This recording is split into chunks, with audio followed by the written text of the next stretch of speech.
If you're watching the replay, you could always support the show by sending a super thanks. That's right, a super thanks. That's the heart shape with the $ in it, right below the video. Shout out to the early No Cap crew, the mods, all the working mods, the VIP crew in the building. This your boy Freezy. Make sure you share, like, and subscribe. Let's go.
Spacey got the sauce on.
Hey, bro, I appreciate you, man. Listen, man, go sub to my boy, man. Listen, man, go sub to my boy, No Cap-tivity, man. He's a good dude, man.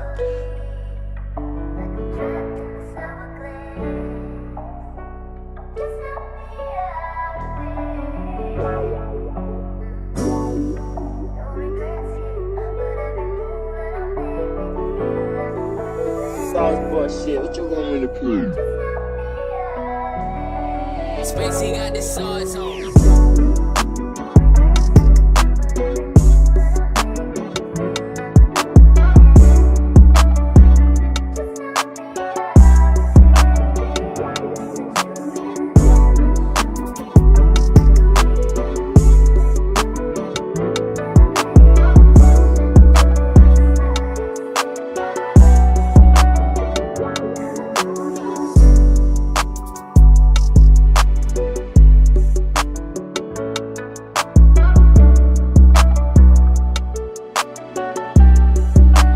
Spacey got the sauce on.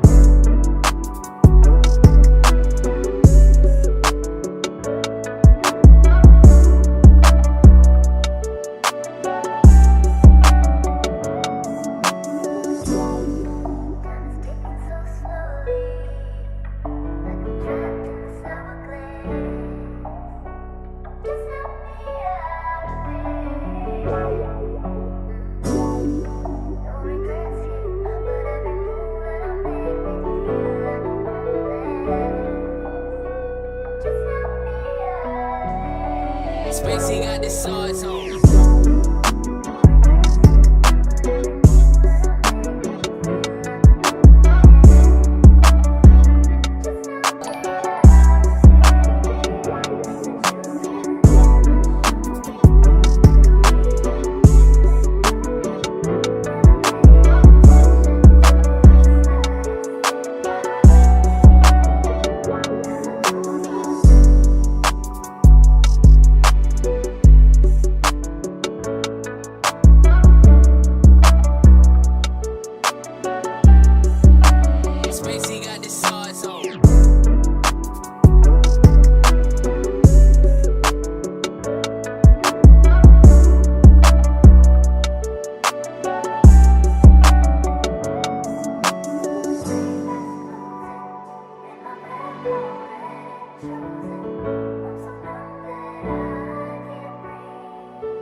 Hey, bro, I appreciate you, man. Listen, man, go sub to my boy, man. Listen, man, go sub to my boy, No Captivity, man. He's a good dude, man.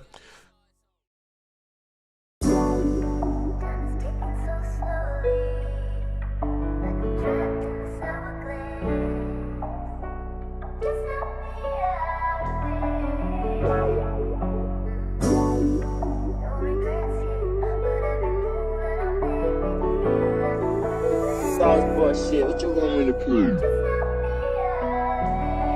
Spacey got the sauce on.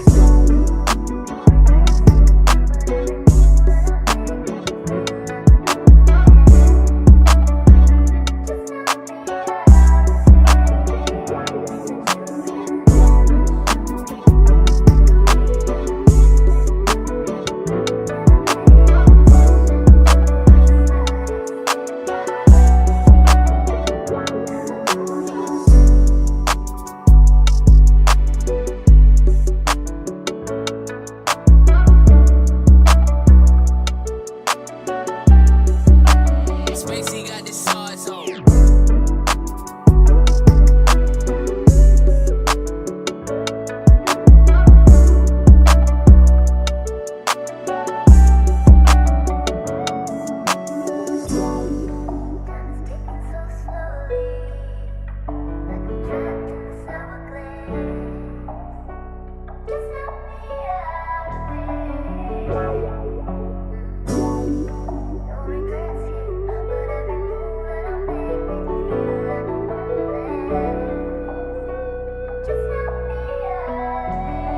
Spacey got the sauce on.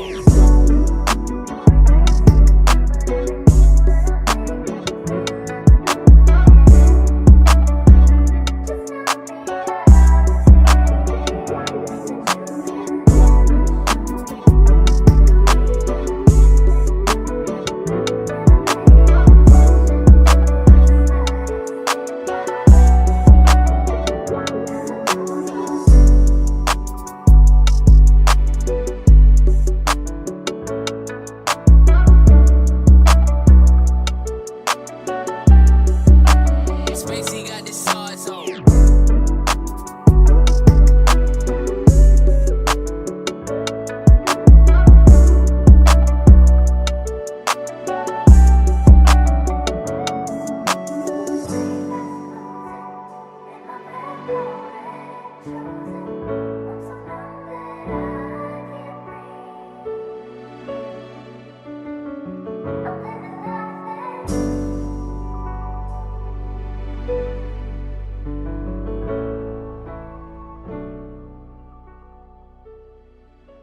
Just a little over a minute before showtime. Shout out to the early No Cap crew in the building. All the VIP, everybody in green, I appreciate you. All the working mods, what's going on? This your boy Freezy. More details on Nolan Wells. More details on Nolan Wells. Right here on No Captivity with Freezy. No Cap-tivity. Let's get it. Spacey got the sauce on.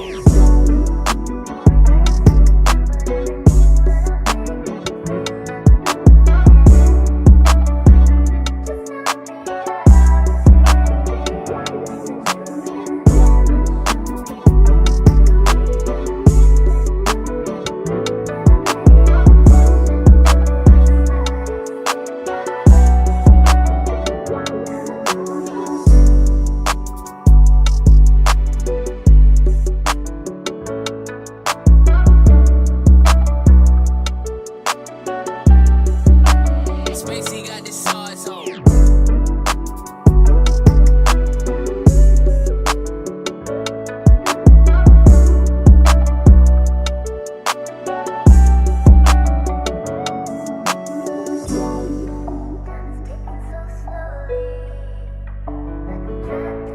The Daniel Sir.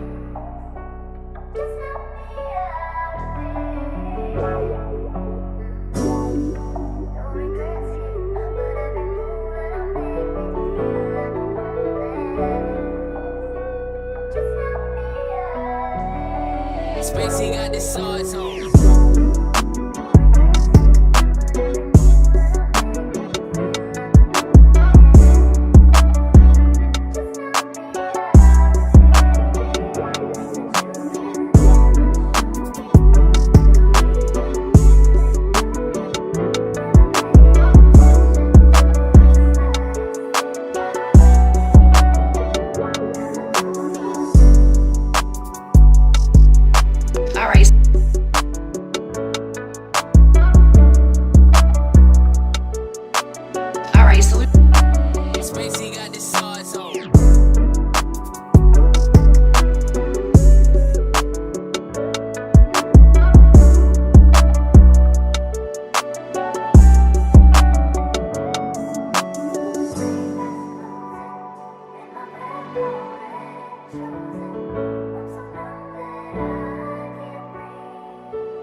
It's freezing, it's freezing, it's freezing, it's freezing.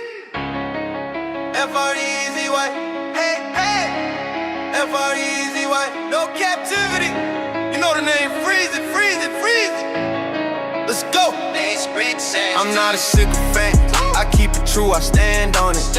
I discuss the truth, I'm not yielding, I'm stamped on it. I make moves, steady building, pressure pack, talk.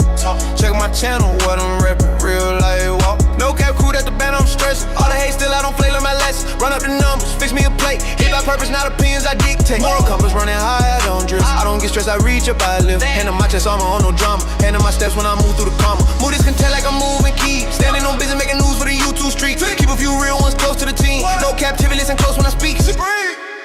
F-R-E-E-Z-Y, no captivity. F-R-E-E-Z-Y, no captivity. No captivity, we're freezing, we're freezing. No captivity, we're freezing, we're freezing.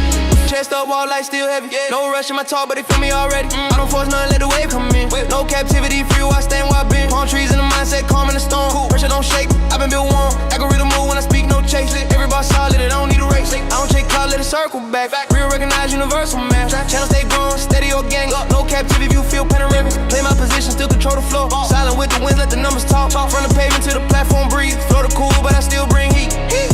No captivity, free. No captivity, free. YouTube streets cold, still I stand tall. Say my name when the real ones call. Free. No captivity, free. Yeah. No captivity, free. Yeah. Still bring heat. No captivity, free. No captivity, free. YouTube streets cold, still I stand tall. Say my name when the real ones call. Free. No captivity, free. Yeah. No captivity, free. Yeah. Freezy. No captivity, we're freezing, we're freezing. No captivity, we're freezing, we're freezing, we're freezing.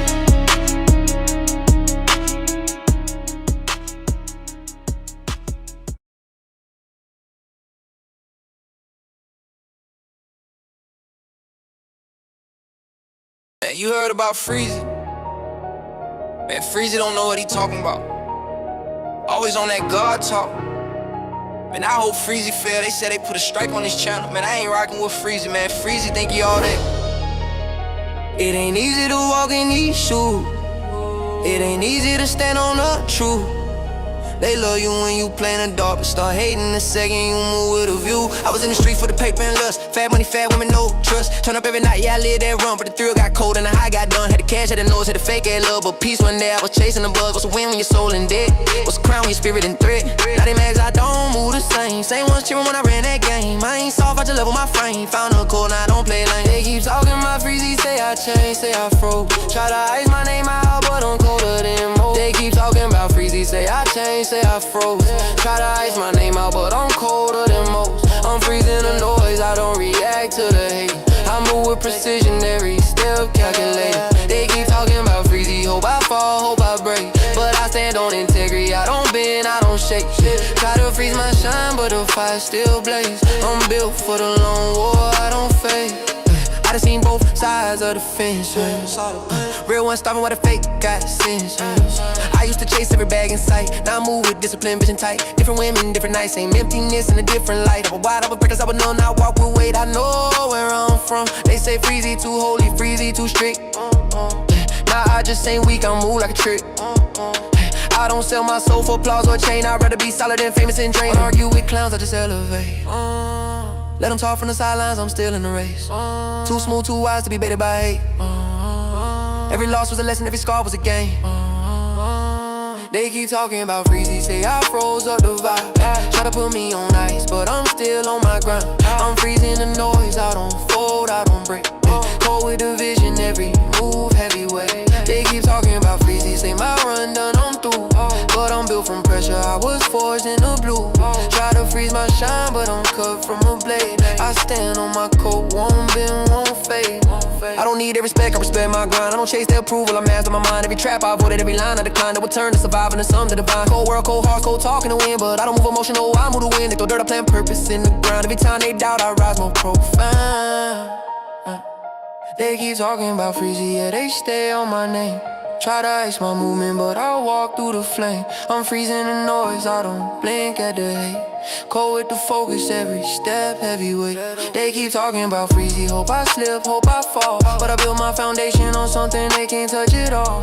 Try to freeze my shine, but the fire still blaze. Integrity, my weapon, I don't fade.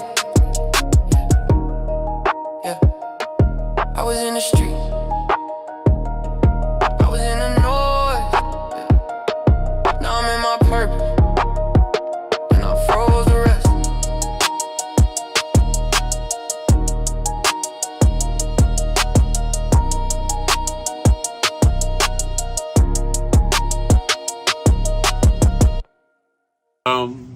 Times in our life, You got time saying on it. You sing. we all have pain. So then you gonna sing. We all have sorrow. Then I look at Wayne and I know that he will be ugly tomorrow. Lean on me when you're my cousin and I'll be your friend. I help you carry on, for it won't be long till I'm gonna need my cousin to care. She need a lap dance. She needs for you to come. Ah.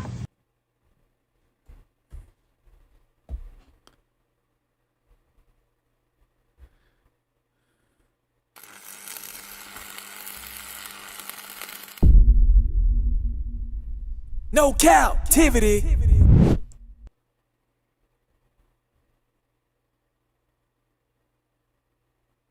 Freezy.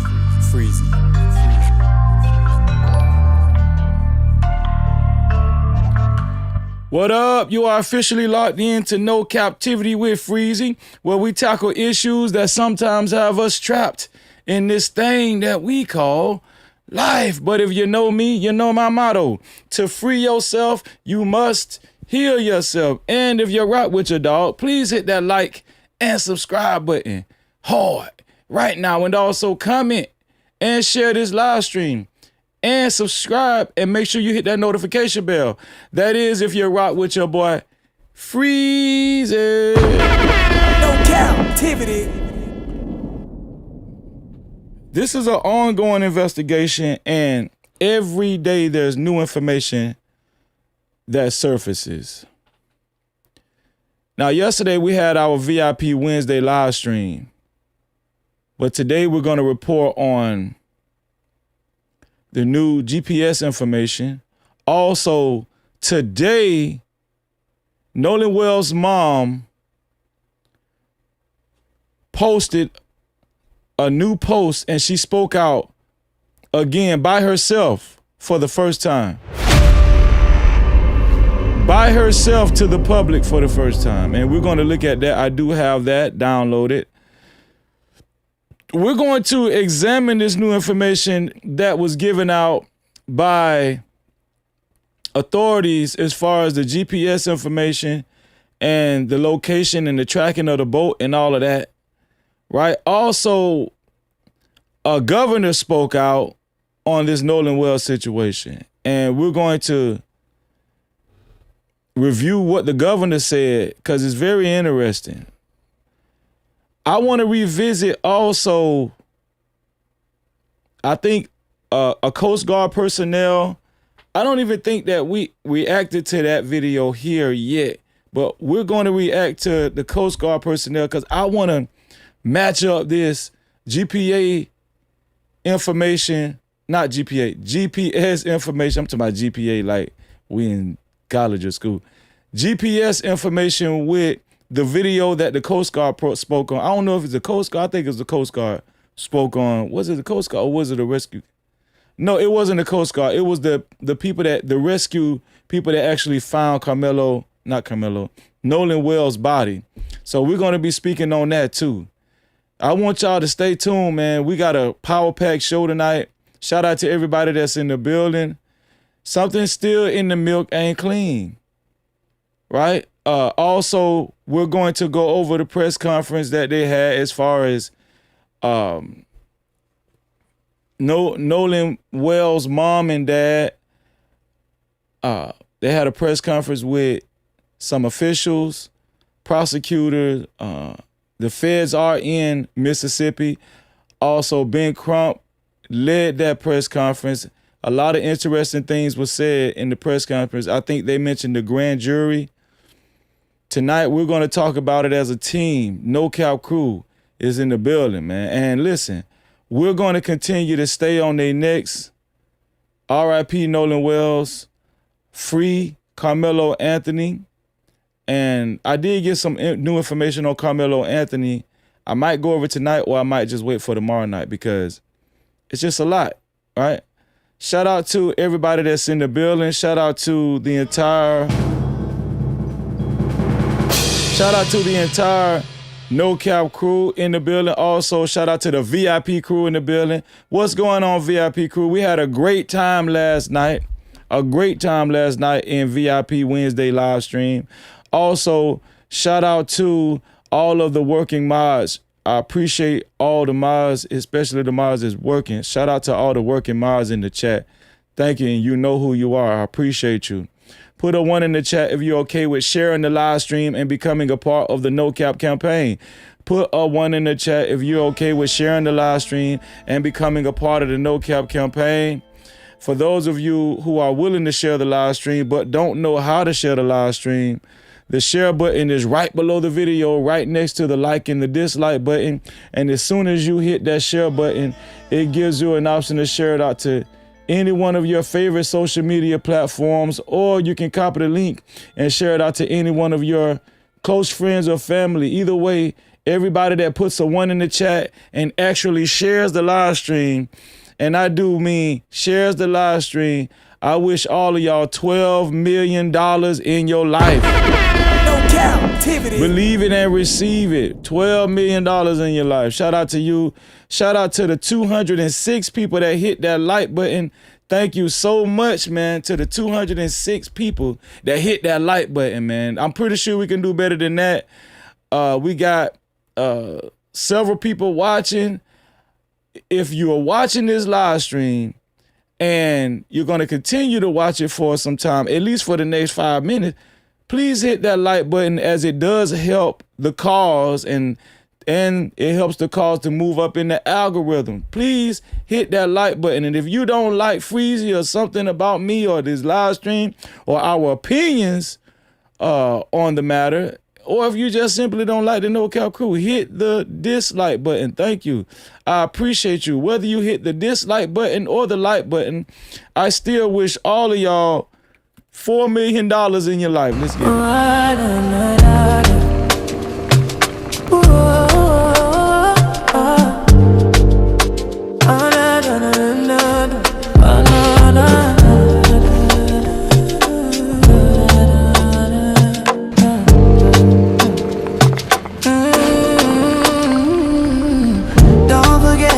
Subscribe, don't forget to hit that notification bell. Don't forget to hit the like and make sure you share. Thank you for coming to the channel. No Cap welcomes you all in. Don't forget to subscribe and make sure you hit that notification bell. Don't forget to like, you also share. Don't forget to like and make sure you hit that notification bell. Don't forget to like and make sure you share. Hit the like button, it's for free. It's for free. Hit the like button, free. It's for free. Hit the like button.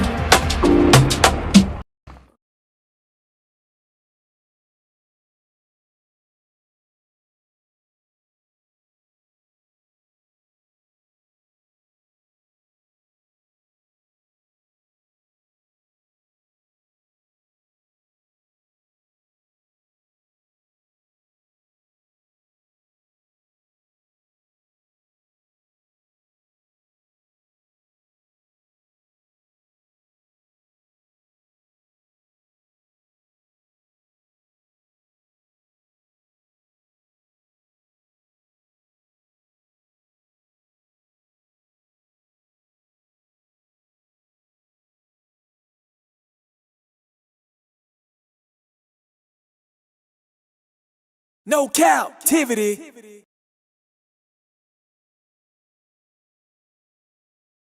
No captivity. No captivity.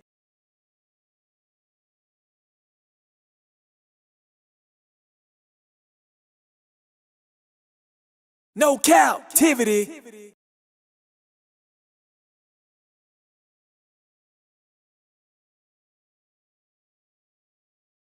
No captivity.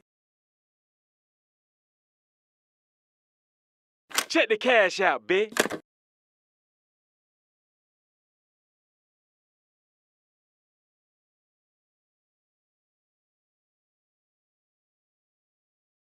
The car. Yeah, You trying to support No Cap? yeah. Keep throwing the dough. Yeah. Spend that cash. Support the show. Facts. Lights don't run on hope. No.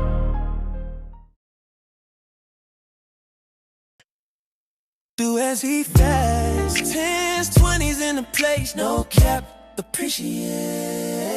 Cash app. Super chat. Super stickers. Memberships. PayPal's in the building later. I ain't like that. Don't forget the 50s. Don't forget them hundreds. Blessings coming fast. We ain't waiting on nothing. Appreciate everything that you spend. When you feel generous, run it back again. Cash app.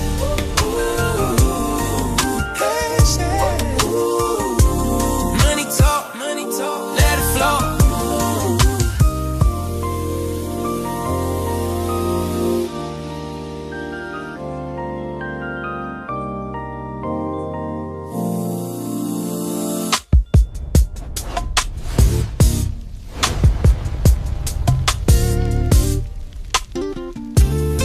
I don't know why I keep doing that. My mic, I don't know. Let me make sure I cover this again. Right. Shout out to Scarlett Morgani, $2. Mitra, $1. Mitra again, $1. Mitra again. Thanks. She said, hey Freezy, hey family. Hashtag free Carmelo. RIP Nolan. Also, Nalina Winston, $5. Also, shout out to Honeydew Brown. Honeydew Brown gave a $25 cash cow. Check the cash out. Honeydew bitch. Brown gave a $25 cash cow. That's why I played the video. She is the initial sponsor of tonight's show. She is on the ticker below, and she is on the flashing sponsorship, no cap sponsorship billboard that's flashing below. Shout out to Honeydew Brown. Shout out to my sister Luna Wolf for her $2 support, reminding me there was no sound. No captivity. Shout out to you, sis. Also, shout out to the South. Shout out to the South. Thank you, the South, for the $20 super cap. The South said, hey, I enjoy watching your channel. Can you find out what's the relationship like between Judge Ashley Cole and District Attorney Angel McGrath?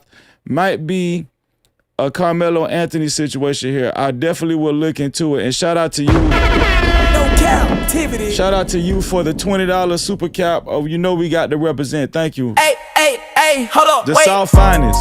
Do I see fives? Let's go. 10s, 20s in the place. No cap. Appreciate. Cash out. Cha-ching. Suka chat. Cha-ching. Suka stickers. Memberships. PayPal's in the building. Let it rain like that. Don't forget them cities. Don't forget them hundreds. Blessings coming fast. We ain't waiting on nothing. Appreciate everything that you spend. When you feel generous, run it back again. Hey. Money talk, let it flow. The South finest. Thank you for $20 super cap. The South finest. I really appreciate you, the South finest. Thank you so much, man. Early support, and I feel y'all, and I appreciate y'all. Let's get it. Who else is in the building? Shout out to Magnetar, $5. He said, you muted, bro. Everybody telling me I was muted. Shout out to you, Magnetar. And also B1 Brother Moses, $5. He said, you been muted, bruh, since the song. Damn. Shout out to you, B1 Brother Moses. Thank you for the $5. And shout out to our sister Scarlett Morgani coming in strong. $75 super cow. She said, Freezy, thank you. No captivity. Thank you, brother, for another great live. You will be giving to us tonight. Keep up the phenomenal work. Appreciate you. Hello to the family.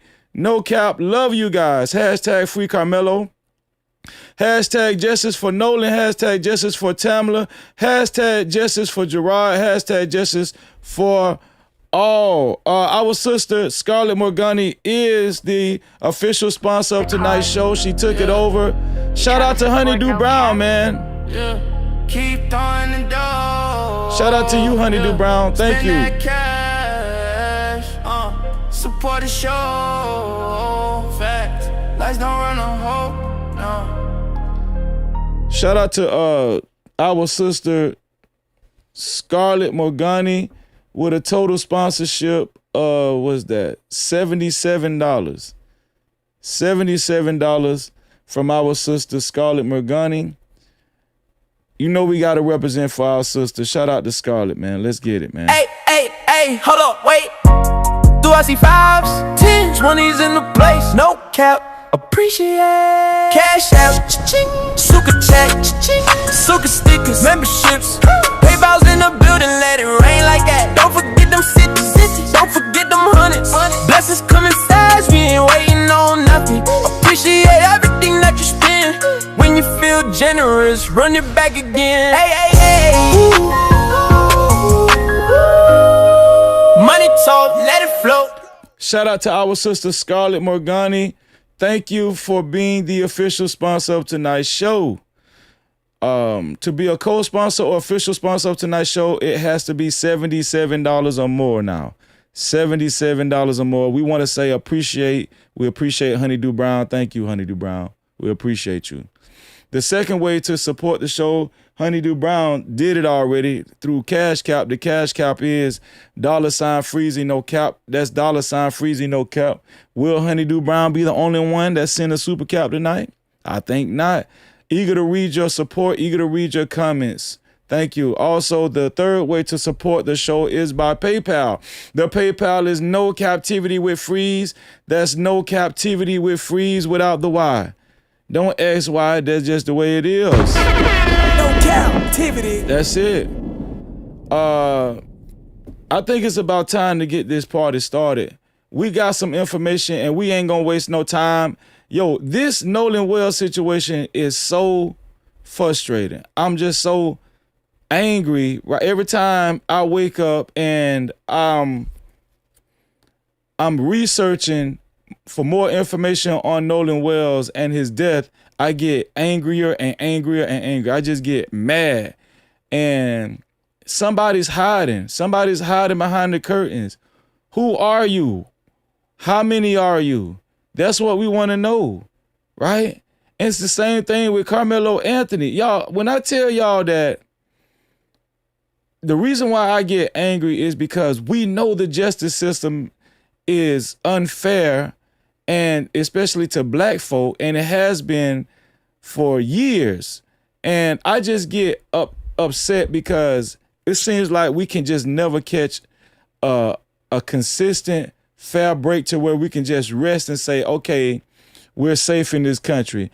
I'm one to believe in America, we're never going to be safe in this country. We have to actually band together and support one another and fight for one another. And we've lost some black folk as casualties, right? We've lost some black folk to the system, and they've bought into the system. There are numerous black folk that have bought into the system and that are criticizing black folk like me, criticizing black folk like you that still believe in fighting for your brothers and sisters. I mean, I just get tired of them black folk. I call them black coons and house ninjas, right? But at the same time, they're working against what we're trying to progress, right? And they think that they're progressing because they're with the system, but they've sold out. That's basically what it is. I mean, it's the people that already have indicted Nolan Wells. I've heard ridiculous things to the extent of Nolan Wells probably started it, right? I mean, it just come from racist white folk and brainwashed blacks. You know what I'm saying? And it's just very sad and pathetic. So what we're gonna go over this new information tonight. My job is to just, sift through this stuff with a fine-tooth comb and read between the lines. That's our job, right? Our job is to read between the lines and really see the devil in the details. In these cases, the devil is really in the details. I need y'all to understand that. The devil is in the details. The devil is in all the details of the press conferences, all the details of the recent reports, this newly surfaced GPS information, what the white boys, Wyatt, Warren, Jax, and all of these boys have said so far, and us matching these things up and trying to piece things together. That's what we've been trying to do. And they've been leaving it up to us to piece it together, because the people that's supposed to be piecing it together, who's supposed to be operating in good faith, we can't trust them. They was ready to wrap this case up within 24 hours, 48 hours of Nolan Wells' death. And it's just pathetic and it's sad. And anybody that can't see the foul play in that's where the foul play is. Listen, it was foul play in Nolan Wells' death, I truly believe, but also it's foul play in the authorities, right? Especially in Mississippi. It was foul play in Carmelo Anthony case. Foul play, that's what a foul play. Listen, they say it ain't no foul play. You gotta watch these people that say, oh, we have to rule out foul play. It ain't no foul play. It's always foul play. It's foul play with the victim. It's foul play with the court cases. It's foul play in the trial. It's foul play in the frivolous investigation. It's foul play all over the place. And we can smell it. We can smell it. And you got it. Some people just choose to throw their common sense smooth out of the window. But I refuse to throw my common sense smooth out of the window. This is gaslighting season. And sometimes I be envisioning myself just open palming the taste out of people's mouth. And it gives me satisfaction, because maybe, just like the older people said, you can slap some sense into their ASS.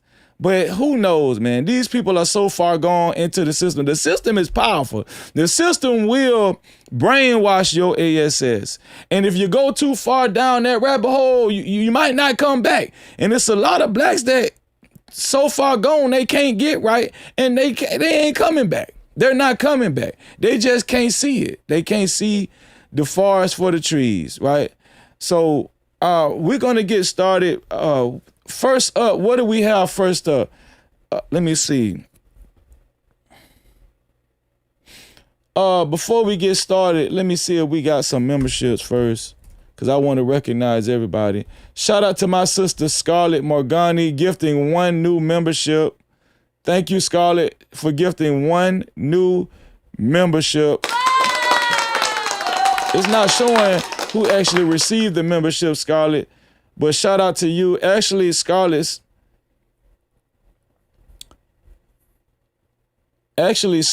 initial official sponsorship is $82. That's actually what it is. To be a co-sponsor or official sponsor of tonight's show, it has to be $82, thanks to our sister, Scarlett. There we go, Scarlett. I corrected that. Shout out to Scarlett. I appreciate you, Scarlett. Okay. So let's get to it. Where are we going to go first? Do we want to do the press conference first? Nah, how about we do the governor first? And also, I want to go over this video that I put out yesterday. If you guys haven't seen the video, well, you're about to see it. But it's a video that I uploaded yesterday of 2 young ladies in medical scrubs that said that they got information on Nolan Wells' body, and it's very disturbing. It's very disturbing. Now, I've been noticing a lot of people have been trying to dismiss those 2 ladies, but I'm not going to dismiss those 2 ladies. They rabid ASS mind if they think I'm going to dismiss this information, which I'm going to show y'all tonight. Oh, yeah, we got some catching up to do. Shout out to VIP Wednesday in the building yesterday. I appreciate y'all. Let's see. Okay, so let me show y'all this right here. Yeah. You can't trap me, no captivity. Crazy. I know it's hard to understand me. Respect me, to speak with. Okay, here we go.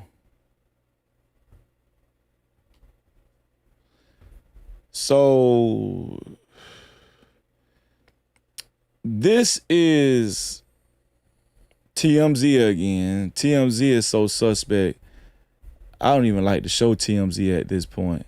But TMZ just announced that today, one member of Congress believes race is definitely a fact in Nolan Wells' death. One member of Congress definitely believes that race is a factor in Nolan Wells' death. Let's see this. Here we go. On the next TMZ Live, a member of Congress says one thing is true in Nolan Wells' death, that race is definitely a factor. One member of Congress said that race is definitely a factor in Nolan Wells' death. Okay?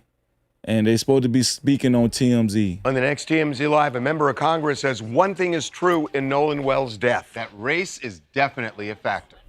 On the next TMZ Live, a member of Congress says one thing is true in Nolan Wells' death, that race is definitely a factor. Listen, we just talked about this the day before yesterday about people shaming y'all, saying that this might be about race, racist white folk, black coons and house ninjas criticizing y'all, saying that black folk are always quick to make it about race. Well, listen, the history in America tells us that a lot of things that happen to black folk do be about race.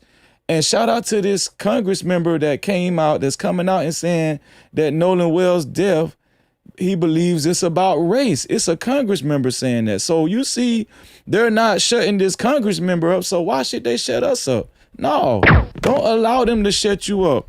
If you believe this is about race, say it's about race. You have a right to free speech in this country, and you have a right to speak your mind in this country. So when they try to police Freezy, man, first of all, they know better than that, okay?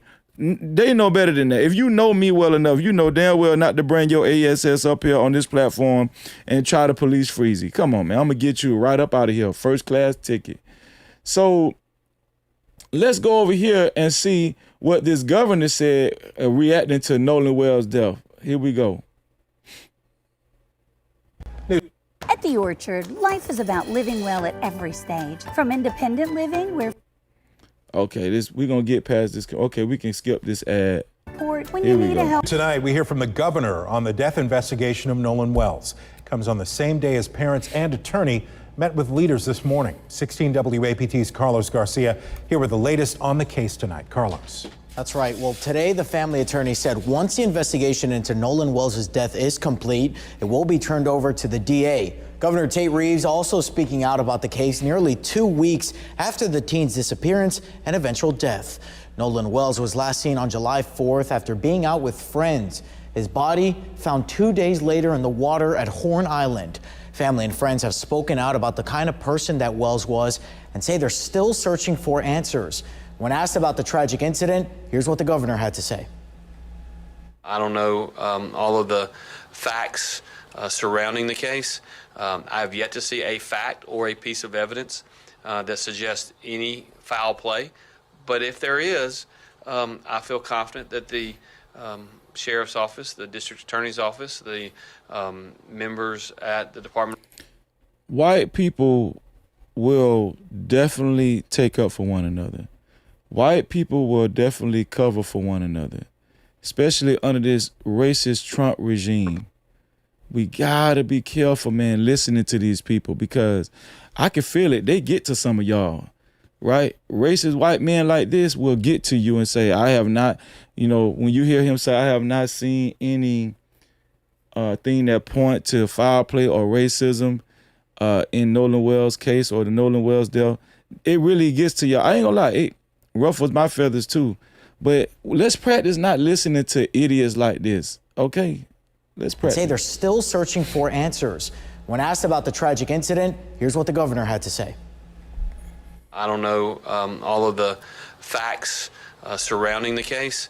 Hold on, wait. If you don't know all the facts surrounding the case, shut your ASS up. No Cap-tivity. If you don't know the facts surrounding this case, shut your ASS up. You dumb CRACKER. Shut up then if you don't know the facts of the case. But so that's what they do. They show favoritism to their own kind without knowing the facts of the case. How do you know it's not about race if you don't know the facts of the case? Shut up then. Why are you in front of a podium and in front of a microphone speaking on this matter then? Who is you? Who sent for you? A fact or a piece of evidence that suggests any foul play.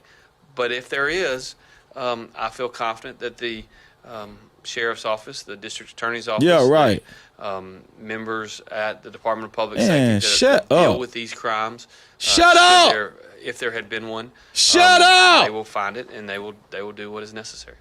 Shut up. During a news Shut up, man. Conference with the family attorney, Ben Crump, we learned that Wells's parents and attorneys met with the Jackson County DA. They said the case will be turned over to a grand jury.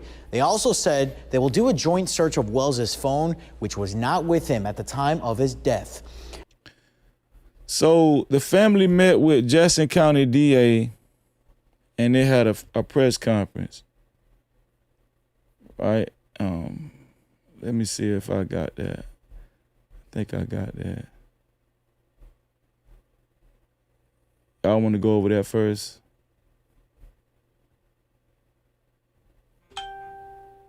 Let's see what they said at the press conference. Here we go. No. Before we do the press conference, I forgot. I almost forgot. How about we do So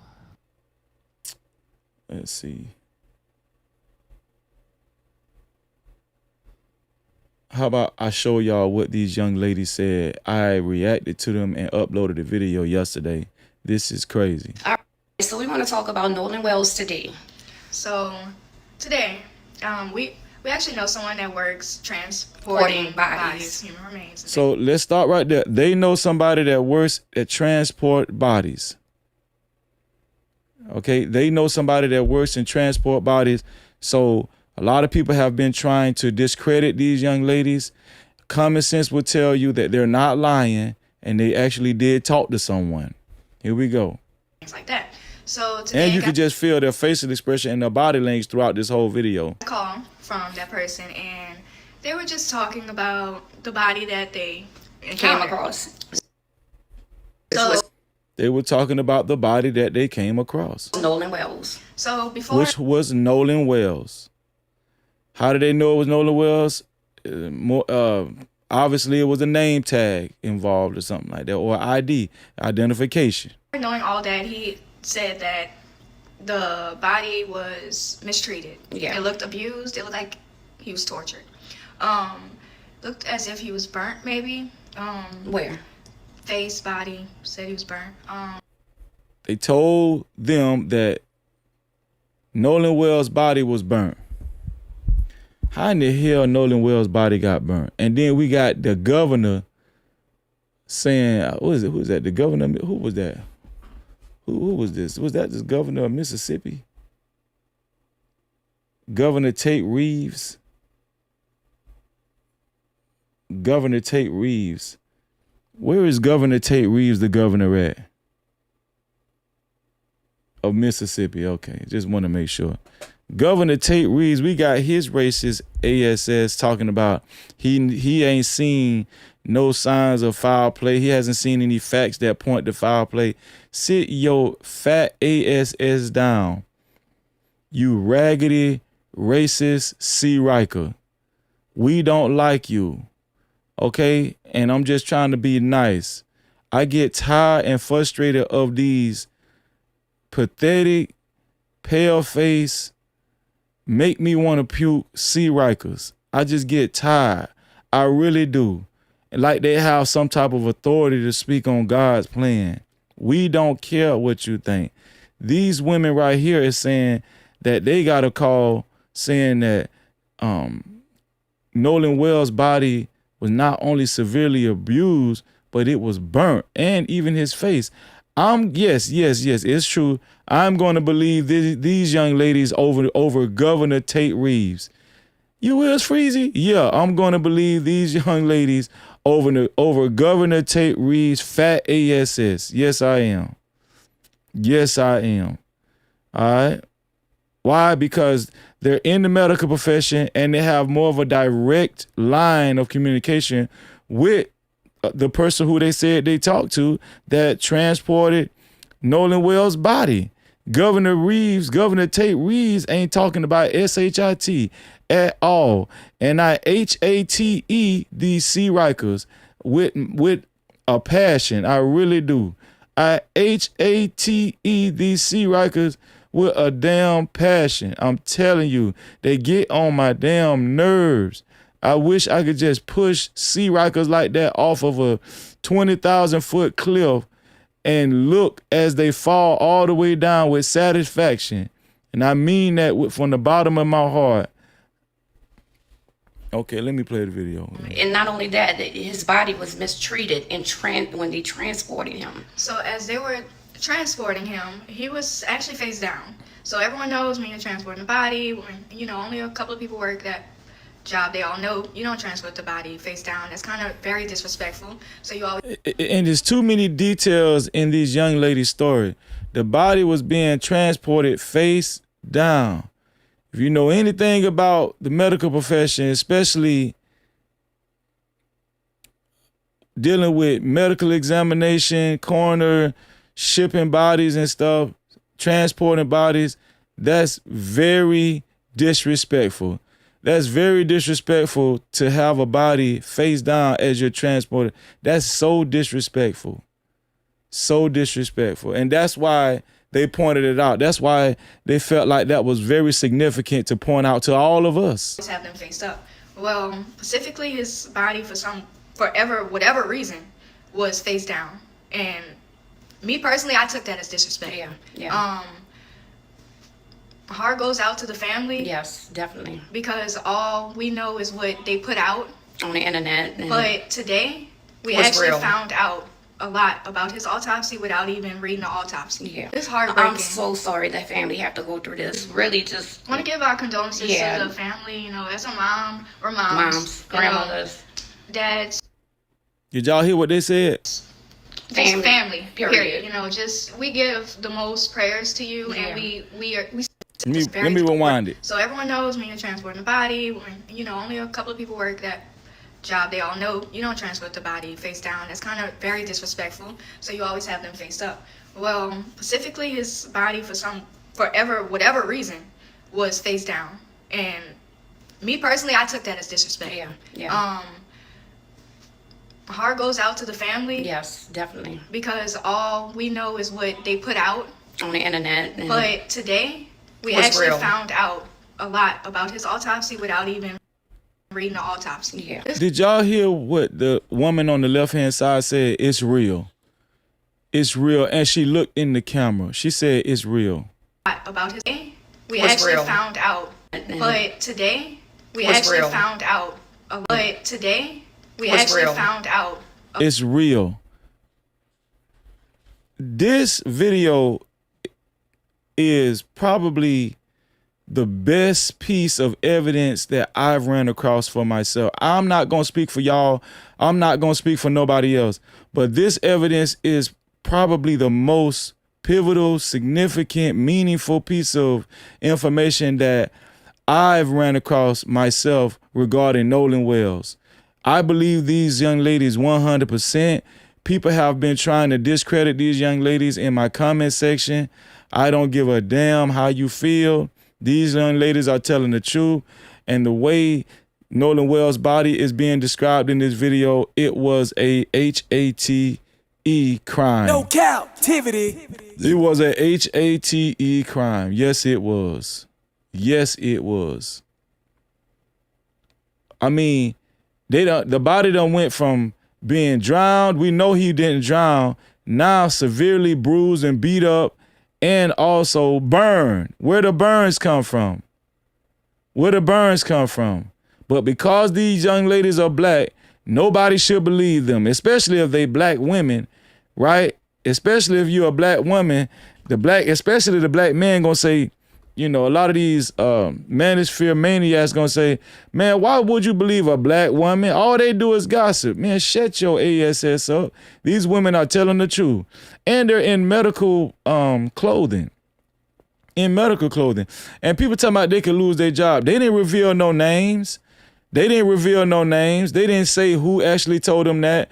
They didn't give any specific information or names. They can't lose their jobs. So whoever's saying these young ladies can lose their jobs, they cannot lose their jobs because they didn't give a specific name on who actually told them the shape of Nolan Wells' body that it was in, right? But we do know his body was tortured. We know Nolan Wells' body was tortured. He was tortured prior to his death. So y'all, and then people want these women to lose their jobs so bad. Listen, you know what? Just for the sake of it, yeah, they made it up. Yeah, they made it up because they didn't give them no names. Yeah, how about that?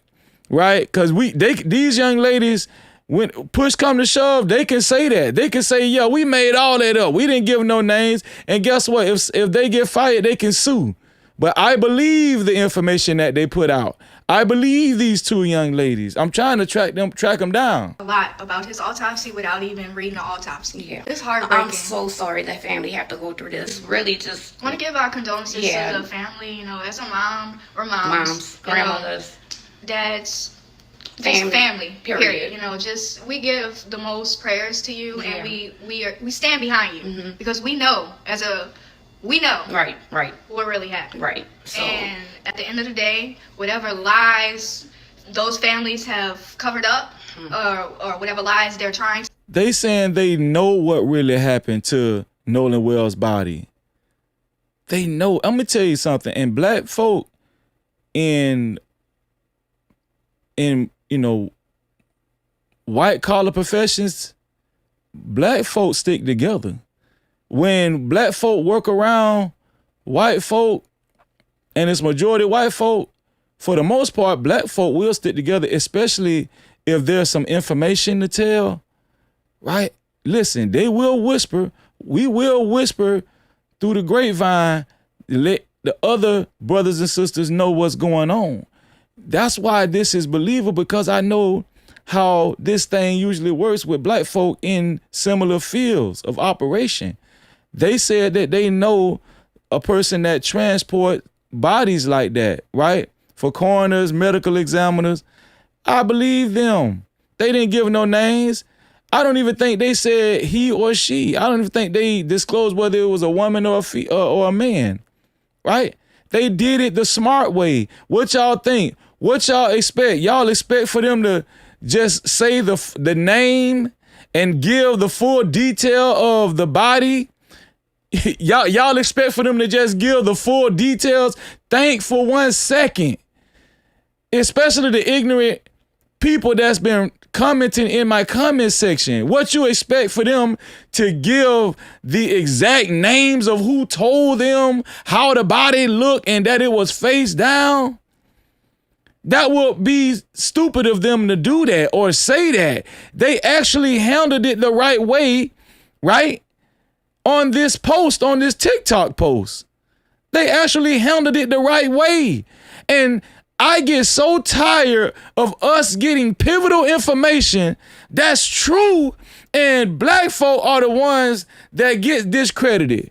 But this fat ASS governor, Tate Reeves, who don't know nothing, and said he don't have a lot of information on this case, you will believe him because he wearing a suit. That's how y'all get so fooled and deceived. That's how. Shout out to these young ladies, man. They telling the truth. These young ladies are telling the truth, and I need their information, and I need to get in touch with them. We're sorry. And we're here for you. And we just want you to know that what was seen today was unacceptable. It's unacceptable. And that's why we want to inform what's going on during the transport. Like this that. Isn't something you can be quiet on At all. when you've seen something so heartbreaking. It's not something you can be quiet on when you've seen something so heartbreaking. And y'all think that they making it up. This is the most important information we've gotten so far, right? As far as Nolan Wells' body. And people actually think that these women are making it up. I get so tired of simpletons. I get so tired of dumb, ignorant people, especially white folk. I'm gonna tell you something. From between last year and this year, I ain't seen and heard from so many ignorant white folk. Man, I done seen and heard from some ignorant white folk. But this year and last year, between 2025 and 2026, they coming out in droves. They're coming out in droves, man. That's why you can't put nothing past these ignorant white folk. Because let me tell you something. They envy you and they will get rid of your ass. I'm just being honest now. They gonna smile in your face all the time trying to take your place. Backstabber, backstabber. As a child, go through something traumatic. Yes. It hurts to know that that was done to him in the ways that we can't even express. Right. And as a person, you should have some type of humanity. Right. And I felt like those people who was transporting him did not have humanity in no way, shape, or form. Because if I can feel the way I feel about the situation, just listening to what happened, you also can listen to what happened to this child. Right. Because at the end of the day, that is a child that you did that to. Right. So this child needs justice. Because we're not going to sleep until he gets it. At all. And I heard the feds are in Mississippi right now. So justice for Nolan Wells. No matter what. Our heart goes out to his mom, his family, everybody. And just know, families, we're coming for you. Yeah. All right. Just know we coming for you. Shout out to Black Power. No Cap-tivity. Shout out to black brothers and sisters, man, that's banding together and actually searching for real answers and not just listening to crooked politicians, right? And crooked sheriffs, crooked law enforcement, because they hold a position. Man, I've been past that point. Some of y'all still surface level. And you can tell when I hear a lot of black coons and house ninjas, man, they ain't even jumped off the porch. Some of them try to fool y'all like they done jumped off the porch. You ain't jumped off the porch. Because if you really jumped off the porch, you're not going to trust no damn cops. You're not going to trust no cops. Are there good cops out there? Yeah. But even good cops know it's a lot of bad cops. You can best believe that. It's here for the thug. Even they know that. Right? Even they know that. Let's see what shout out to them young ladies, man. I need to get them young ladies information. So we want to talk about Nolan Wells today. Did y'all hear one of Nolan? I need to get those young ladies information, man. Let's see.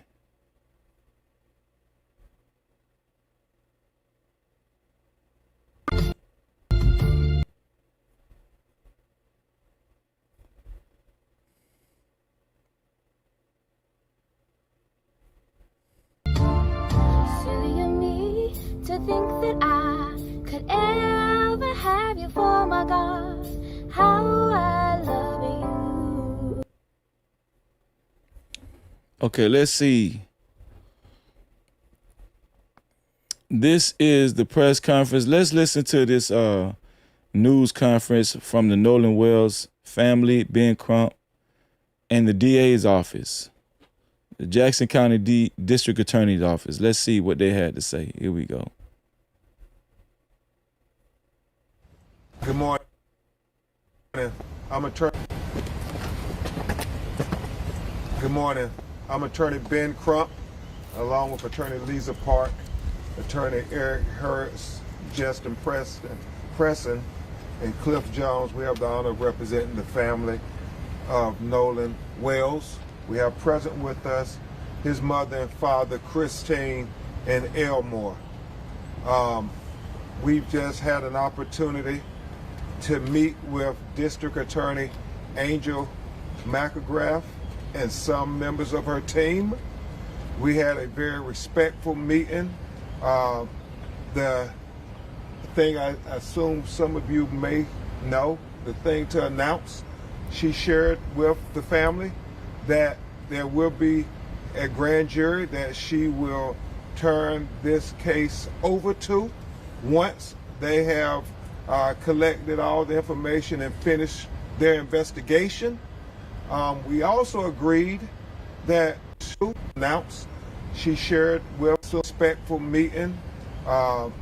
The thing I assume some of you may know, the thing to announce, she shared with the family that there will be a grand jury that she will turn this case over to once they have collected all the information and finished their investigation. We also...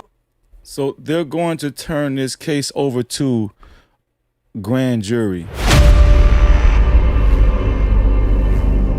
I need y'all to listen up, man. That's very important because it kind of slid by a lot of y'all. The thing I assume some of you may know, the thing to announce, she shared with the family that there will be a grand jury that she will turn this case over to once they have collected all the information and finished their investigation. So district attorney said that they will turn this case over to a grand jury once they collected all the information and finished the investigation. Should we rest then? No. Is the grand jury the end all be all? No.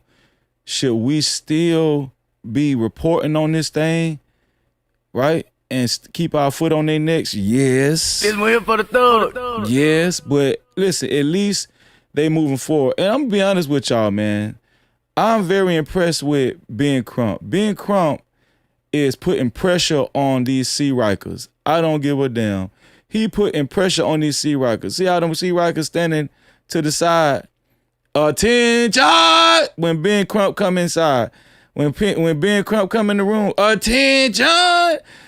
Ben Crump, yes, he is about that money. He is about that bread. Let's just go ahead and say it. But at the same time, I'm not mad at him, especially when you ready to stick that broomstick up them Sea Rikers ASS. You know what I'm saying? I'm not mad at you. I'm not mad at you. Get they ASS, Ben Crump.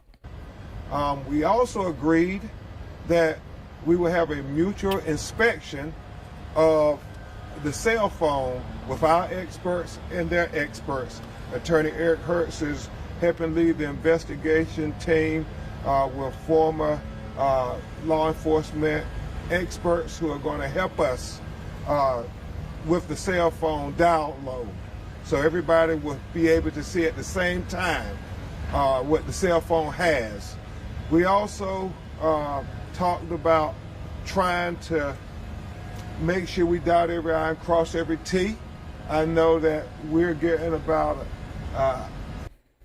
shout out to my sister, Jazz Noel in the building. What's going on, Jazz? No Cap-tivity. Jazz said, no arrests made, no suspects, but going to a grand jury. Yeah.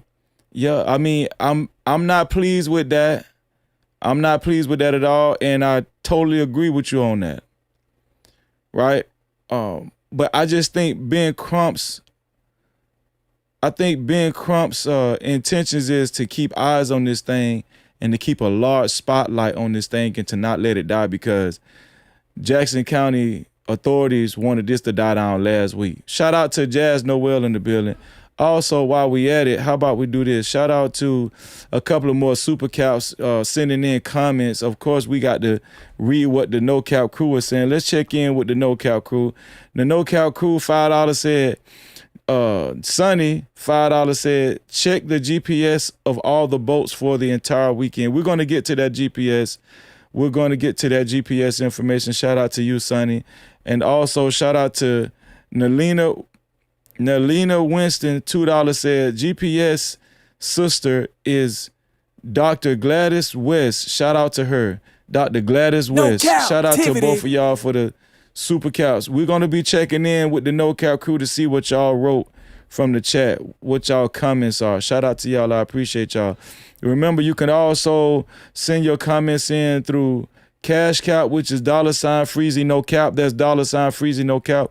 Or the PayPal. The PayPal is No Cap-tivity with Freezy. That's No Cap-tivity with Freezy without the Y. Let's get back to the Nolan Wells family and Ben Crump and the district attorney's office. 50 calls a day to 100 calls a day from people who were there on Horn Island, people who are familiar with individuals that were there on Horn Island.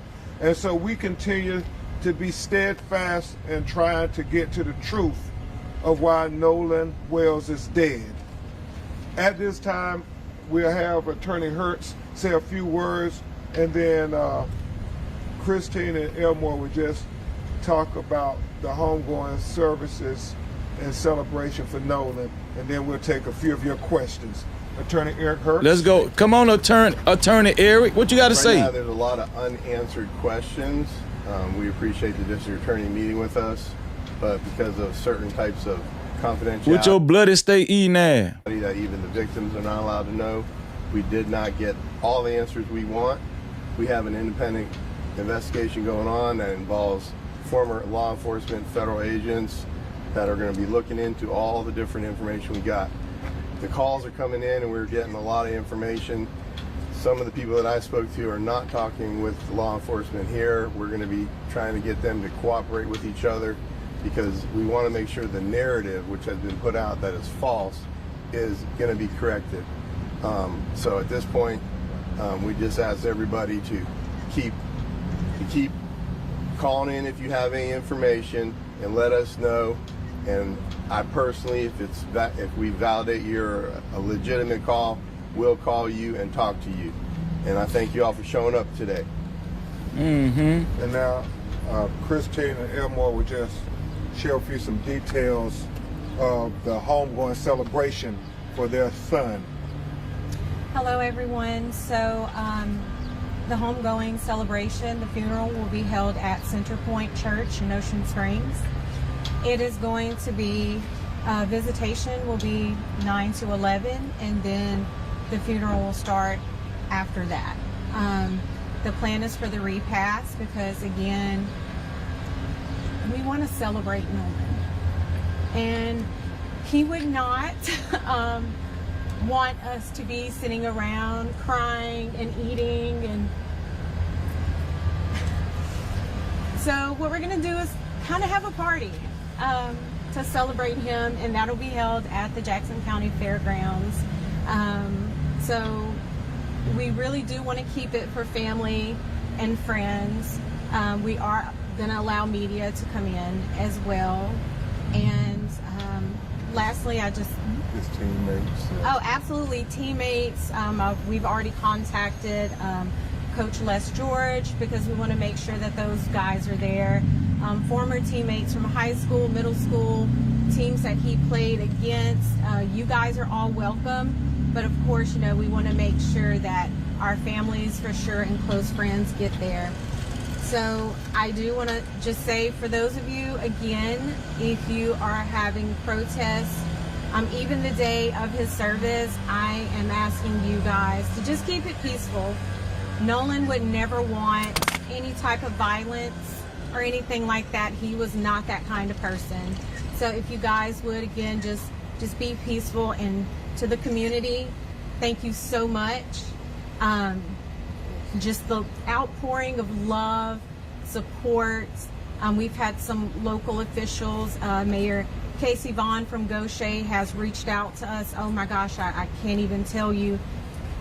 He has, it's almost been every day. He's been texting to check on us. Also, Jeffrey Hullum, thank you so much. He's been texting pretty much every day. Receiving a lot of stories from Nolan's teachers, which just warms my heart, his classmates, teammates.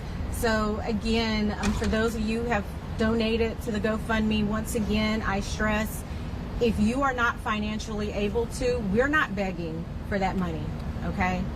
If you're not financially able to, we understand. Y'all already know why she's saying that, right? She's saying that because they know the Anthony family got so much flack because they, collected a GoFundMe. If y'all don't think that Nolan Wells' family is very familiar with Carmelo Anthony's family, man, you're just missing the whole thing, right? You're sadly mistaken.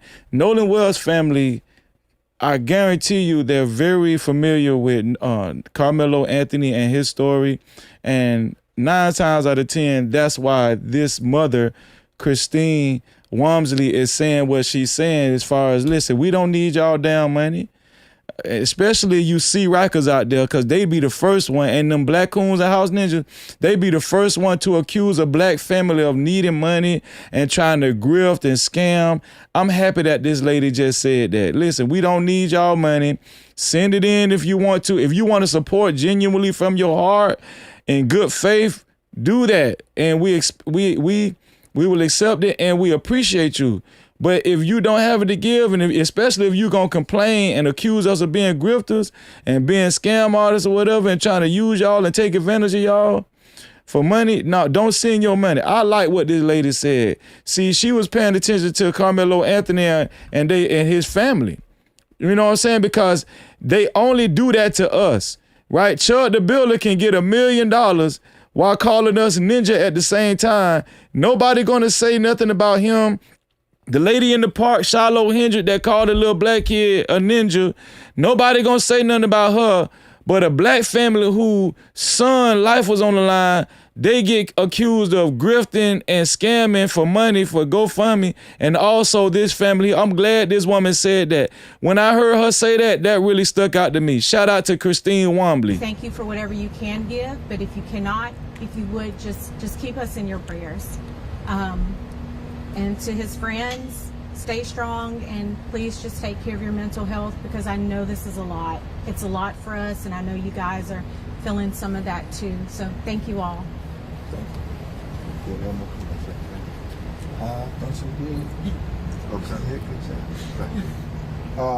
Are there any questions? Yes. Attorney Crump, Skyler Henry here with CBS News. The last time that you spoke in a setting like this, I know you guys were hoping to get results back from an independent autopsy. I know you mentioned that Nolan has been sent to Washington, D.C. Is there anything to share on that front? Not so at this time, but we hope soon. I'm gonna tell you why this is a significant question. The reporter is asking, do you have anything to share about the independent autopsy? See, I believe that Ben Crump know what those medical ladies said. I think Ben Crump know the shape of the body. See, this is part of the reason why they fighting so hard to get answers about Nolan Wells. They know that that Nolan Wells' dental work had to get removed just to identify his body.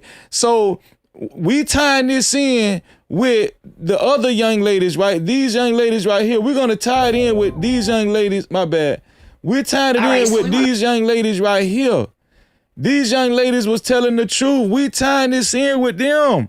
They just asked Ben Crump about the independent autopsy and the shape of the body and any information on the body. These women have the information on the body. But did you notice that Ben Crump said he just kind of gave them a 52 fake and dismissed the question a little bit, say not right now, not right now. Oh, they know. Ben Crump know. They know. Trust me, they know. Right? They know, but shout out to Ben Crump. They know what's going on with that body.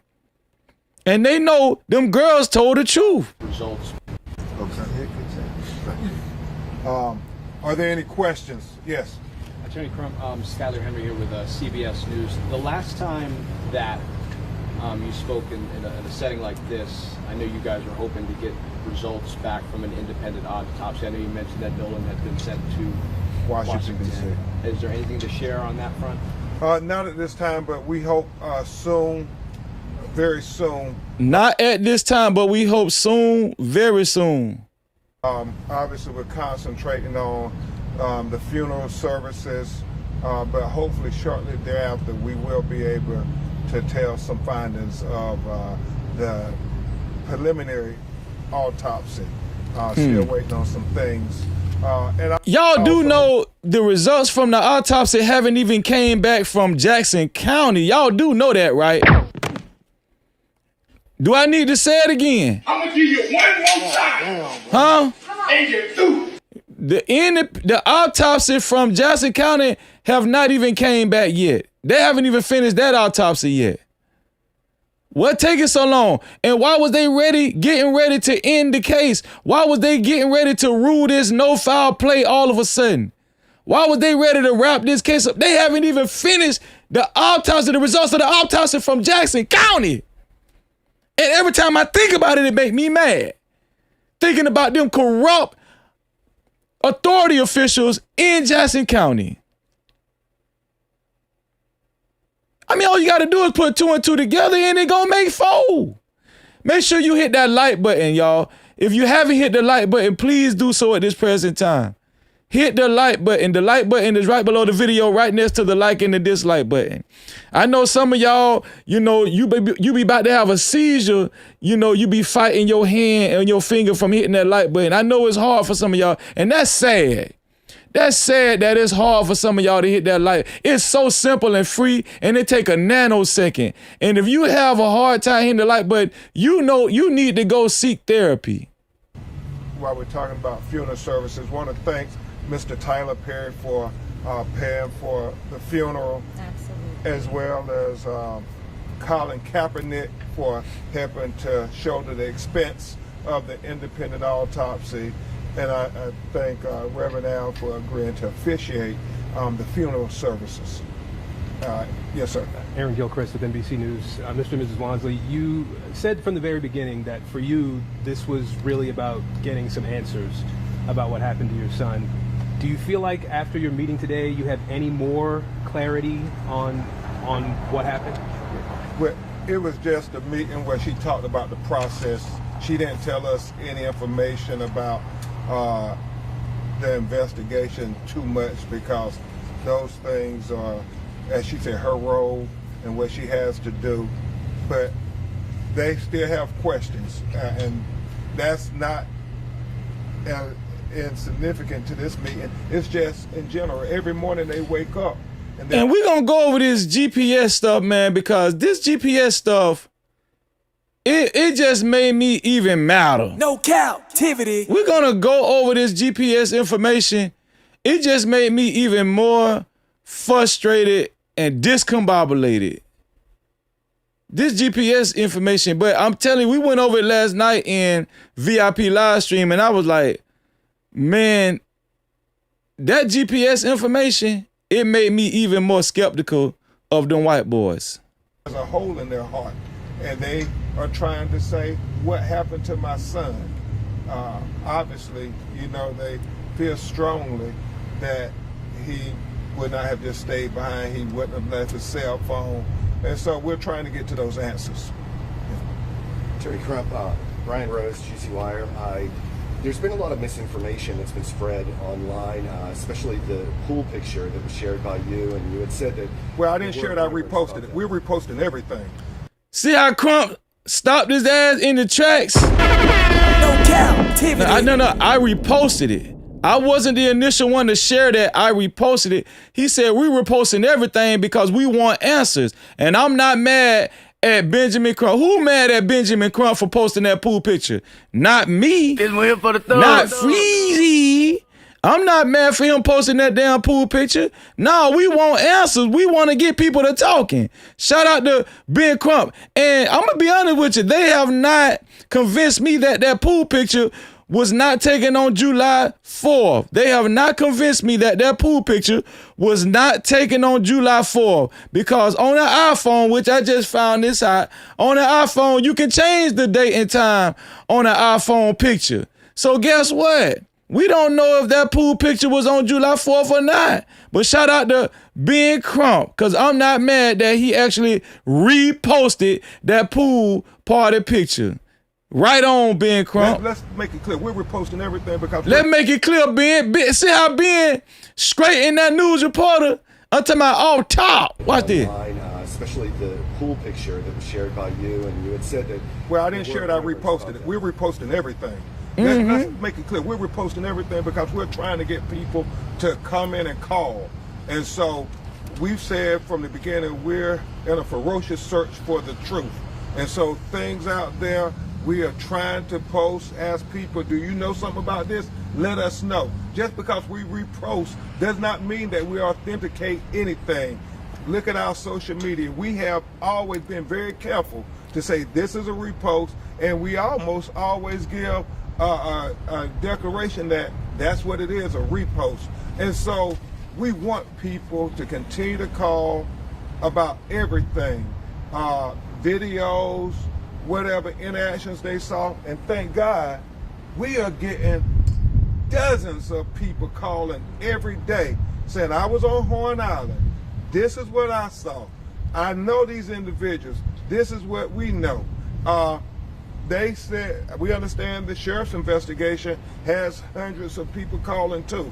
And so the hope is that when this is presented to the grand jury, all relevant witnesses and evidence will be presented to them so that we can have a fair and impartial investigation.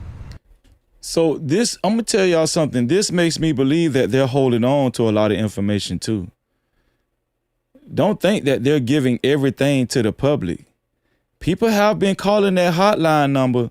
They have information that we don't have. They're racking up clues and evidence. You think they're going to the grand jury for nothing? Why is this being escalated to a grand jury? Because you can't trust the sheriff department to do their job. You can't trust the sheriff department to do their job. Let's go to the No Cap crew to see what the No Cap crew got to say. The No Cap crew is reporting in again. Shout out to Grady 87, Grady 87 for the $10. Thank you, Grady 87, $10. Use a Appreciate debit you. card, tap it, make it happen. Cash app on deck, yeah, we keep it active. Super chat live when the combo gets deep. Shout out to Grady 87, $10 said, not trying to stir the pot, but this sounds similar to Casey Anthony. Weird case and hardly anyone is talking. Hope the case doesn't go cold. Hashtag justice for Nolan. Shout out to you, Grady. No Cap-tivity. Appreciate the $10, Grady. Thank you, man. And I agree with you. It is kind of similar. Shout out. I love to check in with the No Cap crew. If you would like to get your comments read and highlighted, or especially if you would like to support the channel, even better, you can either do it by Super Cap, aka Super Chat, or Cash Cap, aka Cash Out, the $ Freezing No Cap. That's $ Freezing No Cap. Or you can do it by PayPal. The PayPal is No Cap-tivity with Freeze. That's No Cap-tivity with Freeze without the Y. Let's get back to Ben Crump and the Nolan Wells family. Let's go. Into the death of Nolan Wells, we were very honest and candid with the district attorney, and she was honest and candid with us. Our lived experiences tell us that we must question everything, everybody's role, law enforcement role. That is the lived experience of us as black people in America. And we would be not honoring the ancestors' sacrifices for us if we did not be honest every chance we got when we talk to power. Cause we know they ain't gonna be honest. You mentioned the false narrative know that. out there. Well, I've seen quite a few of those, so I was wondering if you could tell us which false narrative you're talking about, so we can let people know. I'm gonna read all the Jews in a minute. y'all. Was there a particular false narrative you were There's a lot of narratives out there right now. Shout out to Moses Props, man. I'm about to check in with the No Cap crew. Shout out to Moses Props. I'm gonna read your super cap in 1 second, bro. I appreciate you. How you been? How you been, Moses? Great to hear from you, bro. Great to see you. Let's get it. There's a lot of narratives we're going to try to investigate all of them. There's a lot of narratives out there right now. I'm not going to comment on any particular one, But whenever a case this big gets in the news, people try, for whatever motivations, law enforcement or whoever, people that call in, try to set up a narrative so that people will follow the narrative. Our job is to cut through all the noise and find the truth. And the truth needs to be found by unbiased investigation, as well as unbiased lawyers and all the people that are out here, all you investigatory journalists and everyone else. We just ask that you keep an open mind until we get to the truth. We ask that you tell the truth. Say, we are trying desperately to figure it out. And we don't profess to have all the answers, but boy, we're trying. And so when people call and tell us this is this person, and then we get somebody saying that, no, this isn't that person, we're trying to balance it all. So we want to even be more careful ourselves to make certain that we're trying to get people to come forward. And there are a lot of people who have different perspectives. We're getting that just from the phone calls, that people who were there at the same time are saying different things. Did y'all hear that? See, y'all ain't really reading between the lines. Y'all don't see the writing on the wall. Ben Crump said that a lot of people been calling that hotline. And then on the hotline, for you,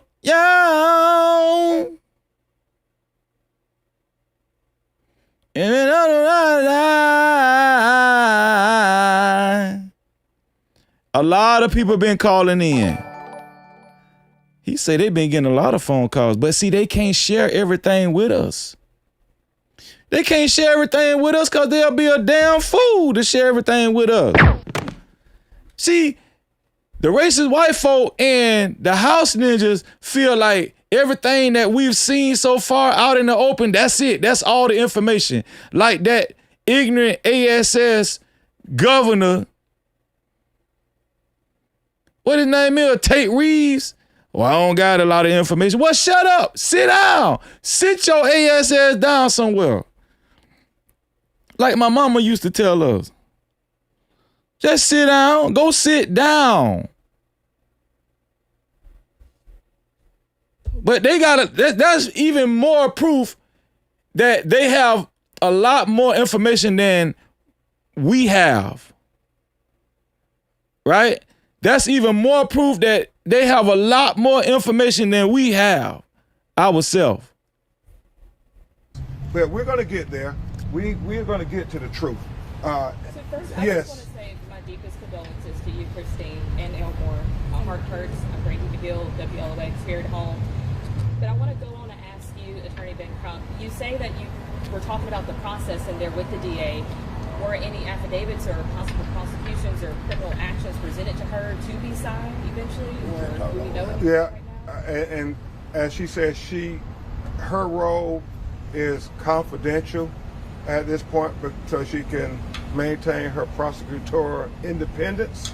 Obviously, I stressed to her very strenuously to say, we want you to zealously, you and the Sheriff's Department, to zealously investigate this matter, and Christine and Elmore share their life experiences too. Let's check back in with the No Cap crew. We got another super cap from our brother Moses Props. No Cap-tivity. $100 super cap. Thank you, bro. He is the official sponsor of tonight's show. Shout out to our sister Scarlett. Scarlett has been maintaining the sponsorship, but Moses Props has taken over the sponsorship with $100 super cap. He said, showing love to you, family. Been a while, been on the grind. Get into it with work, grind. Don't stop. The grind don't stop. Shout out to our brother Moses Props taking over the sponsorship. You know we gotta represent. Let's go. Keep throwing the dough. Shout out to Moses Props. We appreciate you, my brother. Support the show. Thank you for supporting, man. Let's represent for Moses Props, man. Let's get it, man.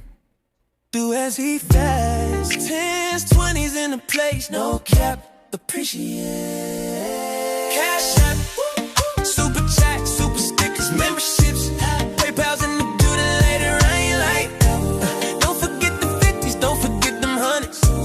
Blessings coming fast. We ain't waiting on nothing. Appreciate everything that you spend. When you feel generous, run it back again. Cash app.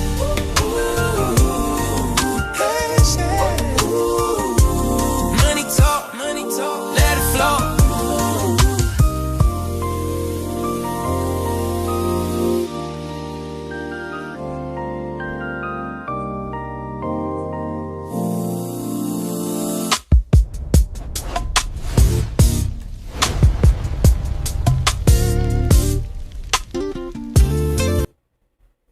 Do as he fast. 10s, 20s in the. Shout out to Moses Props. He's on the sponsorship, the flashing sponsorship billboard below, and also he's on the sponsorship ticker below with a total of $100. Shout out to Moses Props, man. Thank you, bro. To be a co-sponsor or official sponsor of tonight's show, it has to be $100 or more. Thanks to our brother Moses Props. No Cap-tivity. We gotta check in with the No Cap crew for your comments, your support, right? And also while we at it, shout out to everybody that's been sending in jewels. You know we got to recognize the jewel crew. Let's check our recent events. Let's see. Shout out to our sister Scarlett Morgani for the 100 jewels. Thank you, sis. I appreciate you. And shout out to everybody else that's been sending in jewels as well. Let's check back in with the No Cap crew. We got Moses Props. To my one more time, brother. One more time. No cap. Shout out to Moses Props. He said one more time, man. Let's represent for Moses, man. Let's get it. Hey, hold up, wait. Do I see 5s, 10s, 20s in the place? No cap. Appreciate it. Cash app. Super chat. Super stickers. Memberships. PayPal's in the building. Let it rain like that. Don't forget them 50s. Don't forget them 100s. Blessings coming fast, we ain't waiting on nothing. Appreciate everything that you spend. When you feel generous, run it back again. Ay. Money talk, let it flow. Shout out to Moses Props. Moses Props is still the sponsor of tonight's show with a total of $120 now. To be a co-sponsor or official sponsor of tonight's show, it has to be $120 or more. Thanks to our brother Moses Props. Thank you, bro. We appreciate you, man. Let's get back to the press conference. Here we go. We know through our lived experiences, our life experiences, and she said that's not how our office operates, but we know in America, in the South, certain people are investigated differently. And we shared that with her. We didn't, ask that. Shout out to H. Turner for the 200 jewels. Thank you, H. Turner. I appreciate you for the flow state. And being Crump is absolutely right. We are investigated differently. That's what we said at the beginning of the show. And that's why I like Crump, because Crump from the hood, man. Crump gonna tell the truth. He ain't gonna sugarcoat this thing. He gonna speak for us. He ain't speaking for, the conservative black folk that think they better than us. He ain't speaking for the white folk. He ain't speaking for non-black. He's speaking for the No Cap crew. No cap. That's who Ben Crump speaking for. And primarily Nolan Wells and his family. She understands our perspective, but we said we should mutually try to understand each other's perspectives, where we're coming from.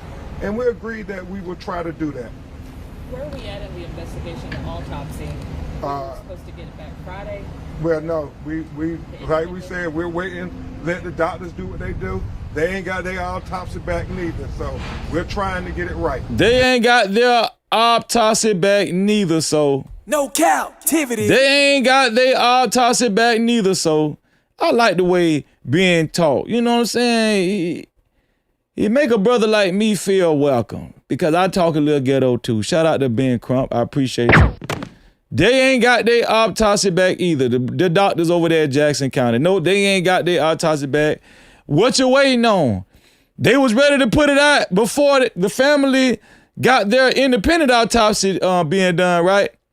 Huh? They was ready to go ahead and lie and put out that damn fraudulent ass autopsy, wasn't it? And close the case. That's why you got to really put pressure on them and handle things yourself, especially as black folk. It's sad that we don't have the same privilege as other demographics, but it's just the truth. When we get it, we're going to share it. Yes, ma'am. On Friday in the press conference, you said that you hear on the video Nolan saying, yes, my freaking phone, what are you freaking doing? That's what a witness told us, and that's what we reported out. Then another witness had come forward and said, no, that was his voice. Let's check back in with Luna Wolf with the No Cap crew. She's a part of our lovely mod, the Working Mod crew. Shout out to Luna Wolf. Luna Wolf for the $2 said, being a real ninja and nothing else. No Cap-tivity. Being committed to being a real ninja and nothing else. Shout out to Luna Wolf and Ben Crump. Come on, man. Let's get it. We have other witnesses who said there were other altercations. 100. So, as Mr. Hurt said, we're trying to go through it all. Oh, Ben straightening somebody right now. And when we get it, we're going to share. Ben straightening somebody right now. Let's see what Ben had to say. Friday in the press conference, you said that you hear on the video Nolan saying, yes, my freaking phone, what are you freaking doing? That's what a witness told us, and that's what we reported out. Then another witness had come forward and said, no, that was his voice. We have other witnesses who said there were other altercations. Right. So, as Mr. Hurt said, we're trying to go through it all and so forth. And we'll be even more careful to say this is what a witness told us in the future. That's a fact. And Tristan Shepard, line ASS. This one here for the third. Talking about, nah, that was me. You just clout chasing. Man, I like being telling the truth, being up there scraping these instigating troll news reporters. No. A witness said that. No. Listen, we have witnesses saying that was Nolan voice, so you ain't gonna tell us what witnesses have told us already. Sit your ass down somewhere and pay attention and watch us work. So your team hasn't been able to look fully into that and confirm whether it was or was not Nolan? No, we have audio people doing it, but we know certain people said it was him, and then certain people said it was not him. Are you worried about the death threats and the violent kind of atmosphere on social media and how these fake videos and photos can play into that? Oh my God, I saw a fake video. With Ella's friends getting death threats. We don't want anybody's life to be in harm's way just because we're trying to get to the truth of what happened to Christine and Elmore's son. We saw fake videos about AI-generated videos of Christine, and it's just god-awful as they're grieving and trying to fight for the truth that they are also having to deal with these fake videos attacking them as they... Same thing they did to Carmelo, man. House ninjas, black coons, racist whites making these cruel AI videos that depict these families and Carmelo Anthony and even the mom, Christine Wombley, in a very defamatory manner, in an egregious, nasty manner. And the type of people that had it in them to actually create these AI videos, they're demonic. For you to even think to make something like that, you're demonic. You're demonic. You're demonic. For you to even want to make something like that. I'm talking about even with Carmelo Anthony, you're demonic. For you to even think and create that out of your mind at a time like that, you're demonic. Even if you disagree with the Anthony family or the Wells family, you don't have enough decency to refrain yourself from making something like that or doing something like that. First of all, it's childish and immature, and it's demonic. And it's way more shameful when we see the black coons and the house ninjas, our own people, making these type of videos. Black folk. You're worse than the white folk. You're worse. You're doing it against your so-called own people. And you're going to deny that you're not trying to impress white folk, you know, but you are. You are, whether you admit it or not. This is what we're up against, brothers and sisters. We got Nolan Wells, deceased. Carmelo Anthony fighting for his life in prison. We're not just up against racist white folk and racist non-black, but we're up against people that dwell in our own demographic, so-called black folk. House ninjas, black coons. Stay strong, y'all. I'm telling you, man. It's wicked out here. They're just trying to literally bury their son next week. But we want everybody to say that we can go through this journey together for the truth. And even though we may have different viewpoints, we can all agree that everybody wants the truth. And nobody, life should be threatened for seeking the truth. Nobody should be, presumed accountable until we have evidence. His mother and father only want, and Christine has said it multiple times, she only wants what you would want. If this was your son, if this was your daughter, wouldn't you want desperately to get to the truth? Wouldn't you want people who were closest in proximity to what happened to be investigated and thoroughly investigated? We know that, if it was Nolan, how would he be investigated? So, one last question. Really quickly, just curious. They would have slammed Nolan. They would have arrested Nolan on day one of finding the white boy dead. Nolan would have been coming out of the house, filmed coming out of the house in handcuffs, crying. They would already had a case on him. They would already had a case on Nolan Wells. No Cap-tivity. They would already had a case on him.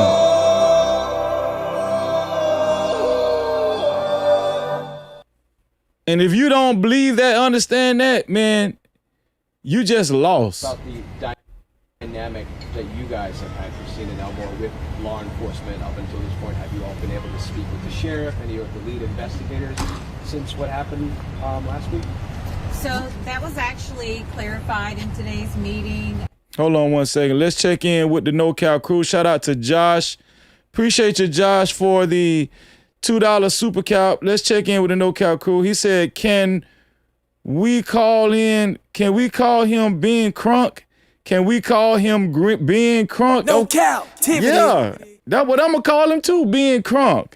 Shout out to being crunk, man. Y'all know, I know him personally, man. Shout out to my brother, Darryl Parks, too. They had a law firm together, Parks and Crump. Let's get it. Have you all been able to speak with the sheriff? Shout out to the No Cap crew, man, for y'all comments, man. Commenting and reporting on this situation as well. Any of the lead investigators? And shout out to Moses Props, the official sponsor of tonight's show so far, with a total of $120 to be a co-sponsor, official sponsor of tonight's show. It has to be $120 or more. Since what happened last week? So that was actually clarified in today's meeting. The DA's office wanted to take over that communications because they do have a victim advocate, which I appreciate, but of course that wasn't what she, took responsibility and accountability for. But we were not communicated with that information. So for us, like I said before, the last time we actually spoke to someone with the Sheriff's Department was last Tuesday. That was via text message that I initiated, just asking for an update. The last time they talked to the Sheriff's Department was 9 days ago.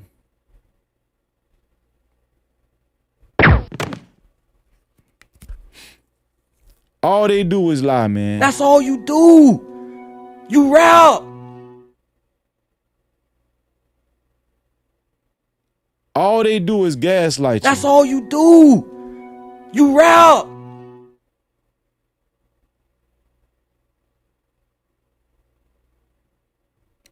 All they do is eat bloody steak. That's all you do. You rap.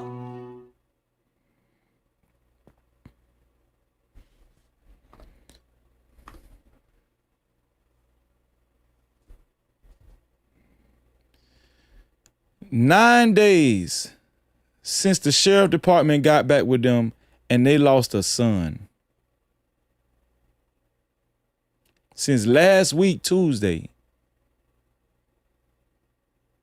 Even if you're white, you know that's egregious and unacceptable. Even if you're white, you know that's despicable. That's disgusting. Even if you're not black, you know that's disgusting.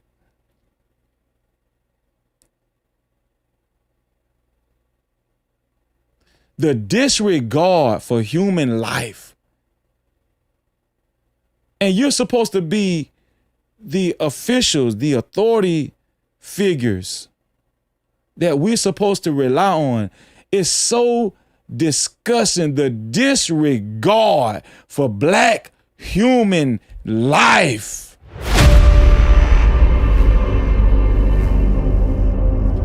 The mom said they haven't heard from the sheriff department since Tuesday before last week Tuesday. But black folk be doing too much, right? We just be doing too much.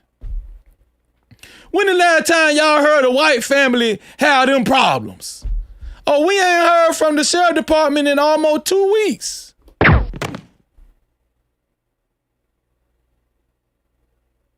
the last time y'all heard a white family have that complaint about a sheriff department, police department?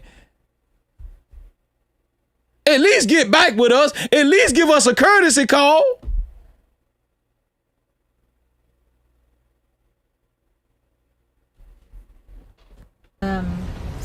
So for us, you know, like I said before, the last time we actually spoke to someone with the sheriff's department was last Tuesday. That was via text message that I initiated, just asking for an update.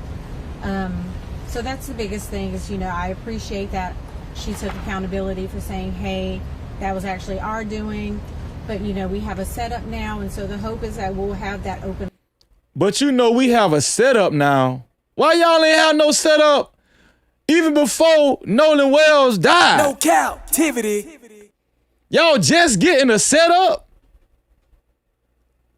Because Ben Crump and the Nolan Wells family put pressure on your ASS? Man, I HATEDC Rikers, man. And I have good reason to. Y'all got good reason to. Stop letting them people tell y'all how to feel.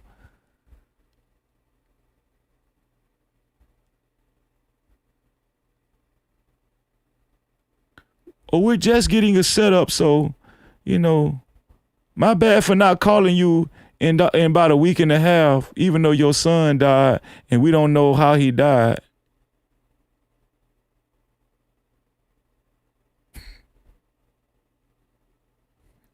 It's just the little things that y'all can, you know, pick apart. But some black folk they still don't have a desire to pick this apart. Pick these types of details apart.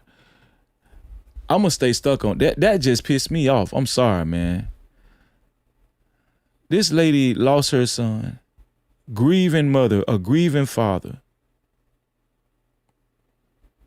This SHIT been all over the news.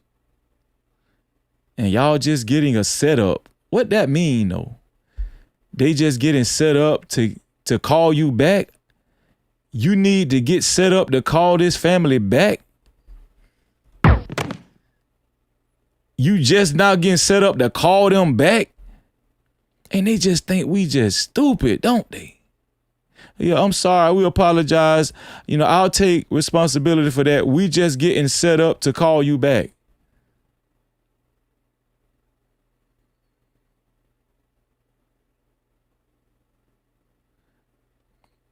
Man, F-U-C-K-U and damn you. Lines of communication. So you feel like this was useful And today? Attorney Hertz has a comment on that there. Let me just say that under the law in Mississippi, a victim is entitled within, I think it's 72 hours to get an incident report and to have certain information shared.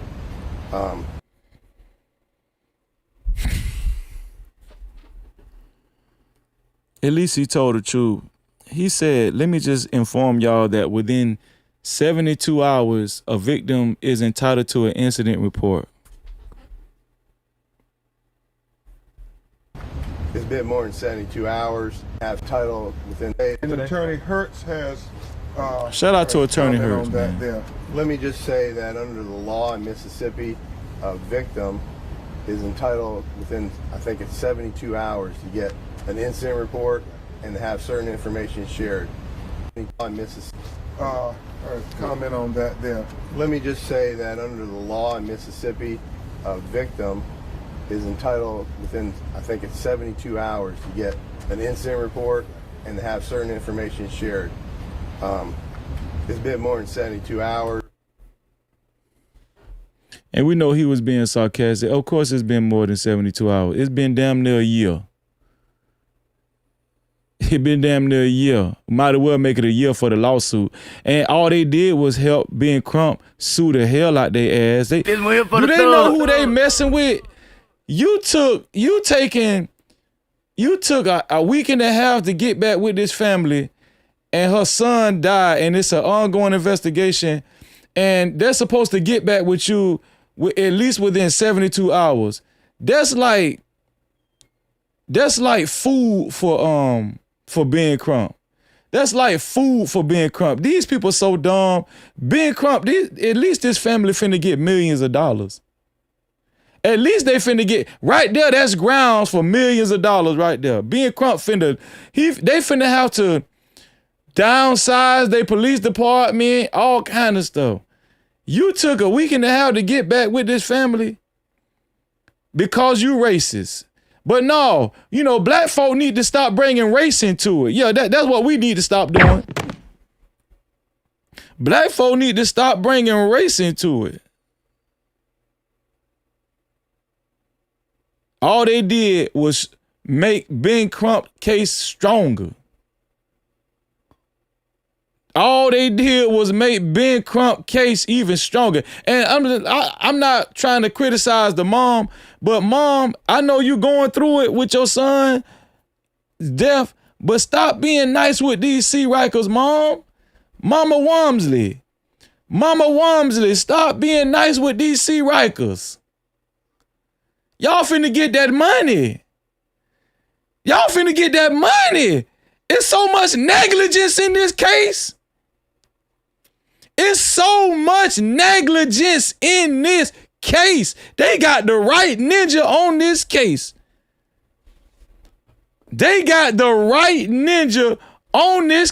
Can't y'all see it? Can't you feel it?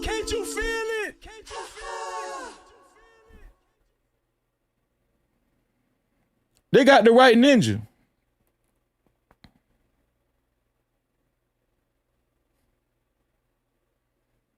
They got the right ninja on this case right here. And that's part of the meeting here today, to start getting the incident report and all that information that we came here to collect, as well as listen to the district attorney and what she had to say. Did you get that report? No, not yet. We are working with them to say there need to be better communications with the clients and so forth. So the big things that we know, there's going to be a grand jury into the death of Nolan Wells, and number two, that we're going to have a mutual inspection of Nolan's cell phone. We just want to make sure everybody else's cell phone is also being downloaded. Thank you. Really quickly, as far as a lot.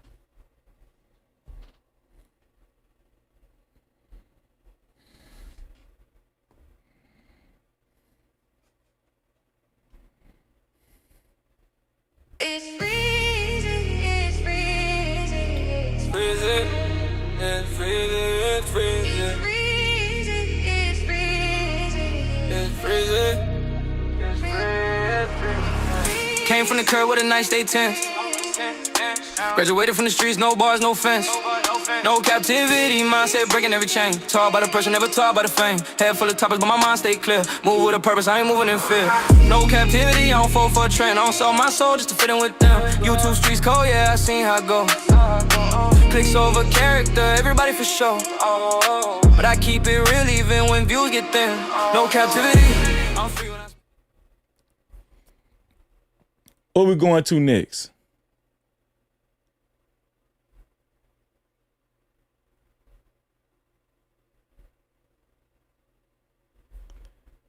What we going to next? The mom just released a video, and I want to show y'all what she said. She was compelled to talk to y'all and release a video, and I want to show y'all what the mom had to say. You could tell the mom is really taking this hard, and justifiably. You know what I'm saying? The mom is really taking this hard.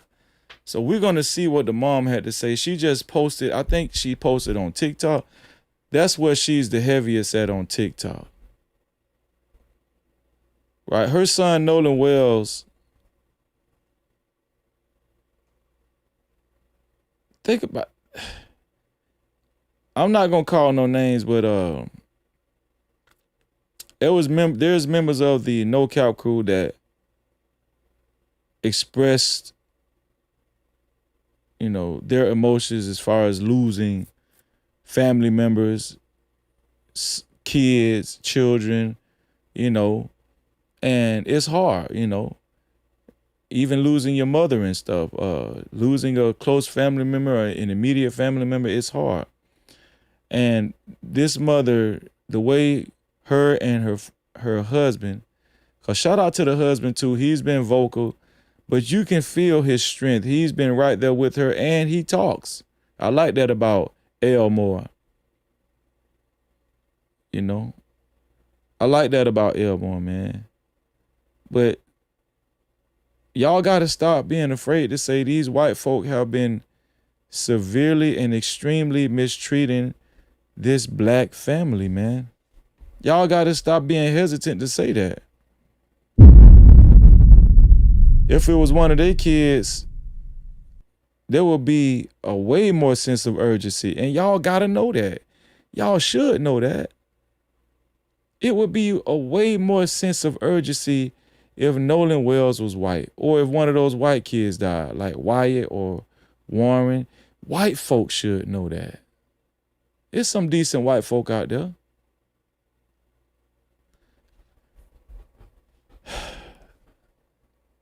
Let's see what Christine Walmsley had to say. She just recently uploaded a post. So let's see what she had to say. Where is that post at? There she is. To see me. Hey, Boo Bears. I know you probably did not expect to see me, but I had to come on because I wanted to acknowledge all of your love, your support, your kindness that you guys have been showing me. I wanted to, answer each and every one of you, and I probably will at some point. I will at some point, but right now it's just, everything is so heavy. And she's even, you can tell this is a very nice woman. She's a great wife. She's a great mother, a good mother, you know why I could tell that? Because she's taking out the time to even respond to us during a time of bereavement and grief. She's being so thoughtful and considerate to even just talk to us. And she said eventually she'll have enough time to respond to everyone one by one and stuff, which that's unlikely. I mean, she don't need to be worried about that. But it's probably keeping her sane too. It's probably keeping her mind occupied to do this too. But she's a sweet woman, man. She's a sweet lady. You could tell. And she's addressing her community too, you know. No Cap-tivity. She's addressing her community. She's addressing black folks. She's almost like an activist. Her and her husband, they're like activists at this point. Right? They're not relying on Dominique Alexander to be spokesperson. I mean, listen, Ben Crump has been a spokesperson, but they haven't just been relying on Ben Crump. She's been talking too. Now, we know Carmelo Anthony's mom talked on that one press conference, but this lady been real vocal. Her husband has been very vocal as well. I like that. I really do, man. To each and every one of you, and I appreciate all of your love, your support, your kindness that you guys have been showing me. I wanted to, answer each and every one of you, and I probably will at some point. I will at some point, but right now it's just, everything is so heavy. Everything is so heavy. Just been going through the motions, I'm a healthcare provider, so I talk about grief a lot. Now to be on the other side of this is, it's a lot. Wow. So I lost my mom a few years ago, and that was hard. She lost her mom a few years ago too. I lost my mom in 2022. What's up, Tyranny? What's going on? I lost my mom in 2022. Man, y'all don't understand. That's hard, man. And then for you to be treated like that from authority figures in your local area, for them to SHIT on you, for them to totally SHIT on you like that, because that's really what it was. They SHIT on this family. It's just a slap in the face, man. This loss, this grief, this pain, it's different. It's insurmountable. And then it's like you get these flood of emotions all at different times, and grief is so multi-layered.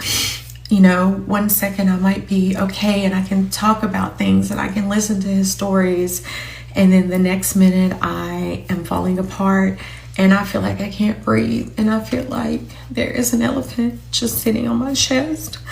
Condolences to you, Honeydew Brown. Special condolences to you.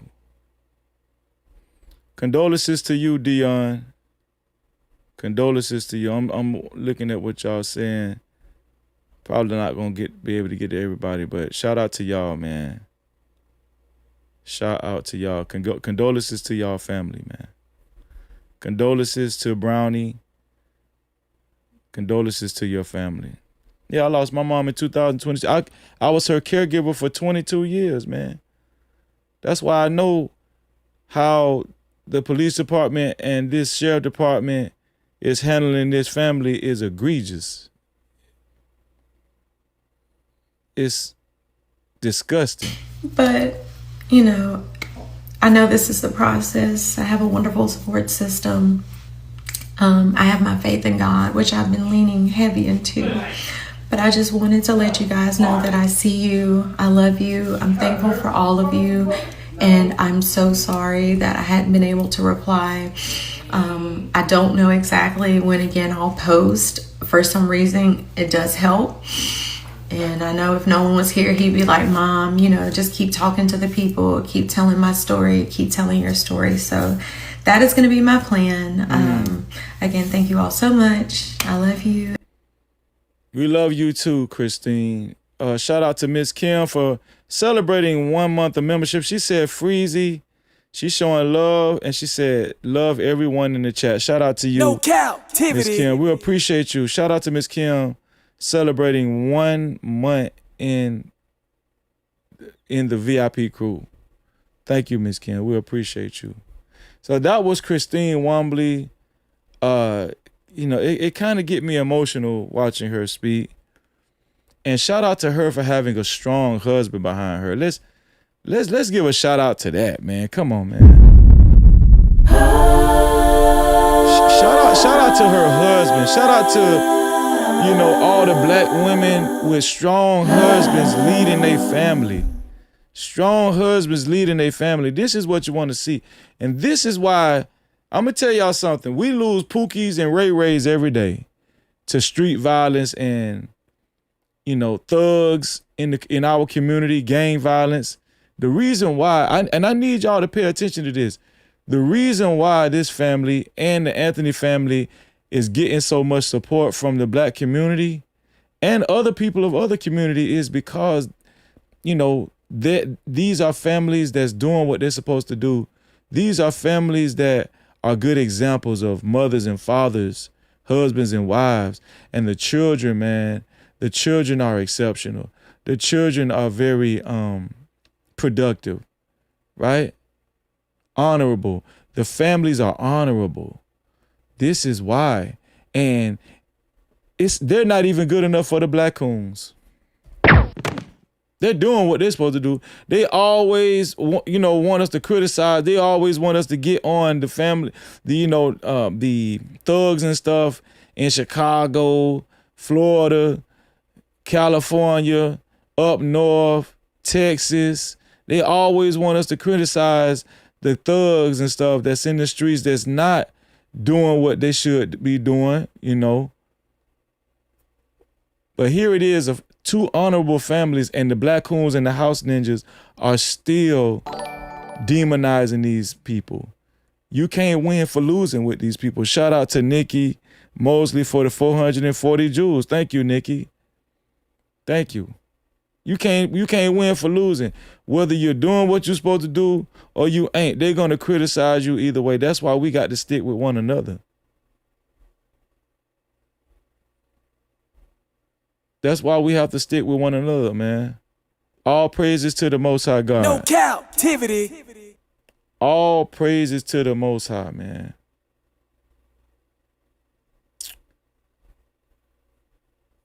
Are y'all ready to see what's going on with this GPS? I want to see what's going on with this GPS.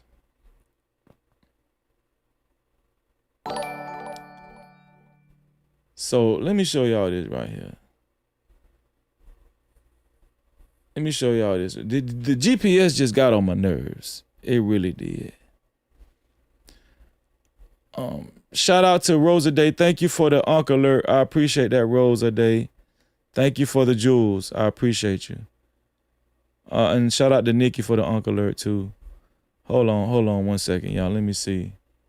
Let me make sure. Let me go to recent events. Okay, Nikki. Thank you, Nikki. H. Turner, thank you for the 200 jewels, H. Turner. And shout out to Nikki. Shout out to Nikki Mosley for 440 jewels. And Rosa Day. Shout out to Rosa Day for 440 jewels. Shout out to you, Rosa Day. Thank you so much. Let me show y'all this right here, man. So, new GPS data obtained by CBS News reveals the movements of the boat Nolan Wells was on before he disappeared. So, these are supposed to be, what is this? These are supposed to be some photos of the movement of the boat. What is it? I think they're calling the boat 1834 vessel. 1834 vessel. This is July 4th. Okay, so it was 3 vessels. It was 3 boats. 1834 vessel. Also on July 4th, 1919 vessel.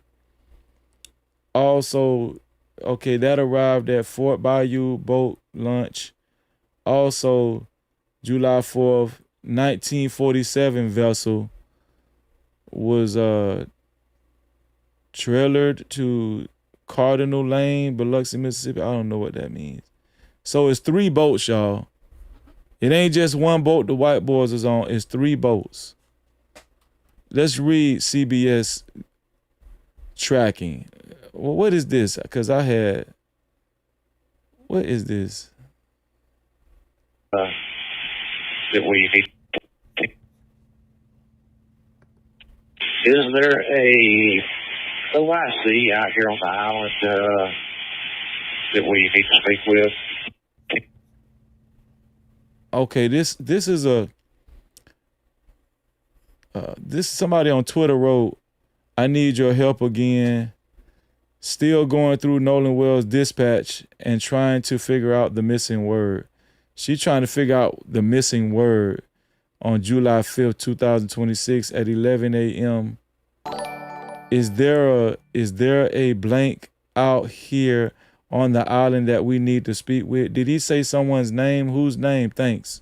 Is there a OIC out here on the island that we need to speak with?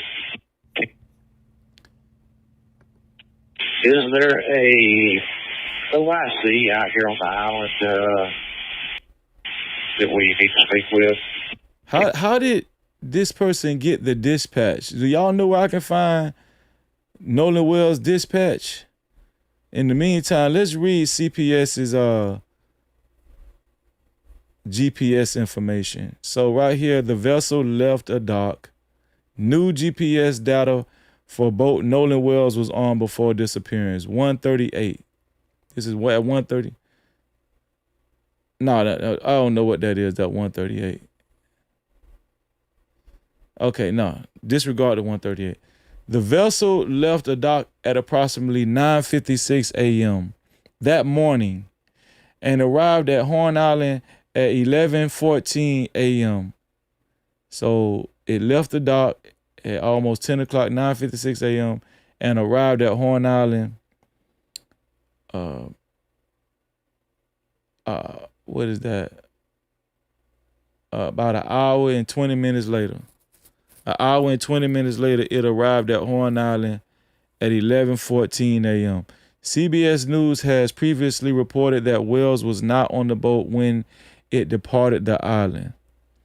CBS News, you need to stop reporting fake news. They always talking about we reporting fake news. No, CBS, y'all reporting fake news. You need to stop that. Y'all transforming everything. CBS News has previously reported that Wells was not on the boat when it departed the island. You don't know if Nolan Wells was on the boat or not, CBS. We're going to break this down all the way down. CBS, you don't know if Nolan Wells was on the boat or not, so why would you report that? Why would you report that? According to the I know why they reported it, because y'all believe the white boys. I'm gonna give you one more time. Yeah. And you're through. Y'all believe the white boys. That's why you reported at CBS. CBS News has previously reported that Wells was not on the boat when it departed the island. According to the GPS data, the boat left Horn Island at 4:31 p.m. and returned to its original departure dock. So, according to GPS, and this was reported that the boat left at 4:31 p.m. Right? Now, first the white boys was trying to say that they left at 3, right? Or that, what did they say? No, they said the last time they seen Nolan Wells was at 3. I got to remember. Because at one point in time, I thought they was trying to say they left at 3. But here it is. Okay, the boat left Horn Island at 4:31 p.m. and returned to its original departure dock. So they saying that, I know for a fact they saying that the last time they seen Nolan Wells was at 3 p.m. Where was Nolan Wells between 3 p.m. and 4:31? According to the white boys. Where was Nolan Wells, white boys? Huh? And returned to its original departure dock. It then traveled into Fort Bayou around 5:52 p.m. It traveled into Fort Bayou at 5:52 p.m. before returning to the dock at 6:06 p.m. So it traveled into Fort Bayou around 5:52 p.m. before returning to the dock at 6:06 p.m. Okay. Here's the next page. Later that evening, the boat went to Fort Bayou. Boat launch at 7:19 p.m. So it went to Fort Bayou at 5:52 p.m., then arrived at the dock at 6:06 p.m. Then the boat went back to Fort Bayou lunch. Then later that evening, the boat went to the Fort Bayou boat launch at 7:19 p.m. The Fort Bayou boat lunch. So it went to the dock, then it went to the Fort Bayou boat lunch. Okay, that might be a different location. Fort Bayou boat lunch at 7:19 p.m. according to the MSDMR report. But all of this is in Fort Bayou. From there, it traveled overland, presumably towed by a vehicle to the Biloxi, Mississippi residence of the boat's owners.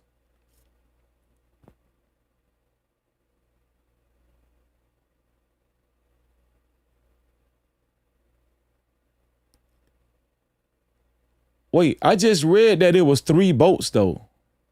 What is CBS doing? So this boat is a different boat that, wait. Did are y'all seeing this? Are y'all seeing this? It's 3 different boats. Look. Vessel 1834, vessel 1919, vessel 1947 was trailered to Biloxi, Mississippi right there. It's 3 boats. So which boat is they? See, this GPS stuff is kind of confusing. Which boat went to Biloxi, Mississippi? They want us to believe that this is the same boat, but they're not telling us which boat went where.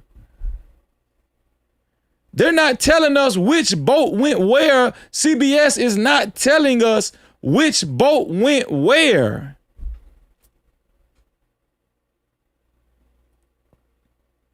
Later that evening, the boat went to the Fort Bayou boat launch at 7:19 p.m. according to the MSDMR report. From there, it traveled overland, presumably towed by a vehicle, to the Biloxi, Mississippi residence of the boat's owners. So so it was 3 boats together. They was all together.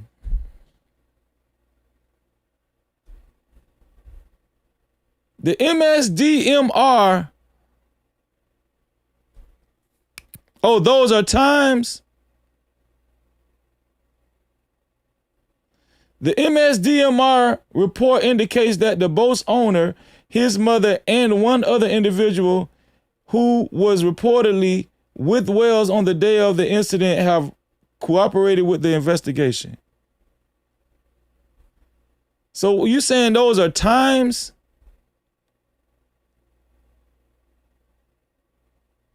Those are times. I might be mistaken. Let me see. Let me go, because I'm trying to get to the bottom of this.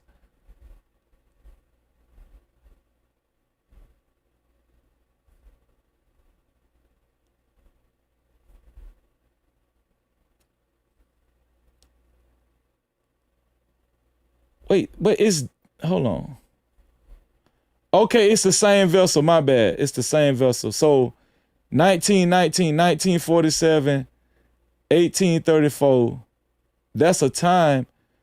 Wait, hold on. Wait. Vessel. Are you sure these are times? 1834. So this is like military time. Okay, thank y'all for correcting me.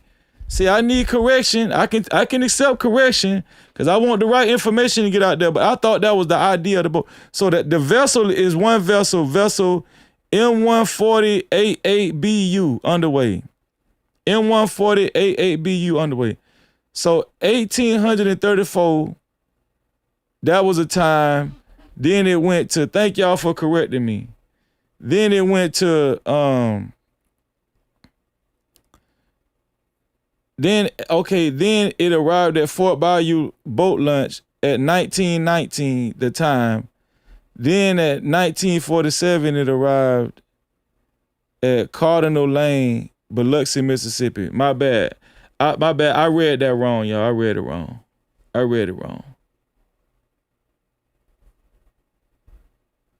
Let me see. So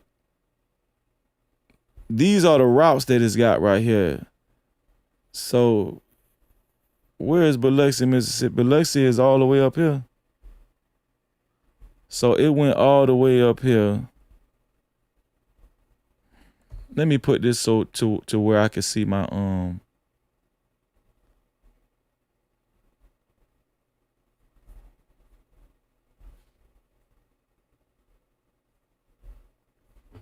let me do this.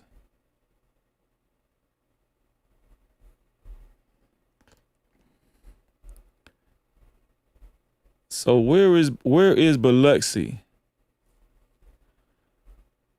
So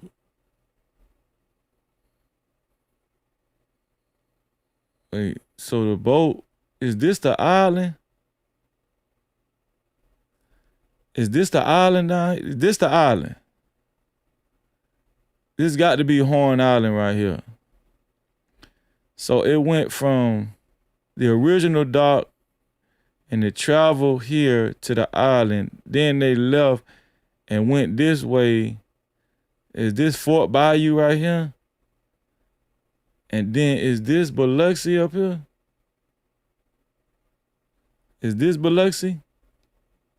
I don't want to be wrong again. I want y'all to make sure y'all correct me, but you know.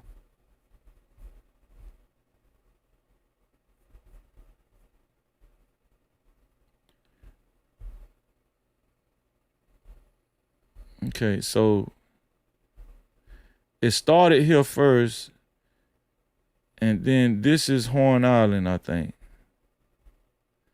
And then they went back up here. This is Fort Bayou. So this Fort Bayou right here. And this is Biloxi. This is Cardinal Lane. It was towed to Biloxi right here. The boat that Nolan Wells was supposed to been on. It was towed to. Okay, this what I need to know. I need y'all to help me out. I think I might take some phone calls, man. This is what I need to know. How did they get the boat to the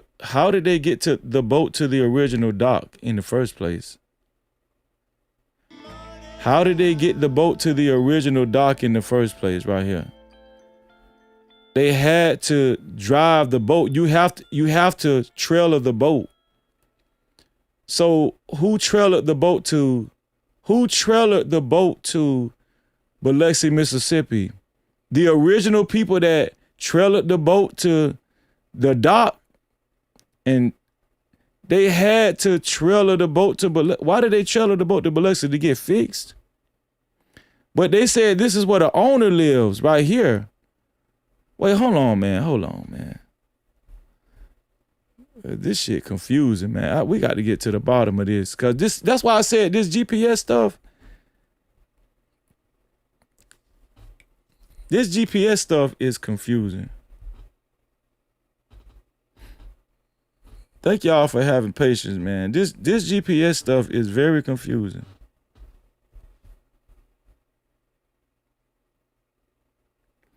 So they had it towed.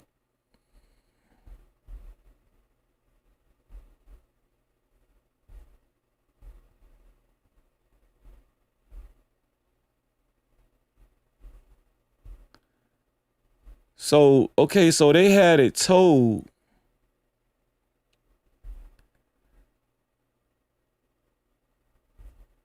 Hold on, let me go back to the words. Let me go back over here. I'm sorry, y'all. I gotta. Let me get off the post. Let me go to CBS again.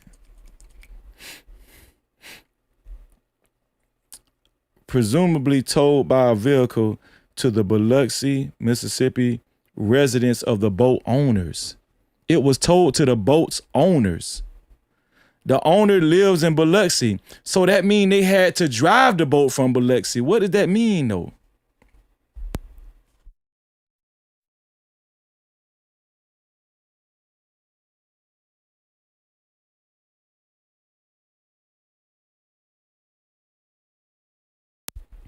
That means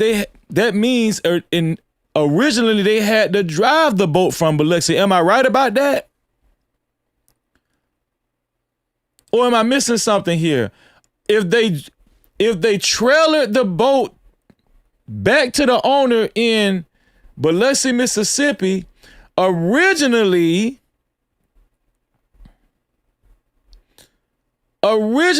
they had to drive the boat, trailer the boat from Biloxi, Mississippi. But okay, y'all saying towed, but why do you have to tow a boat when you can just trailer it? You can when you tow a boat, isn't towing a boat putting it on a trailer? Like if I have a truck and I got the boat on the back of my truck, if I got the boat on a trailer, I'm towing the boat, right? They want us to believe a tow truck towed the boat. No, the original people that drove the boat to the dock, they towed it back to their house. They try to make it complicated. No, the owners towed the boat back to the owner house. It was Wyatt's boat. Wyatt lives in Biloxi, Mississippi? Or was it Wyatt's boat that Nolan Wells was on? It had to be in Wyatt's boat that Nolan Wells was on, right?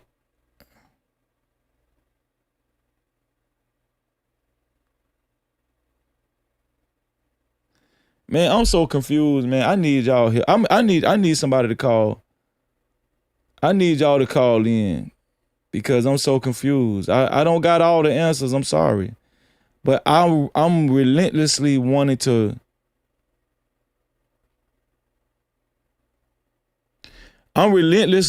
figure this out. So this was Wyatt boat. So Wyatt lives in Biloxi, Mississippi. So that explains, how did Wyatt boat end up at Warren's house?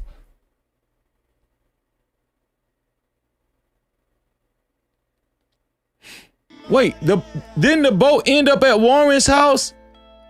And is this, hold on, listen. So this all the GPS they got for us right here? This is all the GPS that they have for us right here. 9:56 July 4th. 9:56 July 4th. 11:14 July 4th. 4:31 July 4th. 5:52 July 4th. 6:06 July 4th. 7:19 July 4th. All of this is July 4th. So what about from 7:19? Where was they washing the boat at? Where was they washing the boat at 3 a.m. in the morning? No Cap-tivity. Do y'all get what I'm saying? Where were they washing the boat at 3 a.m. in the morning? I heard they was washing the boat at Warren's house. Okay, y'all saying the boat is a rental, but they was caught washing the boat at 3 a.m. on July 5th. Where that GPS at? That's what I want to know.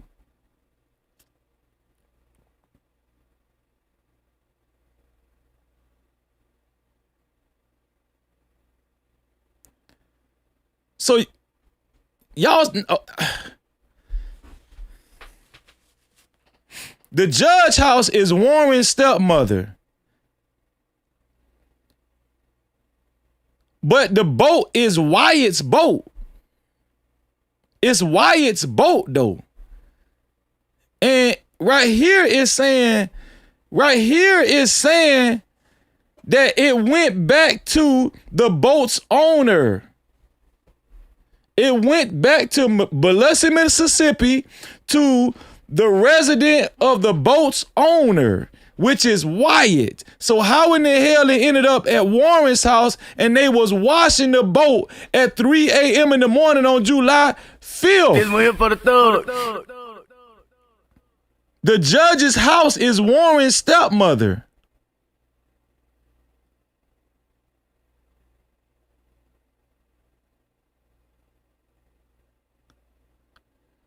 So it had to have been Warren. Warren had to been towing the boat. Is y'all following me? Are y'all following me? Warren had to been, listen, Warren had to been towing the boat. If it ended up at Warren's house, or Wyatt towed the boat to Warren's house and they was all together.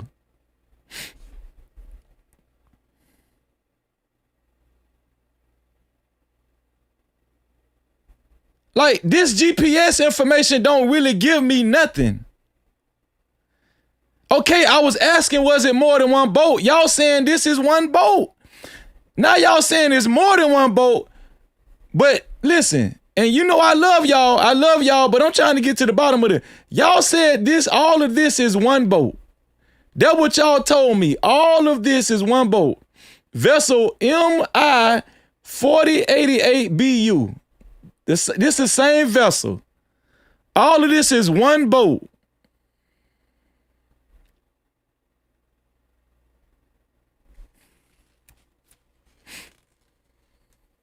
All of this is one boat. I know it was 3 boats, but this GPS is giving us one boat. The GPS is giving us one boat.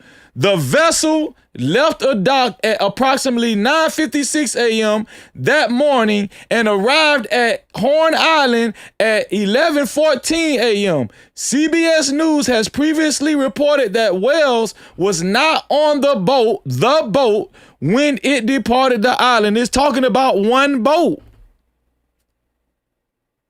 It's talking about, see, we gotta make sure we understand this so we can all be on one page. That's why they have us all discombobulated and confused. This is one boat that CBS reported on with the GPS. This the boat that the white boys and Nolan was in. But they saying, according to the GPS data on that one boat,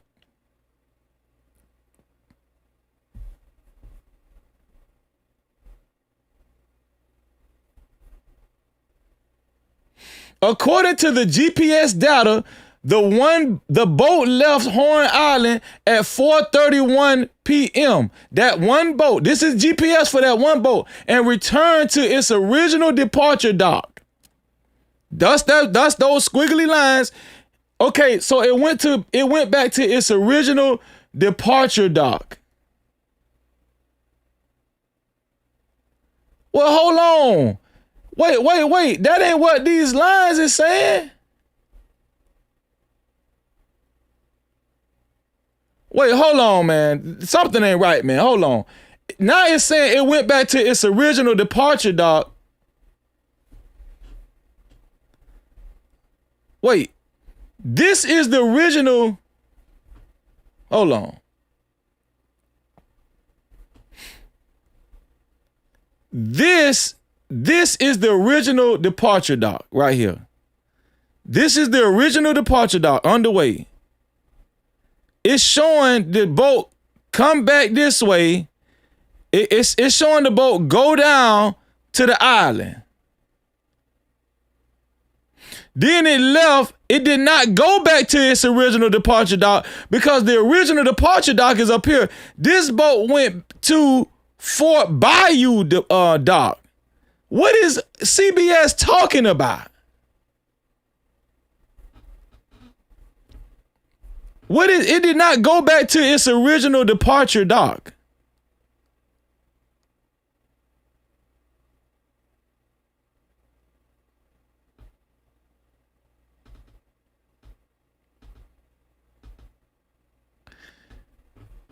Man, y'all confusing the hell out of me. Because I got good common sense. I got good sense. Ain't this, listen, somebody put yes or no in the chat. Isn't this, hold on. Where my damn mouse? Where my damn? Hold on, man.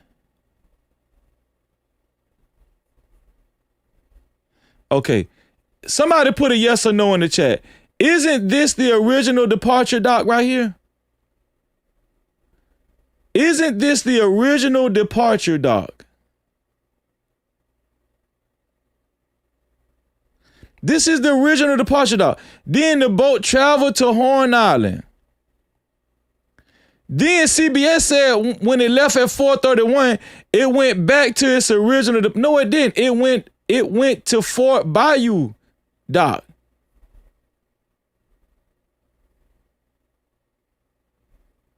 This is the same boat. This is not 3 boats. Y'all, listen, I need y'all to please follow me. This is one boat.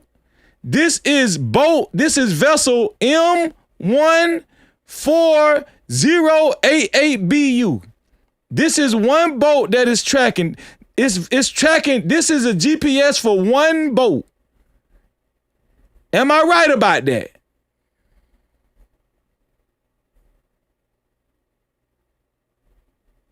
Why did it say when it left Horn Island, it went back to its original departure dock? When it didn't, it went to Fort Bayou dock.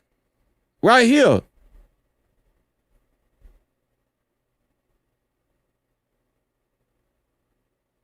Listen, I'm going to check my email. Stop. Listen, I'm going to check my email. Let me do this show. Listen, y'all be trying to throw stuff at me at the same time. I'm trying to process this.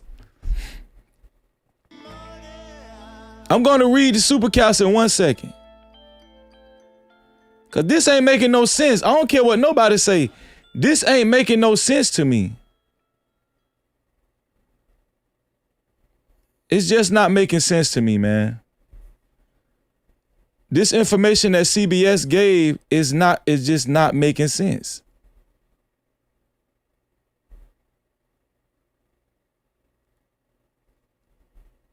So let me go back to CBS.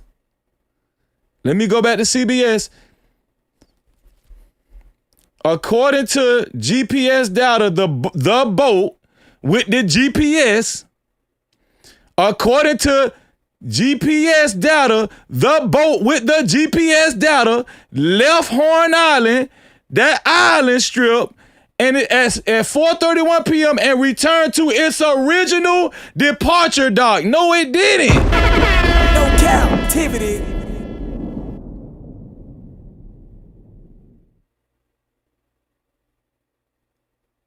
How in the hell that's the... One more time for the people in the back. One more time for the people in the back. One more time for the people in the back.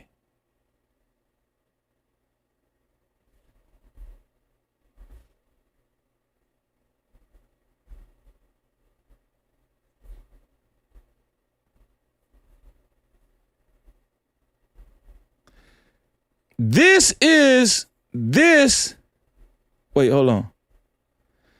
This is the original departure dock right here. You see that little blue arrow? That's the original departure dock. Then it goes to Horn Island. They saying it went back to the original departure dock. No, it went to Fort Bayou departure dock. It went to Fort Bayou departure dock. And then from Fort Bayou, it went all the way up here. It went up here. Hold on. Something ain't right. Hold on. I gotta.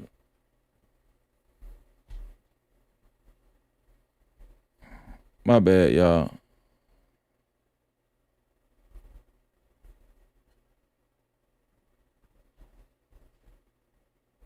Hold on. Cause it's this thing. Okay, here we go.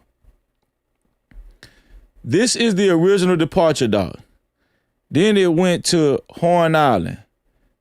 They saying it went back to the original departure dock, and no, it didn't. It went to Fort Bayou departure dock, which that's not the original departure dock. And then from Fort Bayou, it traveled to Biloxi, Mississippi, to the original owner's house. What are y'all talking about? What are y'all talking about, man? What are y'all listen? Y'all ain't finna make me think I'm going crazy.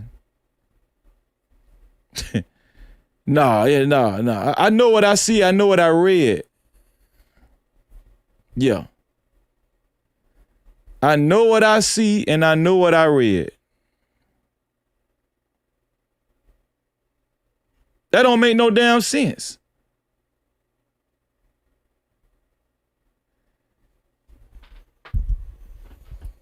And y'all finna start trolling me. Some of y'all finna start trolling me in this damn chat. Because that don't make no sense. CPS was lying. CBS lied. CBS lied.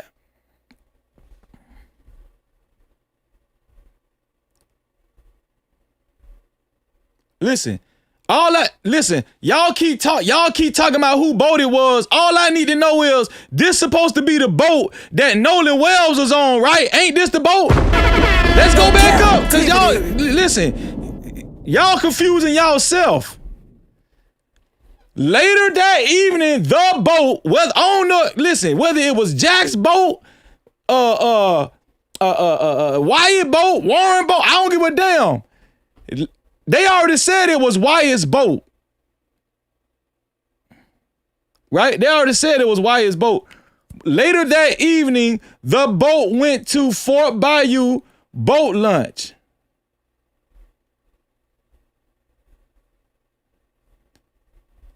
Let's start from the beginning. The vessel left a dock. This is the beginning.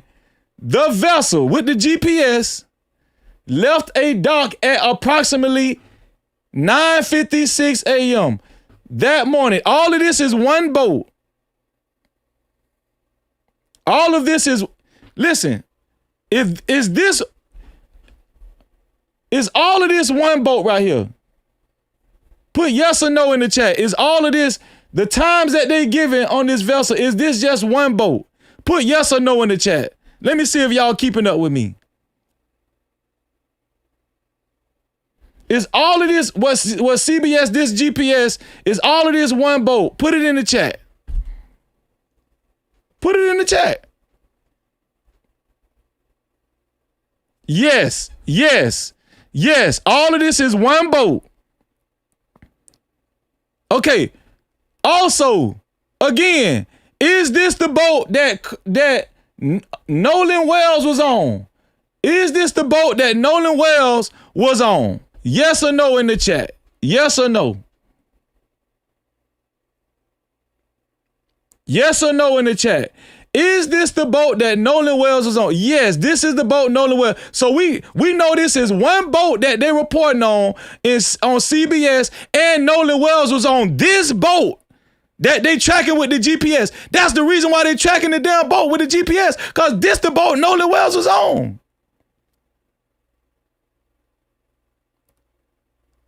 Y'all ain't finna run my damn pressure up.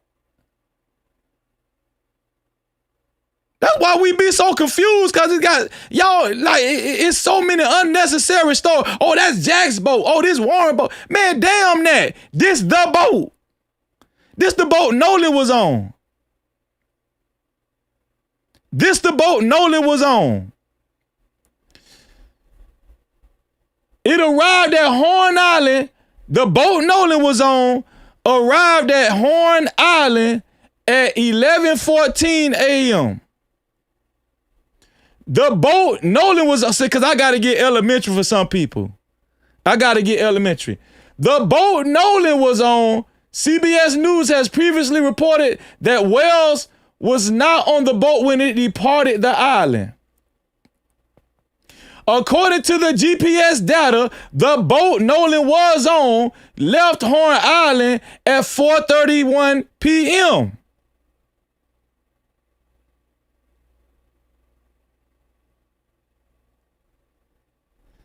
and returned, and the boat that Nolan was on returned to its original departure dock. No, it didn't. No, it didn't. Unless, listen, hold on. This is the GPS. This is the GPS tracking.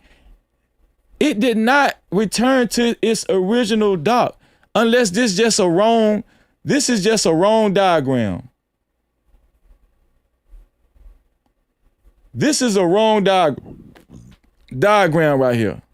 This is the original dock. Hold on.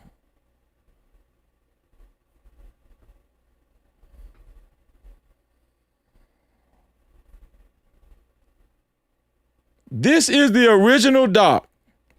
It went to Horn Island. Let me pull it up.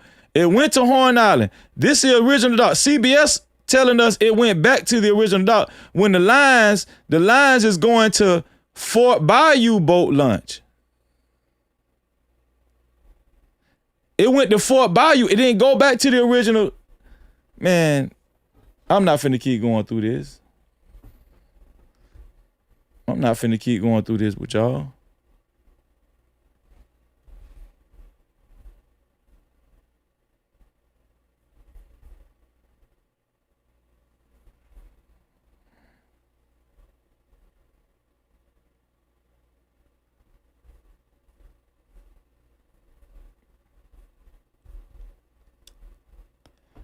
Okay.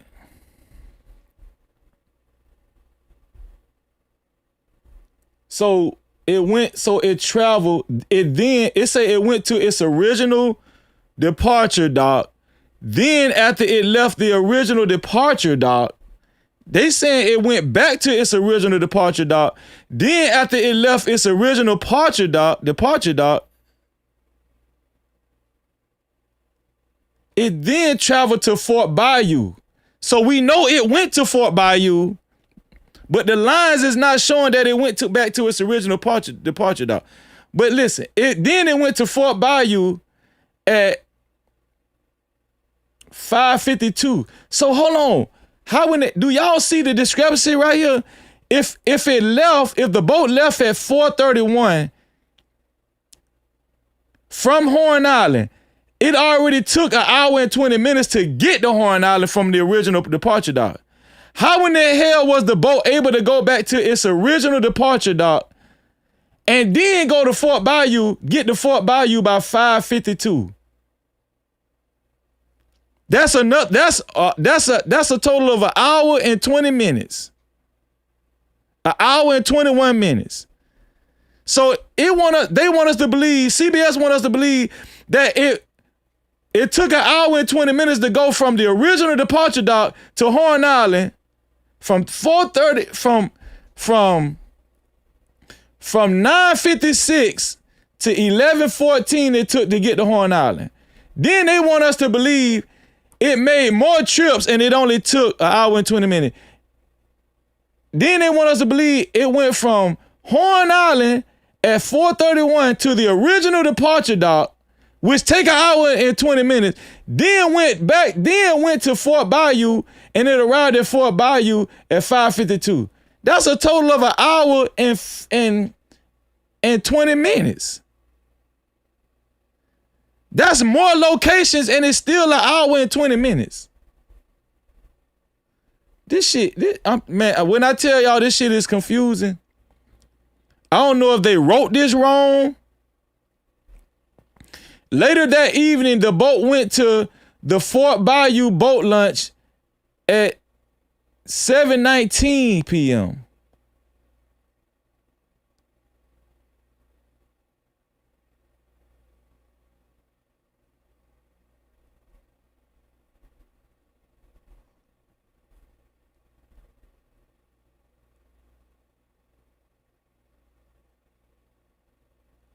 What? This is confusing, man. So it went to Fort Bayou at 7:19 p.m. according to the MSDMR report. From there, it traveled overland, presumably towed by a vehicle to Biloxi, Mississippi, residence of the boat's owner.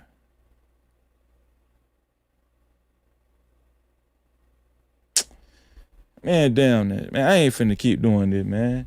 I know this ain't right. I know this ain't right. Y'all want me to believe that this is right and accurate. Man, okay, all right.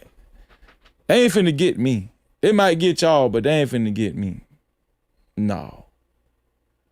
I ain't finna let them do that to me. Let me see.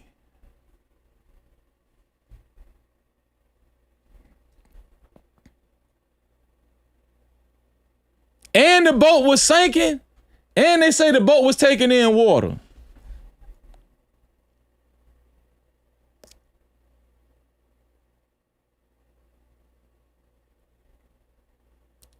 Oh, let me read some more super cap. Let me go to the no cap crew. The report, the no cap crew is reporting. Let me go back to the no cap crew. Let's see. Shout out to 412 up and down for the $10. Thank you, 412. No cap. Appreciate you, 412. Make it happen. Cash app on deck, yeah, we keep it active. Super chat live when the combo gets deep. Shout out to 412 up and down. Thank you for your super cap, for your $10 support. I appreciate that, bro. Also, hello, Barbara, this Shirley, $2 support. She said, check email is broken down with time. Rosie, who in it? Man, I'm not finna go to these people. Listen, we own No Cap-tivity with Freezy.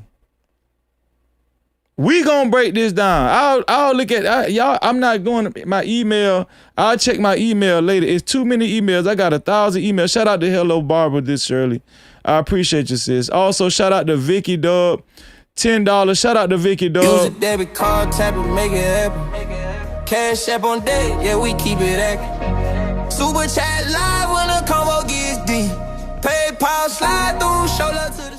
Shout out to Vicky Dove for the $10. Said, Freezy, have you seen the short video by Queen Sheba? Darling, GPS data shows 2 Fort Bayou stops about 2.5 hours apart. What happened in between? It might make sense. Check it out. Shout out to Queen Sheba. Shout out to Queen Sheba. I'ma check it out. Shout out to you, Vicky. And shout out to Hello Barbara. I'ma check it out, but I know that GPS information, like, the drawing, the diagram, and what CBS put out there, it just ain't make no sense. Shout out to Scarlett Morgani. She took over the did Scarlett know? Scarlett was at $87. No, she was at $82. Now this $25. What that make for Scarlett? That's 107 plus. That's $112. $112, Scarlett. You're almost there, Scarlett. The sponsor is still Moses Props, but shout out to Scarlett for the $25 super cap. What Scarlett said? Scarlett said the GPS is definitely telling a story here, and we can see that something is very, very off here. Where was Nolan all this time? Where was Nolan all this time? What happened to him when all this is going down? So all this happening and no one don't know anything? That's a fact, Scarlett. Shout out to Scarlett Morgani for the $25 super cap, man. Let's represent for Scarlett, man. Let's get it, man. Here we go. Hey, hold up, wait. Do I see 5s, 10s, 20s in the place? No cap, appreciate it. Cash out, super chat, super stickers, memberships, PayPal's in the building, let it rain like that. Don't forget them 50s, don't forget them 100s. Blessings coming fast, we ain't waiting on nothing. Appreciate everything that you spend. When you feel generous, run it back again. Ay. Money talk, let it flow. Shout out to my sister Scarlett Morgani, $25 super cap. Thank you, sis. I appreciate you. No cap. Cap-tivity. That's $112 for my sister, I believe. Yeah, $112 for Scarlett Magani. And the sponsor so far is still Moses Props, $120. To be a co-sponsor, official sponsor of tonight's show has to be $120 or more. Shout out to Donnie. Donnie for the $2. He said, "You're on to something." I mean, No Donnie, Cap-tivity. listen, I'm just matching up what I read with the diagram, with the drawing. Shout out to Hello Barbara, this Shirley, $2. She said, "That's my name, Rose," on the email. Shout out to you, Hello Barbara. Hello Barbara, I don't see a Rose in my email. I don't know if you sent it to the wrong email. I don't see a Rose on the email. I don't see a Rose. Let me see. Yeah, I don't see your email, Hello Barbara. I do see Teresa.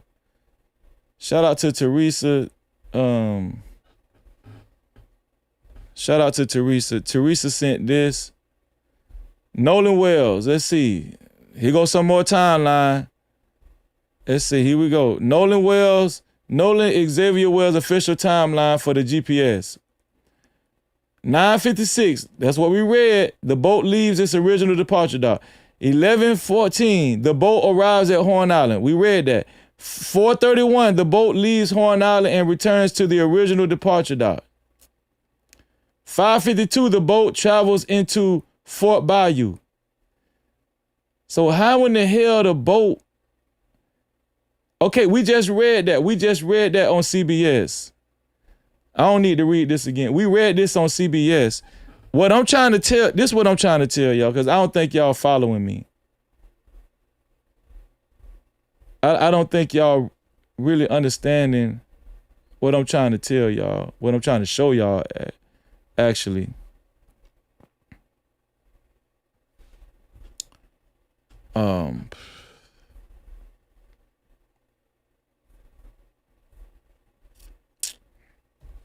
I'm gonna show it to y'all one more time.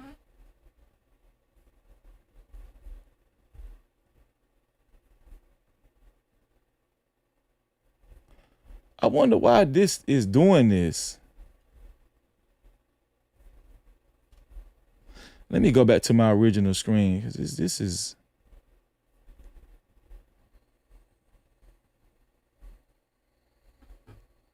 Okay.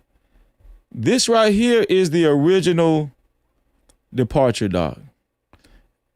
CBS is saying, the timeline is saying it went to Horn Island and then it went back to the original departure dock. What I'm showing y'all, the drawing don't show that it went back to the original departure dock.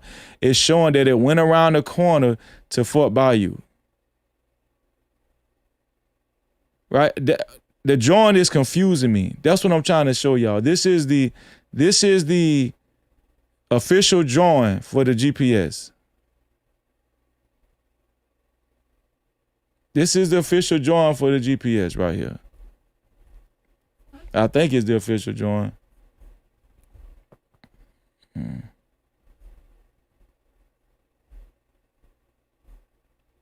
That's what I was trying to show y'all.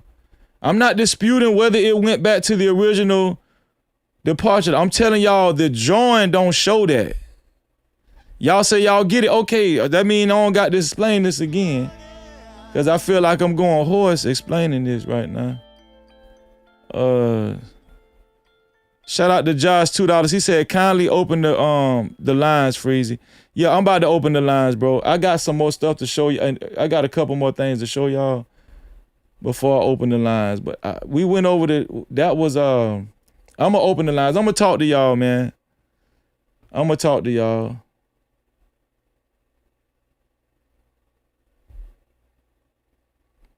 I'll say, let's see what this dude said. He broke it. He called himself breaking it down. Let's see what this dude had to say. Hold on, here we go. Was scheduled shortly. Breaking news: Nolan Wells' autopsy results are now in, and we now have GPS data showing exactly. I can't hardly hear him. Breaking news: Nolan Wells' autopsy results are now in, and we now have GPS data showing exactly where the boat went throughout the day. So Nolan Wells' official autopsy was performed on July 7th at the Mississippi State Medical Examiner's office, and an independent autopsy commissioned by the family was scheduled shortly after, meaning as of today, both autopsies have been completed, and full and final autopsy results usually take between 6 to 12 weeks to be released, but preliminary findings are usually available. What he said Was scheduled shortly after, meaning as of today, both autopsies have been completed. The boat went throughout the day. So Nolan Wells' official autopsy was performed on July 7th at the Mississippi State Medical Examiner's office, and an independent autopsy commissioned by the family was scheduled shortly after, meaning as of today, both autopsies have been completed, and full and final autopsy results usually take between 6. Man, I'm finna click off this dude. Ben Crump just said that the doctor's autopsy in Jackson County has not been completed. They haven't even completed it yet.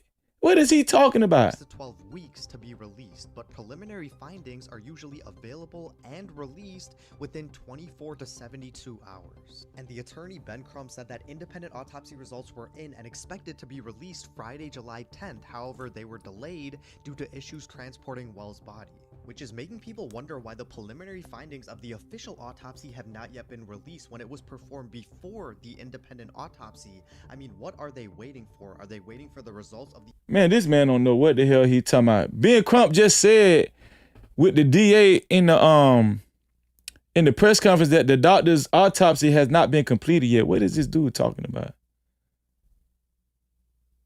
What is he talking about, man? And then on top of that, it's still not showing us the GPS information after 7:19. What is that? After 7:19 p.m. All of this is July 4th. All of this is July 4th. They found Nolan Wells' body on July 6th. Not July 5th, July 6th.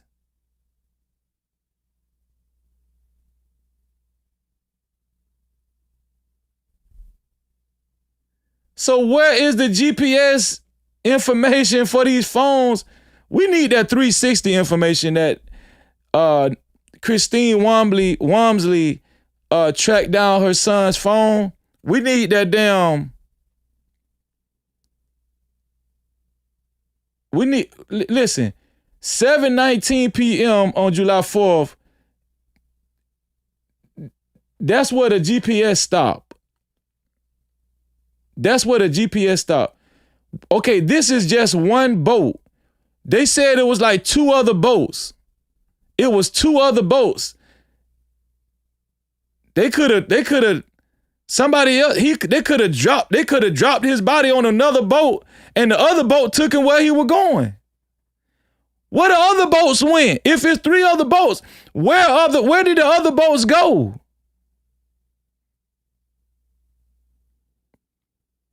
Where did the other boats go? We need to know where the other boats went to. We know this the original boat that Nolan Wells went on, but where the other 2 boats went? Am I wrong for asking that? Man, it's just, man. 7:19 p.m. July 4th, that's where the GPS time stopped. So what about from 7:19 July 4th to July 6th? What about all that time when they found Nolan?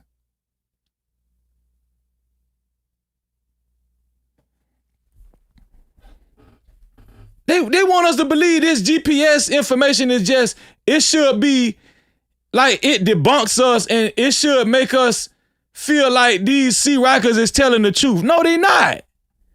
They not telling the truth. They just spoon feeding us. They're spoon feeding us, man. Y'all, I'm telling y'all, man, they playing with our heads. Pause. They playing with us. I had I don't know what. Let me see what this guy talking about. The person told me to keep their name anonymous, and they was rushing from Horn Island back to shore. The person told me to keep their name anonymous, and I gave them my promise and my word that I would not mention their name. But The cycle is going to continue to repeat itself if we do not learn from the lesson. It's going to repeat itself over and over and over again. Hey, look, stay vigilant and stay dangerous. It's open season on a nigga's ass out here. Man, man, this tragedy that's going on down here in Ocean Springs, Mississippi, Horn Island, I got some information from a verifiable source that someone that was there fishing.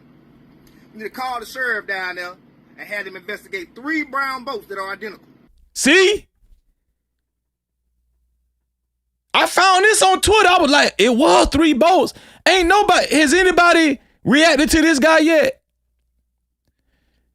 3 brown boats that was identical. He said it was a witness that was fishing out there. But he's not going to give up that identity because the clan is big out there. Look, watch this. Man, man, this tragedy that's going on down here in Ocean Springs, Mississippi, Horn Island, I got some information from a verifiable source that someone that was there fishing. You need to call the sheriff down there and have them investigate 3 brown boats that are identical. They was rushing from Horn Island back to shore. The person told me to keep their name anonymous, and I gave them my promise and my word that I would not mention their name.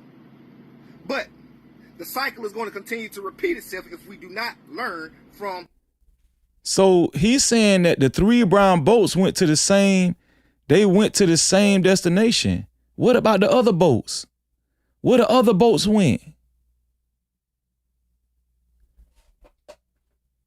Do y'all understand what I'm saying? Where the other boats went? Where did the other 2 boats go? They was together.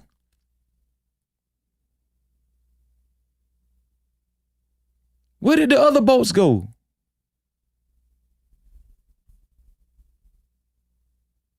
Watch this. Let me run it back. Repeat itself over and over and over again. Hey, look, stay vigilant and stay dangerous. It's open season on a nigga's ass out here. Man, man, this tragedy that's going on down here in Ocean Springs, Mississippi, Horn Island, I got some information from a verifiable source that someone that was there fishing. You need to call the sheriff down there and have them investigate 3 brown boats that are identical. They was rushing from Horn Island back to shore.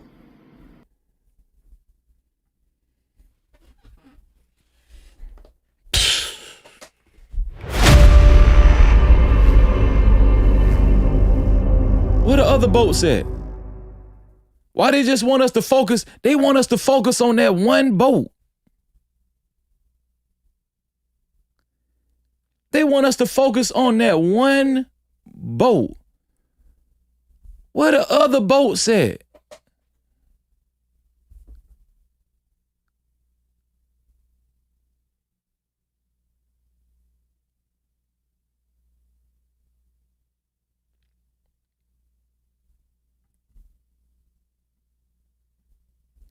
And then y'all truly believe only one boat was, like, these people only know one boat and only one boat was traveling by itself?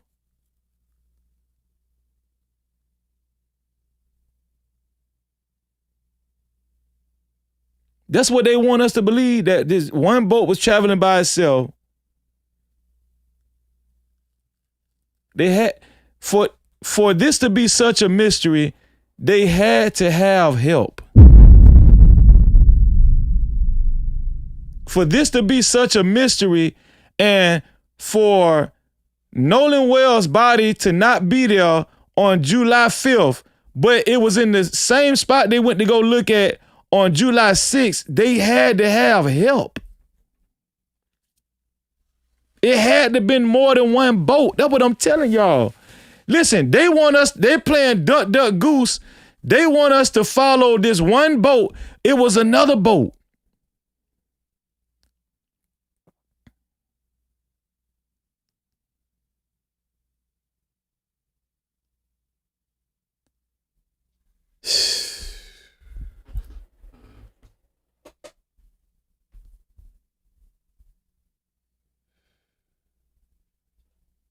Let's see what this young lady had to say. Touching and putting.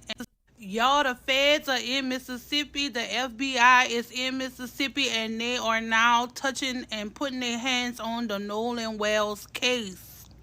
So guess what? Let me tell you, people saying, oh, the FBI can't be trusted either. Let me tell you.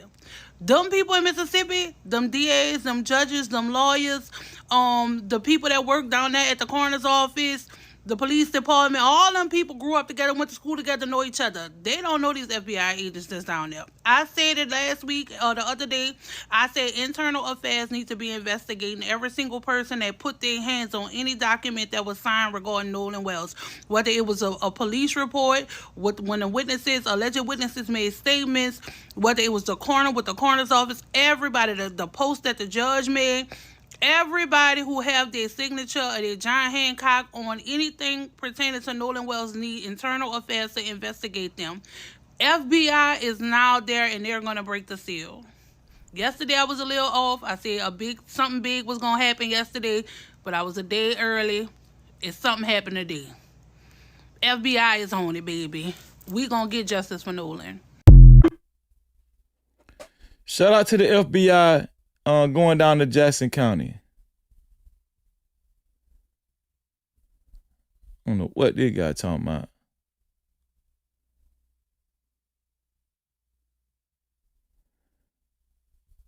I don't know what he talking about.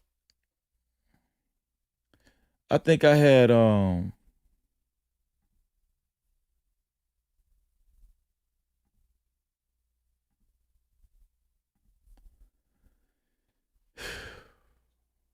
let me see. I knew.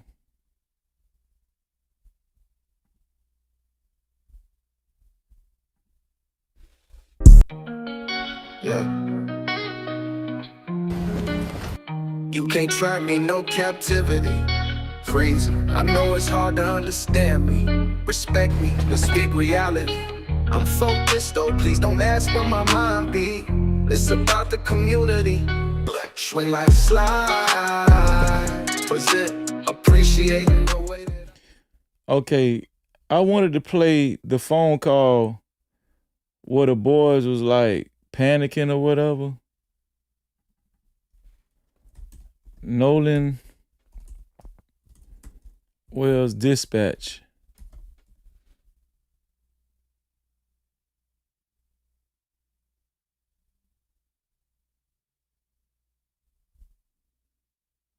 Nolan Wells dispatch.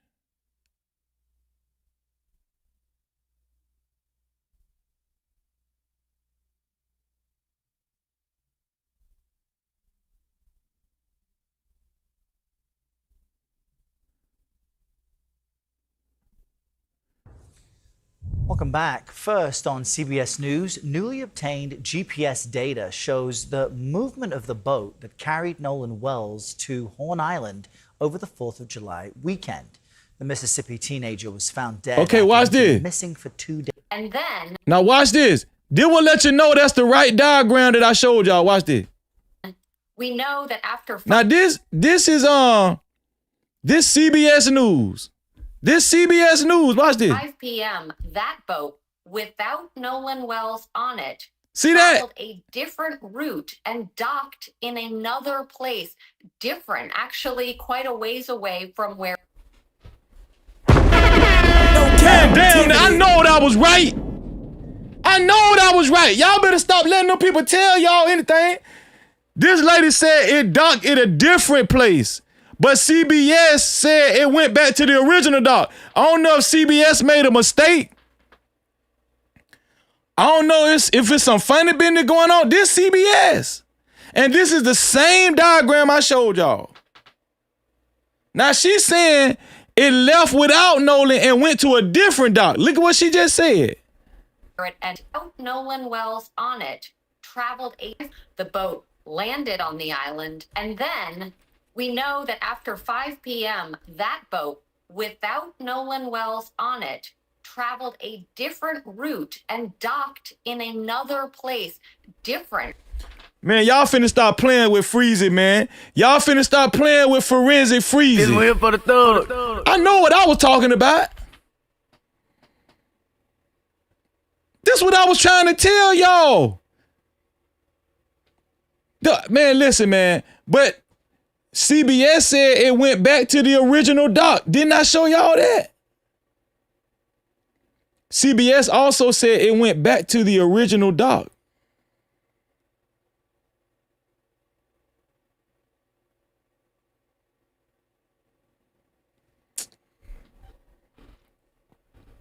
Actually quite a ways away from where it entered the water that morning.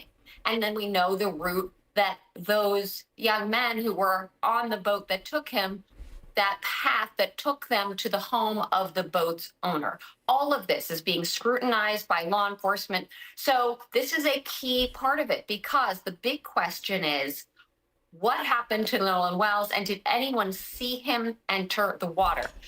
Now they want me to disregard CBS now. Here for the thug. See what I'm saying? Man, y'all crazy. Man, some of y'all crazy as hell in the chat, man. Now CBS don't matter no more. But man, listen, that's why you gotta listen to yourself, man. That's why you gotta listen. That's why you gotta listen to your common sense. Now CBS don't matter. Now they want you to believe CBS don't. Man, come on, man. It's crazy as hell. Questions. Crazy as Question hell. remains on. CBS was one of the first ones to put out the damn GPS information. What did Answered, Errol. So you got the GPS data from the boat. I understand Nolan's phone could also play a key role. What is the family's legal team saying about what it might show?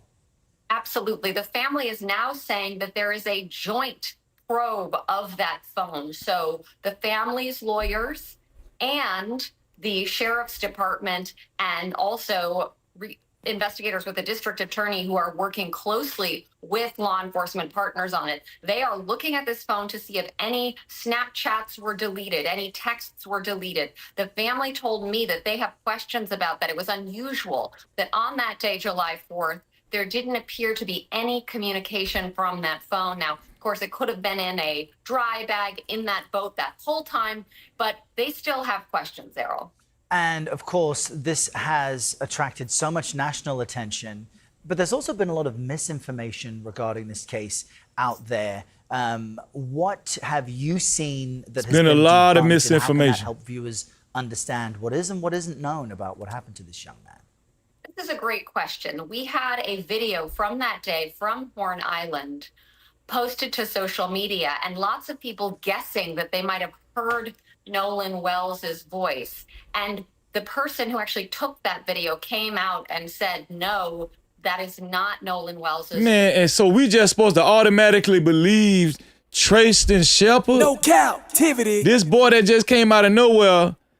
When I believe Nolan Wells' mama, Christine, said, man, I do not know that boy at all. No Cap-tivity. I do not know no Trayston Shepard. I don't know him. Who in the hell is he? Voice. We just supposed to believe him all of a sudden. About potential arguments that might have happened. Do you see Nolan Wells in the background? And people have weighed in and said, no, that is not what is seen in this video. There's also a photo of a pool party, and there was misinformation online that pool party might have even occurred that night on July 4th, where Nolan Wells was seen in the swimming pool. That also is not accurate. And so. And they just reporting this stuff as gospel when you can change the time on the iPhone for a picture. Shout out to Scarlett Morgani. Thank you, Scarlett, for the 200 joules. Thank you, Scarlett. I appreciate you. We've had to be really careful on our teams. Y'all got to be careful, because we done caught y'all in the lie, CBS. Where is that dispatch thing where they was talking? Investigation will eventually 18-year-old. Those new Eggleston boat July keys and dock at a different. I'm trying to find. Newly released audio obtained by NBC is shedding light into the tragic disappearance and death of an 18-year-old star football player. We're sinking. Can y'all please come? After he mysteriously vanished during a 4th of July boating. We're sinking. Can y'all please help? Trip. And is everybody on board in good health otherwise? Yeah, everybody's on board. Everybody's on board. No Cap-tivity. And is everybody on board in good health otherwise? Yeah, everybody's on board. Everybody's on board. Does that include Nolan Wells? No Cap-tivity. Does that include Nolan Wells? Everybody's on board, right? Yeah, everybody's on board. Yeah, everybody's on board. Here's the latest on the disappearance and death of college wide receiver Nolan Wells. A 4th of July boating trip turned tragic in Mississippi after college student Nolan Xavier Wells went missing on Horn Island. According to authorities, Wells and a group of friends took a boat out to the island, a popular spot about 10 miles off the Mississippi Gulf Coast, to celebrate the 4th. Though it isn't clear what exactly transpired on the island, the Jackson County Sheriff's Office said Wells was last seen around 3 p.m., talking to a girl at the north end of the island. Ashley Cole, a judge in Jackson County, whose son was among the youngsters with Wells on the boat trip the day he went missing, confirmed in a Facebook. Now, I don't usually highlight chats if it ain't a Super Cap, Cash Cap, or PayPal, but this was a great question, sis. Shout out to Mardi Gras. This was a great question. Who's everybody? Did she get a head count? Did she get a head count? That is a great question. No Cap-tivity. That's a great... Listen, we doing a better job than Jackson County Sheriff Department. Thank you, Mardi Gras. That was a great question. Facebook post that her son also last saw Wells around that same time. Warren was interviewed by the Jackson County Sheriff's Department and cooperated fully. He saw Nolan last at around 3 p.m. on July 4th. They left around 4:30 p.m. when the boat was taking on water and they had an issue with the bilge pump. Nolan made a decision to stay on the island and return inland later with another group of friends. Jackson County Sheriff John Ledbetter confirmed to ABC News he that looked Wells' like a friends Klan left member the island without him, telling the outlet that Wells supposedly chose to stay on the Oasis. And now new audio from Wells' friend's boat is revealing new information about their sea voyage back from the island that lines up with Cole's Facebook statement. According to audio obtained by NBC, the teens called for help when their boat suddenly malfunctioned and started taking on water at around 4 p.m. In a call to dispatch, the operator of the boat called for towing assistance. We're sinking. Can you all please come? And is everybody on board in good health otherwise? Yeah, everybody's on board. GPS data obtained by the Mississippi Department of Marine Resources and shared with NBC News showed the boat leaving the western tip of Horn Island at 4:31 p.m. The boat was reportedly towed for around 3 miles before picking up normal speed less than an hour later. It returned to the location it originally departed at 5:44 p.m. See? Now it's saying it returned to the location it originally departed at 5:44 p.m. At 5:44 p.m. We didn't get that time on the CBS shit. See how they just throwing times in there? See, this publication is saying they went back to the original.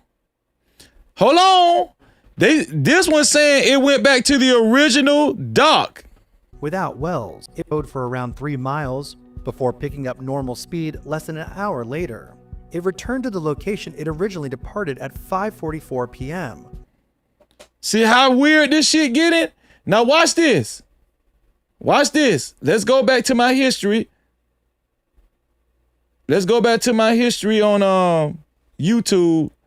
Let's go back to CBS. Watch what CBS said.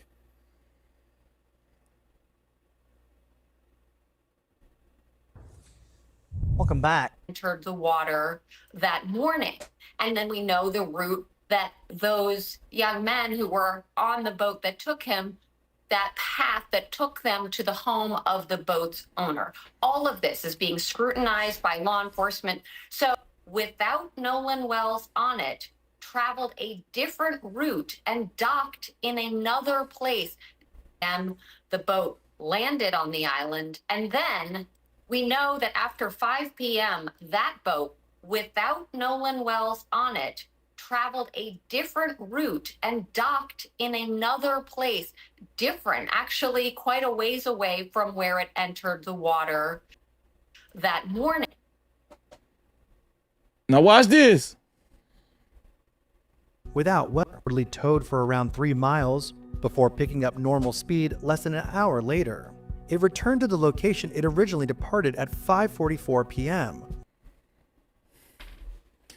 So this is the NY Post.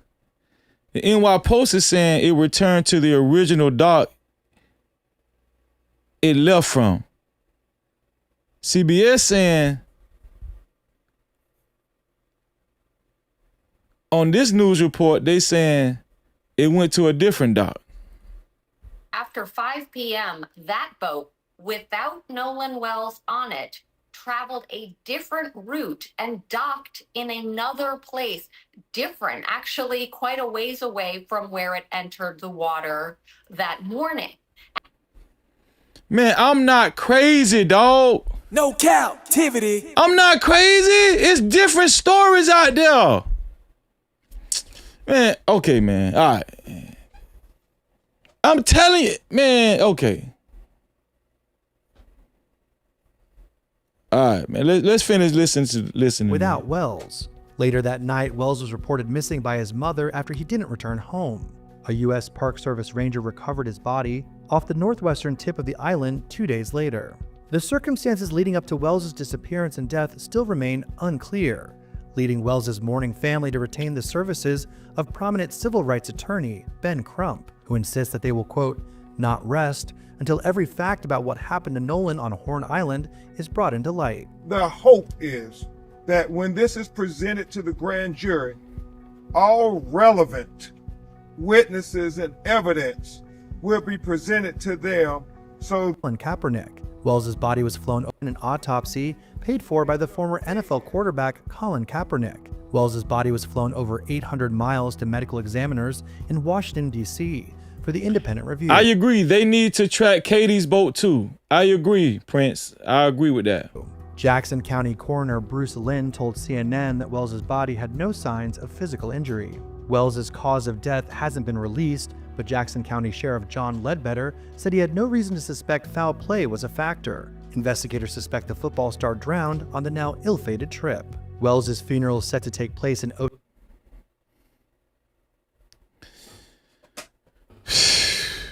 Okay, hold on. I think I'm about to get ready. Let me play this one last thing, and then I'm going to take phone calls, y'all. Hold on. Hold on. Let me clarify my question. And when I say, yes, you can turn off GPS tracking on a boat. Exactly how you do it depends on the equipment. If you want to stop recording your navigational track on a built-in charter plotter, simply navigate to the device's setting. So what they going over right here on this live stream, they're communicating that you can turn off GPS tracking on a boat. For instance, on a Garmin unit, go to, and it gives directions, and set the record mode off to stop navigating to a specific waypoint. Shout out to Kelvin. Thank you, Kelvin. Thank you, Kelvin, for the $10 PayPal. I appreciate that, Kelvin. Let me go to the screen right here. Shout out to Kelvin for the $10 PayPal. I appreciate that, bro. Thank you. Use a debit card, tap it, make it happen. Cash app on deck, yeah, we keep it active. Super chat live when the combo gets deep. PayPal slide through, shoulder to the speed. Shout out to Kelvin for the $10 PayPal. Kelvin said the boat launched from the marina down, but the shipyard across from the aquarium, and it docked back down on the other side of the bridge from the casinos at Fort Bayou, across the bridge from Hard Rock Casino. The boat launched from the marina down, but the shipyard, I don't know how you worded this, Kelvin, but the shipyard across from the aquarium. Kelvin wrote this like I know exactly where these things at in Mississippi. But shout out to you, Kelvin. And it docked back down. It's funny how I'm reading.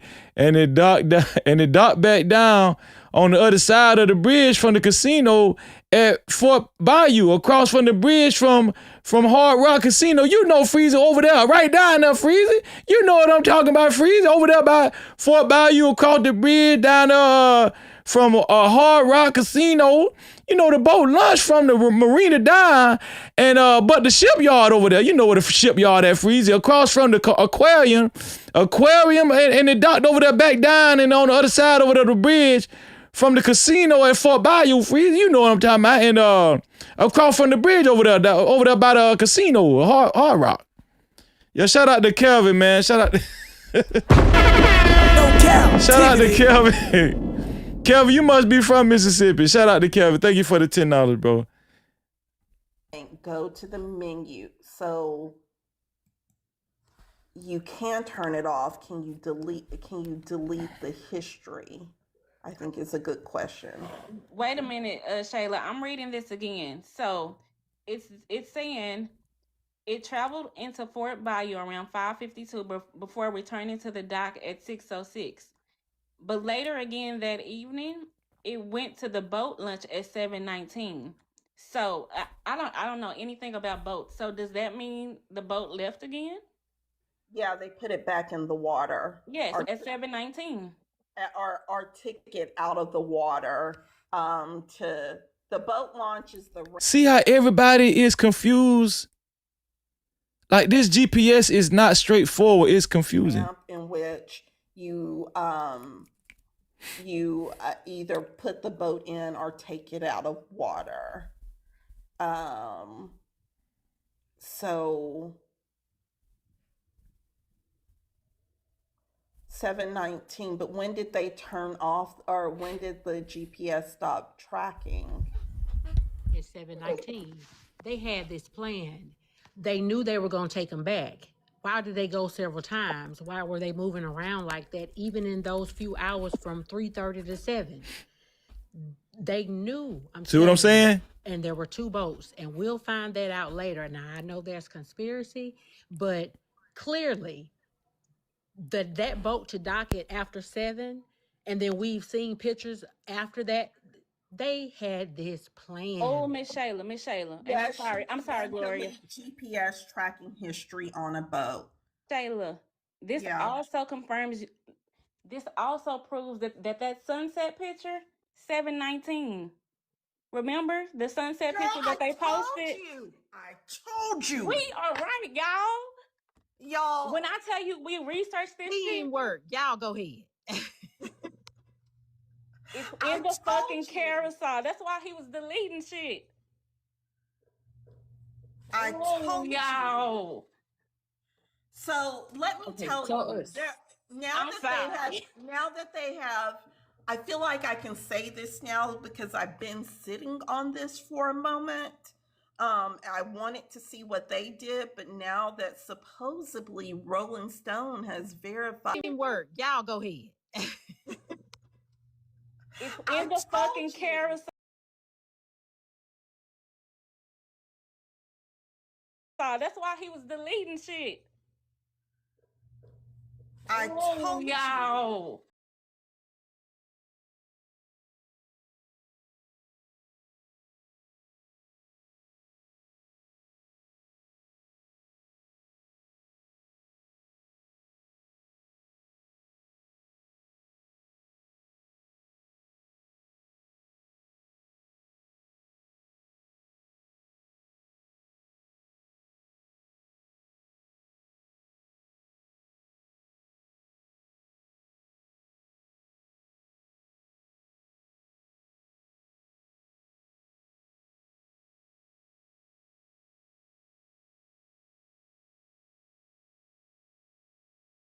My bad, y'all.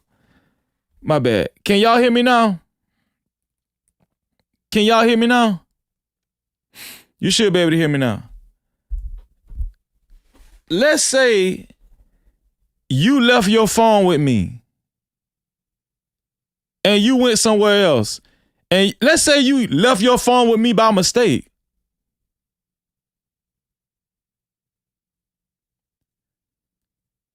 If you left your phone with me by mistake, how rude is it for me to still go through your phone and delete stuff in your phone and you don't have your phone with you? No Cap-tivity. You left your phone with me. Let's say you left your phone with me by mistake or even on purpose.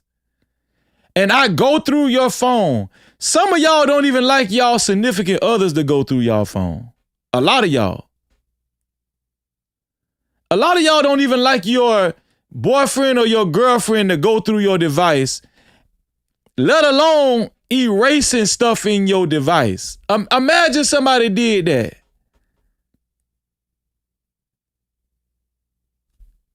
Think about that. Think about if you left your phone with me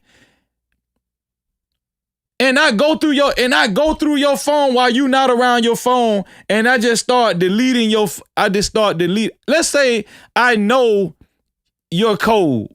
Let's say I don't need your facial what is it called? Face detection. Or let's say I know your code and I go on your phone and you not around your phone, but I know you left your phone with me and I just start deleting stuff in your phone. Now, imagine I'm a white guy and you black. And I went through your phone, a black person phone, and I started deleting stuff in your phone.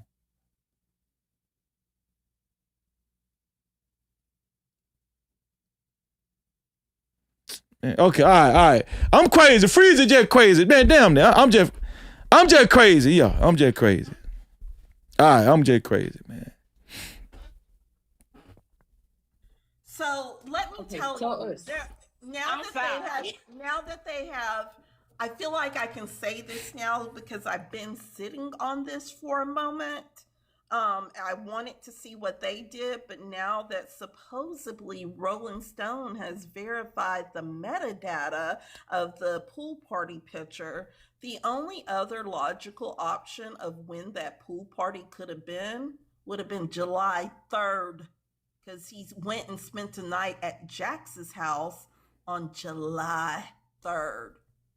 That also means the pool picture would have had to be July 4th. So we know he was alive around sunset. We know that the GPS tracker got turned off and that they stopped tracking. What's going on, cheapo? We know that you can also delete the tracking history.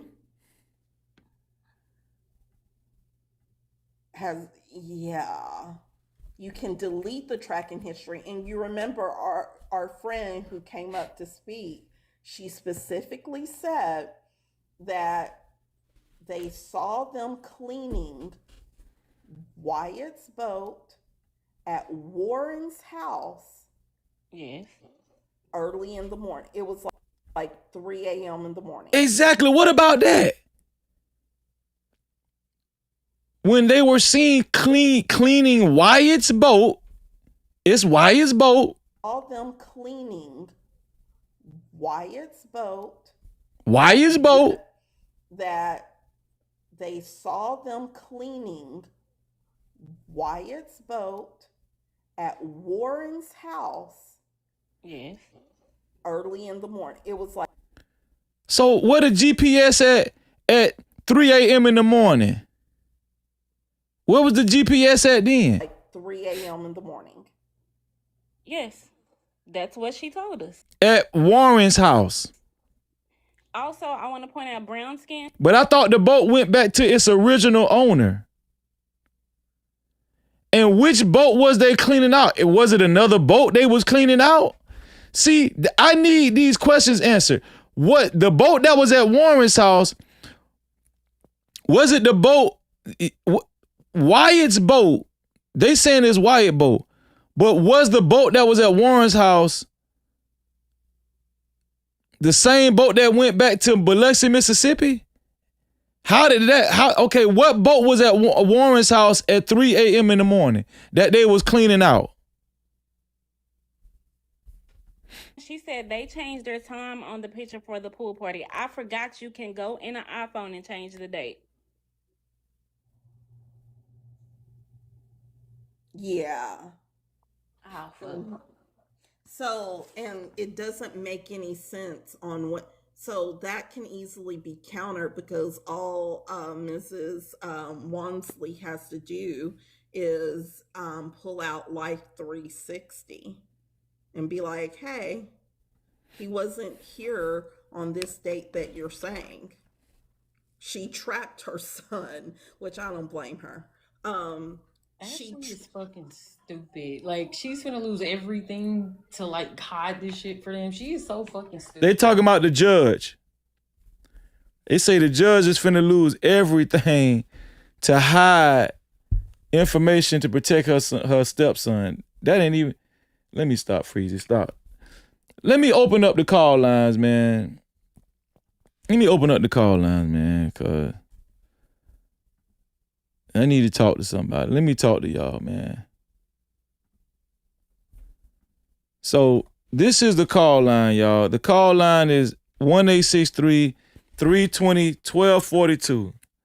1-863-320-1242. Y'all call in right now, man. The call lines usually flood up real quick, so y'all be quick on your feet. I can only have one person on hold, so once I hang up with the first person, a line will open up. A line will open up once I get off the phone with the first person. Shout out to okay, I don't see your number. What's your name and where you from? Hey, what's up, Freezy? What's going on? Hey, Cut your sound down in the background, bro. I hear echo or something. My bad, man. I just muted it. No Hey, problem. man, Hold what's on. up Let me with put you? this My caller name on is- hold right quick. Hold on. 504. Give me 1 second. Just hold a second and be a little patient. Thank you for calling in. I'm coming right to you. Go ahead, bro. What's your name and where you from, bro? My name's Smoke. I'm from D.C. Smoke from Look at here, D.C. Freezy. What going on with Yeah. you, bro? I appreciate you for calling in, man. Can you make Man, I sense out of appreciate some of you. this? Huh? Yeah, I can. Listen to me. Okay, go Those ahead. young ladies are right. Those young ladies, you're right, Freezy. You're right. They're giving out misinformation. I'm not gonna hold you up. Mm-hmm. They're giving out misinformation on purpose because they want confusion so they can close the case. You see what I'm saying? Those young ladies are correct about what they're saying about the iPhone. Everybody in that pool should be in that jail sitting until they get their stories right as far as the law. And remember, they had 2 weeks after this MURK, they had 2 weeks to run and clean this evidence because they didn't make no arrests. They didn't do anything. So we 2 weeks behind the ball. But those young ladies you had up there on that screen, they're correct about the phone. That picture all of that is correct. All of that. What you think And about? remember, Go ahead. Go ahead. Remember, when they call that 911 dispatcher, Yeah. listen, everybody in that town that's in the municipal workforce, everybody is involved in this.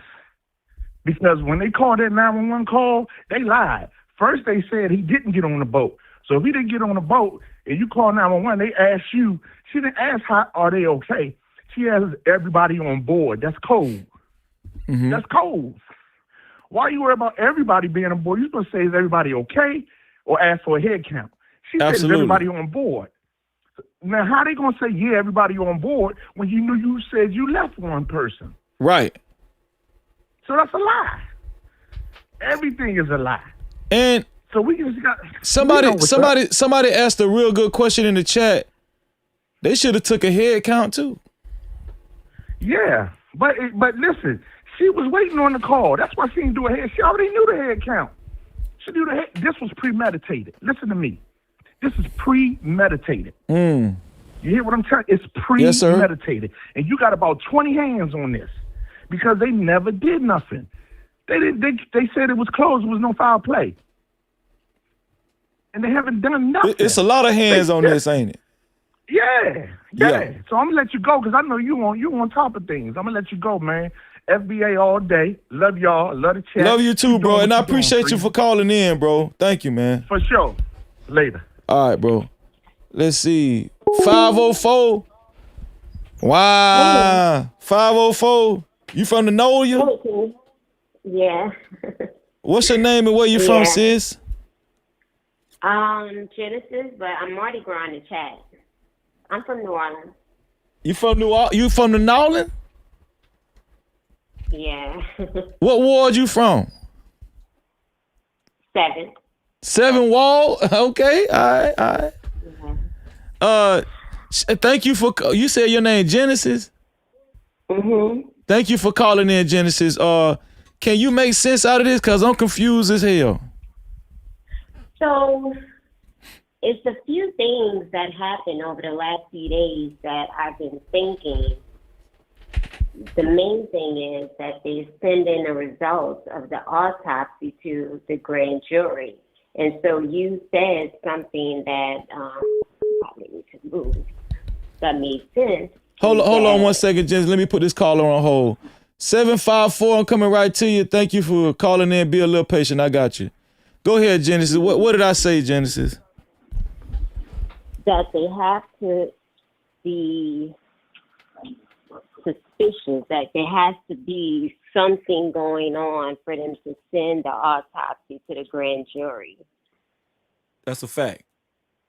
That's a fact. And there's been more recent cases that we've had where, because that's not a normal thing to send the autopsy to the grand jury. That's not normal. Let them know, sis. That's not normal, right? No. Okay. In fact, Eric Garner his autopsy went to the grand jury. Michael Brown, Freddie Gray, Breonna Taylor, Tamir Rice, Sandra Bland, Katie Anthony, Casey Anthony's daughter, which another one of your subscribers mentioned that is very similar, because I was thinking the same thing. I watched that whole case. Laquan McDonald, Lacey Pearson. I wrote all of this stuff down. Jeffrey Epstein, George Floyd. So y'all get the picture. Yeah. That these are profile cases, high profile cases that has gone to the grand jury, and it's more than, it was probably like maybe 98% black. Mm-hmm. Where these cases went. But back to that is I was thinking either they suspect someone of homicide, that they even have suspects of homicide, or the parents could possibly be trying to sue civilly. And the reason why I say that, so I never trusted this whole Katie situation from the beginning of what Katie said. Mm-hmm. And now I feel like I confirm within myself why Katie said as she was leaving, she heard the other friends tell Nolan to come on and get on the boat. Right. We're leaving. Come on, let's go. We're getting on the boat. The only reason why she would say that is that she's a decoy, and the decoy for a captain has to make reasonable efforts to make sure that a passenger has a way to get back to shore, especially when you're going to a remote island that you can only get there by boat. So you saying that's the only reason why they named her in this? Yeah, right. So she can be the witness to say that they made reasonable efforts to get Nolan to get on the boat, but he didn't want to come. So right, but she said but she said that Nolan said that he was getting back on the boat with the boys, right? I don't know what she said, but the sister, I read the sister's yeah, she said that Nolan told her the last thing she heard from him was he was getting back on the boat with the white boys. So that's where the lie came in at. They said he said he was gonna stay with her, and she said that Nolan said he was getting back on the boat with them. Do you see the inconsistency? I read the sister's comments because Katie didn't make a statement herself. Her sister is her representative, apparently. the sister wrote on Facebook that Katie said Nolan, she heard the other guys tell Nolan to get on the boat. Mm-hmm. To come on, Nolan, I'm paraphrasing here. To come on, Nolan, let's go get on a boat. That's what Katie's sister wrote on her Facebook page. Right. And I feel like they use, I don't even know if a Katie is a real person, honestly. That's a fact. That's a fact, Genesis. I'm not even trusting this. I'm thinking this is just a fictitious character. Wow. But I believe they're trying, because one, if a captain is the boat operator, the captain is letting Nolan stay, the friend said that he was a little drunk. He was drinking. So we know they were drinking because he had White Claws. They had alcoholic beverages in the picture. So they were drinking. So they said, well, he wasn't that drunk or he wasn't that intoxicated. So apparently he was inebriated.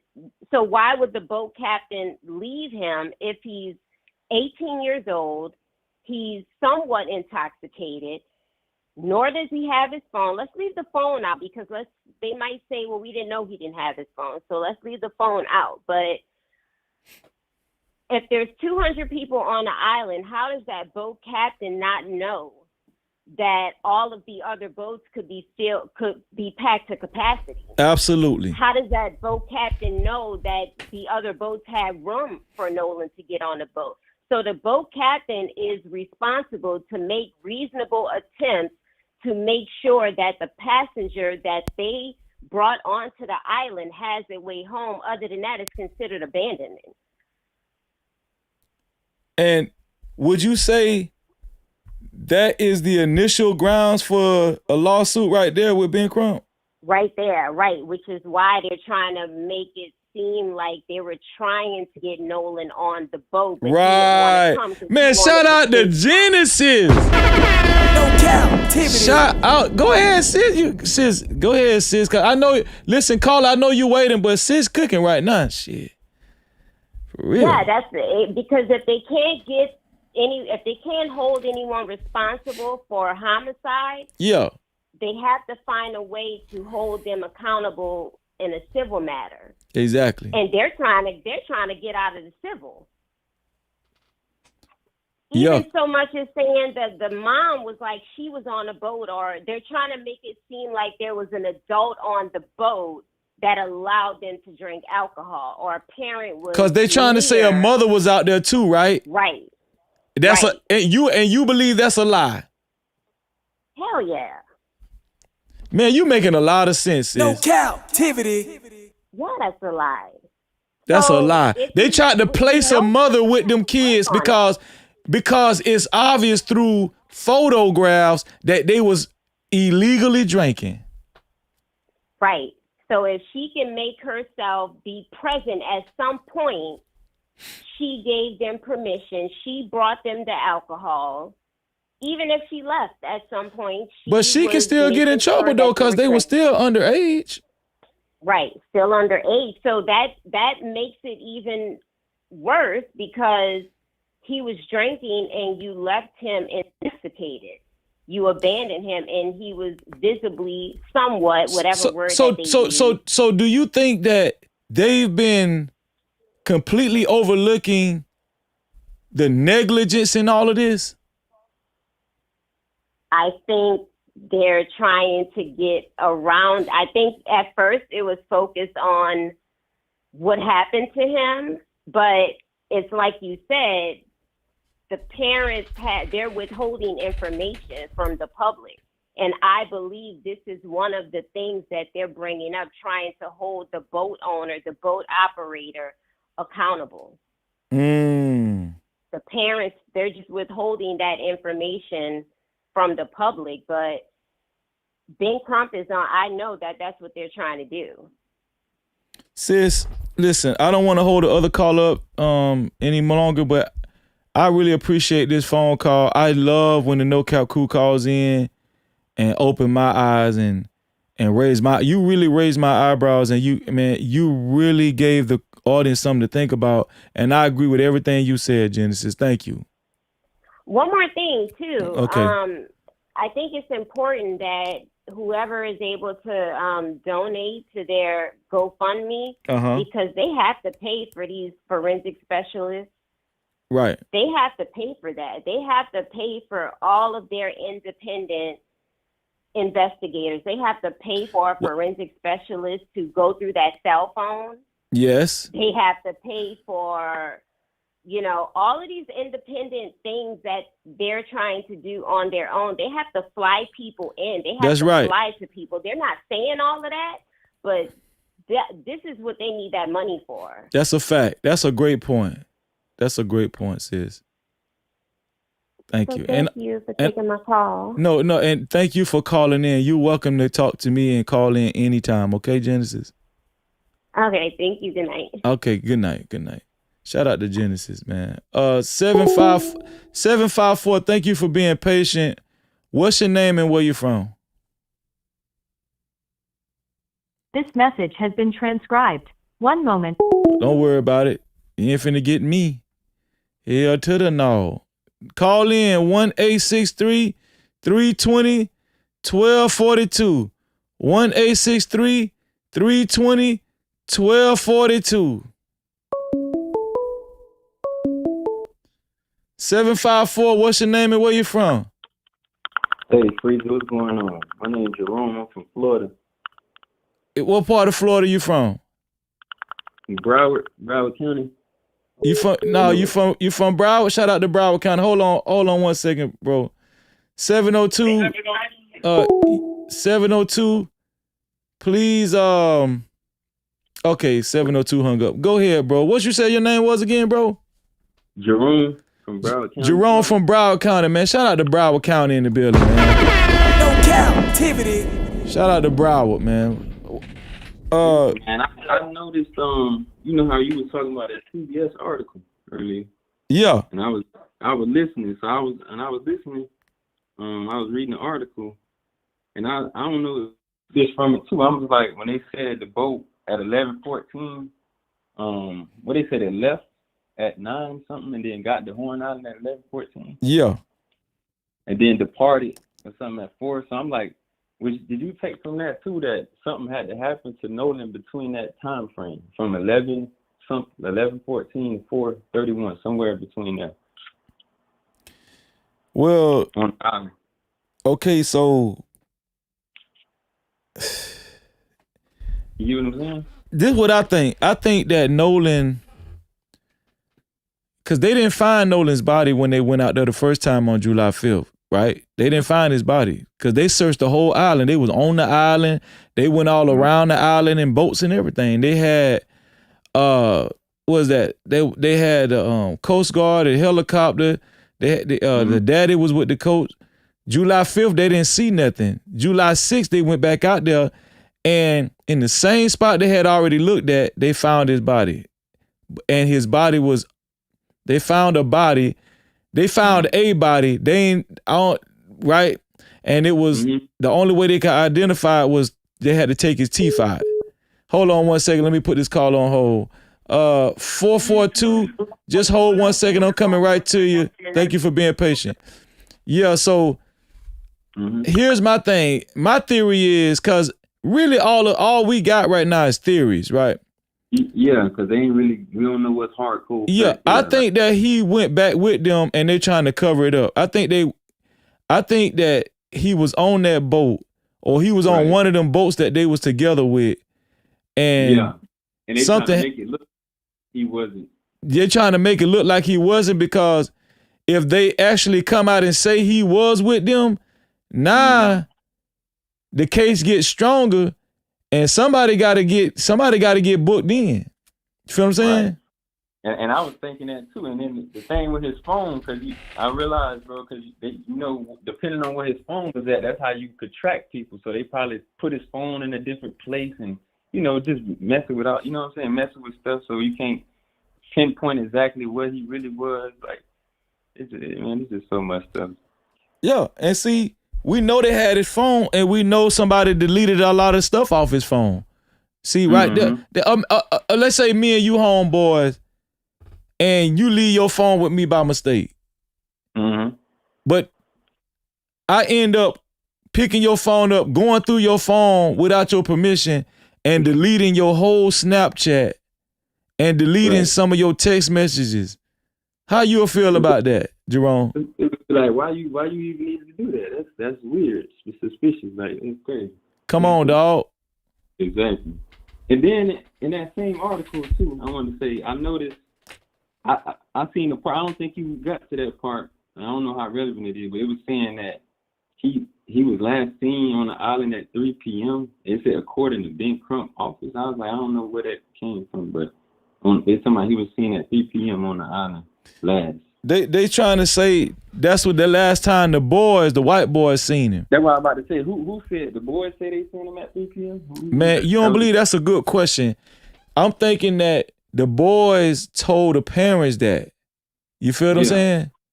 Okay, yeah. But you know they had enough. By that time, they had enough time to get their story together and all kinds of stuff. Exactly. That's what I'm saying. You don't know what you could believe. Man. Yeah. It's like if that's when you last seen him. So what was going on at that? Like when you seen him, what was it there? Like you from the hood? They're not going into details. You say I'm from the hood. Yeah, I guess you. Yeah. You growed up around the hood. Yeah. You should have, like, your senses should tell you when something ain't right. Yeah. You feel what I'm saying? Yeah. Like we know, like I growed up in the hood. You know what I'm saying? And so if this same story was in the hood, man, everybody in the hood gonna be like, man, no, hell no, that ain't right though. Exactly, man. All these different boats, they trying to throw us off, like, cause you ain't no telling which boat they done put them on, and yeah, man. That's a fact. Yeah. But hey, Jerome, man, thank you for calling in. I'm gonna take the next caller, man. You can always call in, man. Feel free, bro. Yeah. I hope the FBI get some real people on this, man. I hope they slam their ass. Hey, listen. Hey, you subscribe to hit that notification bell? Yeah. All right. I appreciate that, bro. Shout out to Browd in the building. Yeah. All right. No Cap-tivity. Right, shout out to 442. Thank you for calling in. What's your name and where you from? Hold on, 442. We got a 443 calling in. 443. I got you, 443. Thank you for calling in. Be a little patient. I'm coming right with you. 442. What's your name and where you from? My name is Doom, Too Real from Industry, from Los Angeles, California. Doom, boy, you sound like you mean business. Oh yeah, man. Got to, man. Yeah, I appreciate you calling in, Doom. I got a homeboy named Doom. Listen, what are you making out of this, Doom? All right, so I'm looking at it like this. For one, since it's an iPhone, they can contact Apple and recover everything that was deleted from the iCloud account. And then they can track the movement of the phone through Apple, even if they try to delete shit, and see what did they delete. That right there, once you find out what they deleted, it's going to point a lot of fingers at a lot of people or whoever involved. Right. And then at the same time, I'm trying to figure out if he did stay at the island, when they realized they had his phone, we would have doubled back immediately and tried to get his phone to him. And then contact all people that's concerned, because one of our friends that went out there with us didn't come back with us, and his phone is still here. If he stayed, and if that phone wasn't, kept in they surroundings intentionally, but we know it was. That's why they went through and deleted whatever that might, point fingers at everybody. So it's like you said, they didn't contact his mother and them. His mother and them had to track the phone. I would have been like, okay, here go his phone. He didn't come back. Oh, damn. At the very least, I'm going to be like, damn, I got Doom's phone. Doom left his phone. Man, let me call the man mama so she'll know I got his phone or something. You know what I'm saying? Exactly. But if we friends, I know you're going to come back and look for me at least. Like, wait a minute, we ain't heard from him? I'm coming We back to gotta look get back for you out and there. everything. Yeah. Yeah. So, I mean, we know, pretty much. We don't know, but we do know they did something. That's why they lawyered up, because they don't want to answer questions, because they know they can incriminate themselves by answering some of the questions. Some of the other people that was there, giving their input, but if they say something, they got to be held accountable, and they got to stand on whatever they say. So it's like, don't talk to nobody. Get the lawyers. Be quiet. Doom. And Let me tell you something, Doom. This whole thing is messy. Them white boys is dope heads, bro. Yeah. Them white boys on dope. They dope heads. You know, everybody done already said it was a kid came out last week said, I could tell you for a fact, I don't know if you seen that video, I could tell you for a fact that the crew that Nolan was with, they do hard drugs. A lot of hard drugs. Yeah. And I heard them saying they was trying to get him, and I've seen that a lot. Trying to get somebody that don't use to use and join that circle right there. That's and a when fact. they don't go along with they game or they program, some people get done wrong for not going along with come on, everybody gonna get high, everybody gonna participate. Nobody can point a finger at the other as long as we all involved. Exactly. So if you're part of an initiation or you get eliminated. And when they own that, well, you know, I heard them say something about some coke, you know. So when they own that kind of stuff, they do some crazy, devious type things, demonic. Well, you know, them white boys, they be having sex with each other. You know, I'm just saying though. Oh yeah, and they probably wanted to get him. And then about the girls, he got white girls. He black dude. He He probably caught him doing something and put it on his phone. Yeah, that part. That's probably why they got rid of him, because they probably were doing some stuff while they were high, and they realized he was filming that shit, and he was gonna come back and show his black homeboys. And that's Man, why y'all gotta see this. Y'all gotta see this. Contact Apple. So put that out there. Contact Apple, and y'all can go. They can go through his iCloud account. Yeah. And everything. That's all backup stuff, just in case the phone get damaged or somebody do this. It gets stored in the cloud account that they can't touch unless they got all that information. But that's hard to get right there, you know. Another thing, he's not the only one that died on the 4th of July. It was a lot of other black ones that got drowned, and some they tried to drown and survived.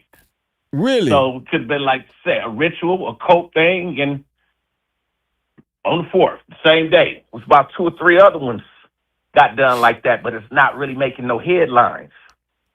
Well, you know, and 4th of July supposed to be, that's like MAGA holiday right there. Independence Day. You know what I'm saying? Yeah, it is. And I believe he was just a sacrifice. Sorry to say it, but can't let him get away with it. But trust, if they look into that iPhone account, contact Apple, look into that iCloud, they might get all the answers they looking for. I'm pretty sure people don't even know about. I'm pretty sure they already own it, bro. I'm pretty sure. Yeah, I hope so. I hope so. Because they tracked the boat's GPS. Huh? They've tracked the boat's GPS. Now they need to track that phone's GPS. They got to get that phone. You right. I agree with you. Shout out to Doom. Doom, thank you for calling. I'm going to get the next caller, bro. All right? All right, you have a good one, man. I'm going to keep checking in. All right, man. I appreciate you, bro. Shout out to Los Angeles, man. 443. Hold on 1 second. You there, 443? Yeah, I'm here. Hold on 1 second, 443. Shout out to, we're going to check in with the No Cap crew. No Cap crew sent in Super Cap. Shout out to Nalina Winston for the $5. Nalina Winston. Hold on, 443. 318, be a little patient. I'm coming right with you. Thank you for calling in. Nalina Winston, $5 said, and if I leave my phone, I'm going to call one of my friends from someone else's phone. And that's a fact. No Cap-tivity. You better tell them, Nalina, Nail. You better let them know. Shout out to the No Cap crew reporting in. If you would like your comments read and highlighted from the chat, you can do so by either Super Cap, aka Super Chat, or Cash Cap. The Cash Cap is $Freezy No Cap. That's $Freezy No Cap. Or the PayPal. The PayPal is No Cap-tivity with Freeze. That's No Cap-tivity with Freeze. without the wire. I'm gonna leave that up there. 443, what's your name and where you from, 443? Yeah, my name is Janice, and I'm from Baltimore. And I just wanted to say that I do believe that Nolan was on the boat coming back at 4:30, and I do think that something happened when they got back on land, because his mother traced the phone. She saw that his phone had gotten back on land, and I do not believe that he would have left. He would have stayed on the island without his phone. Sis, nobody would do that. Not a young person, nobody. Have you seen the videos? I'm gonna tell you why I know he wouldn't leave his phone like that. Have you seen the videos of Nolan dancing? He could dance. Oh, I haven't seen those. No. Yeah, he could dance, and he was always dancing and posting stuff, and like you could tell he was one of them kids that like Snapchat and Instagram. You could tell he's one of them kids that he's gonna keep his phone close to him. You feel it? And not only that, sis, he's a nice looking kid. He's a handsome kid, and the girls like him, so he need his phone. Right, exactly. And it was a holiday, so he probably took a lot of pictures. He was out there, on the island all day, and there was no reason. And see, the other thing is the go-between, where the girl said that she talked to him, but he told her that he was going back on the boat, and then the guys say no, he was staying with her. So you know that there's a discrepancy there. That's somebody there is not telling the truth. And if that was your son, would you go for that? Would you go for that story? No, and I really wish that, he was 18, so his parents probably didn't want to hover, but I wish that his mother had checked in with him, like, in the afternoon, just to, like, find out, when he was coming back. But he's a guy, so maybe, sometimes with girls you do that, but maybe, his parents didn't want to hover too much. So they didn't call him, but I wish that they had tried to call him. But I believe he was on that boat when they came back. And I think there was some type of altercation, maybe at a party or something. And those guys that he was hanging out with, they were probably jealous of him.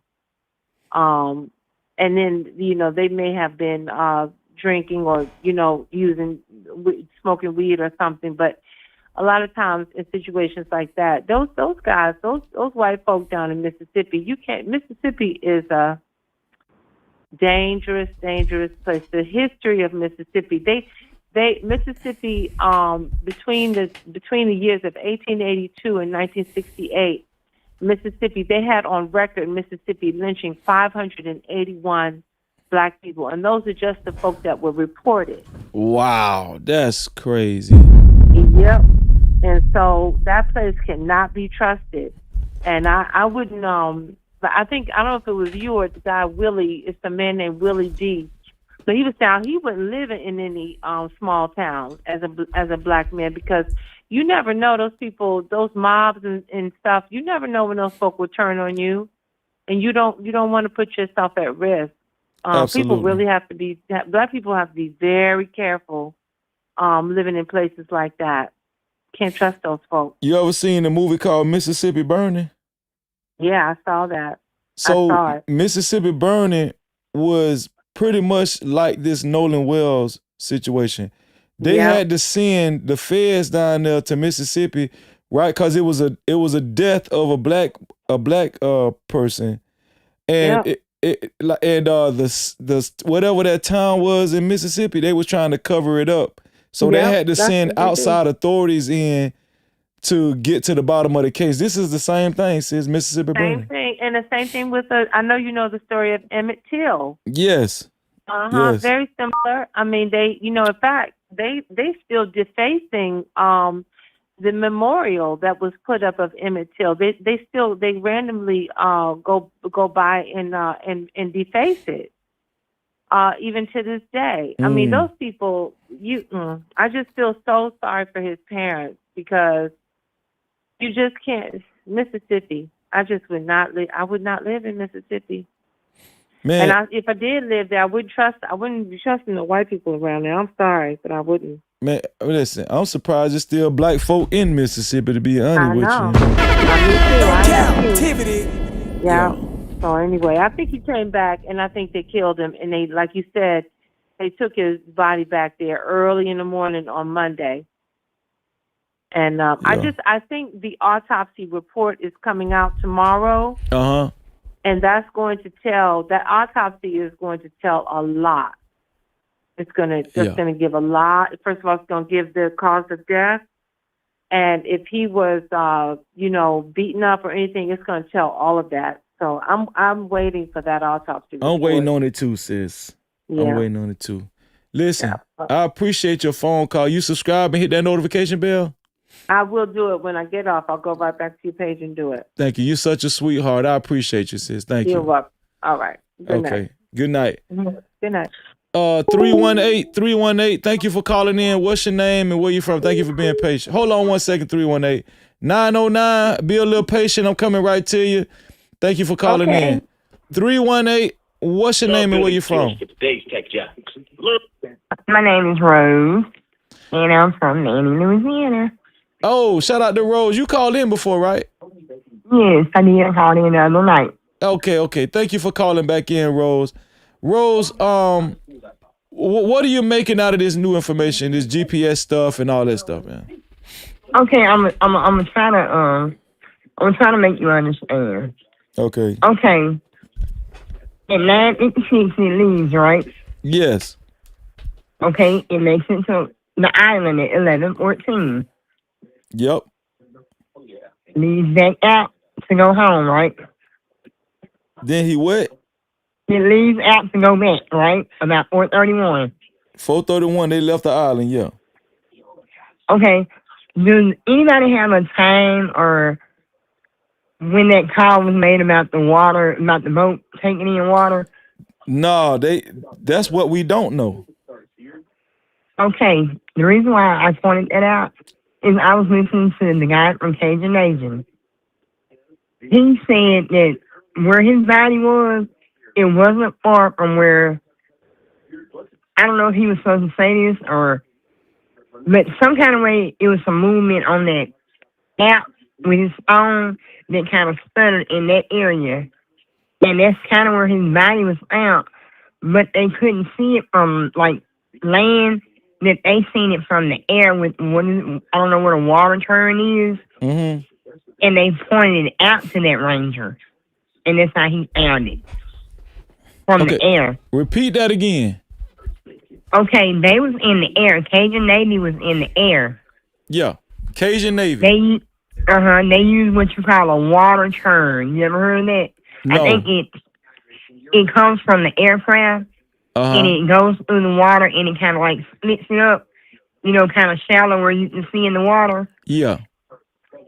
And it was kind of like right there on the north end shore, just somewhere they said where the phone kind of like, you know how you, with that app, that 360 app, it'll like show you like the movement, like the map, like, it kind of move back and forth in that area. Yes, ma'am. And it showed up in the same area where that call was made, some kind of way on that map and that GPS, but it was somewhere in that area. And he made a point to the mother. He said, "Don't let this go cold. Stay on it." So I can read in between the lines. But back to the boat. Where you're missing it is when they docked and went to what's the other place called? Fort Bayou. Okay. That's gotta be the judge's home.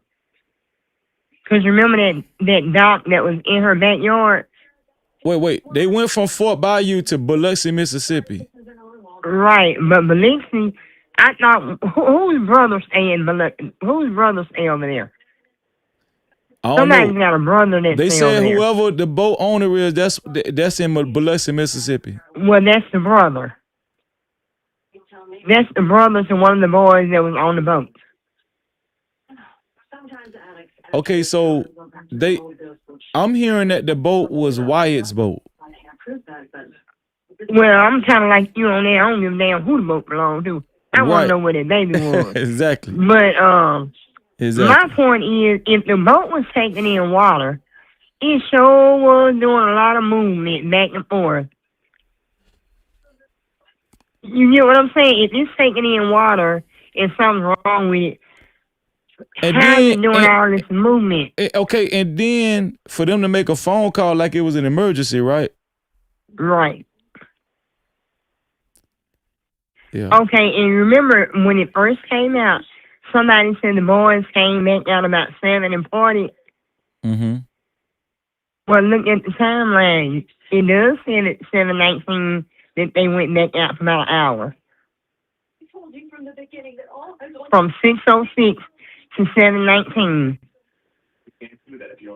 And that's about an hour and 13 minutes. So what were they doing that hour and 13 minutes? So hold on, let me see, cause they let me go to CBS again. So they said that, hold on, let me go back up here. Hold on one second, sis. And where is it at?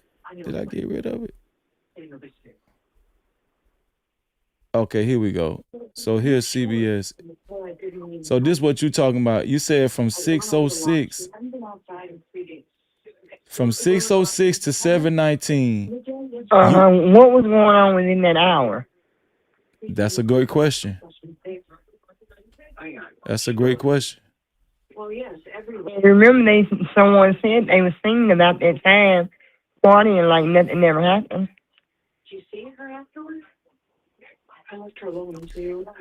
So and then here's they the said the thing. boat. Then Wait, there was another thing that was showing. So the father ended up going to Jack's house that night. What time that was? Around what? I don't know. I know the father ended up going to Jack's house and ended up getting the car keys. And then the mother ended up going to the mother's friend, Javon mama, ended up going to what was that, Wyatt? To Wyatt's house to get the phone. And he acted like he didn't want to give up the phone. You know. So all of this happened before July 5th when they went out back to the island, when the father went out with the coach on the boat back to the island and they searched for Nolan Wells the first time. All of this, they had already got the phone, right? They had already got the phone and the car keys. Right. But this boat supposedly had got towed all the way to Biloxi, Mississippi. But the family stay in Ocean Springs, Mississippi. Well, let me tell you, after I looked up, Ocean Springs and Biloxi, they're like maybe a highway. They're not very much far apart. Oh, okay, gotcha. Like a street over, a block over. Okay. The way it showed me, they're not very far away. Okay. Appreciate like that. Like a block or two over, something like that. It's not far. Okay. Well, sis, listen, I'm finna take the next phone call. Thank you, Rose, for calling in. You know you one of my favorite callers, Rose. Thank you, Rose. Thank you, and you have a good night. And you too. 909, thank you for being patient, 909. What's your name and where you from, 909? Okay, so this is Jemima Brown. I spoke with you the other day. We were talking about the 68-year-old. I'm Tino Hills, California. Hold on one second. Okay, go ahead, Miss Brown. Okay, so Tino Hills, California. My name is Jemima. We spoke about I was a call after the 68-year-old that was going a little wacky. Hold on one second. Let me put this caller on hold. 504. Hold on one second. Thank you for calling in. Be a little patient. I'm coming right to you.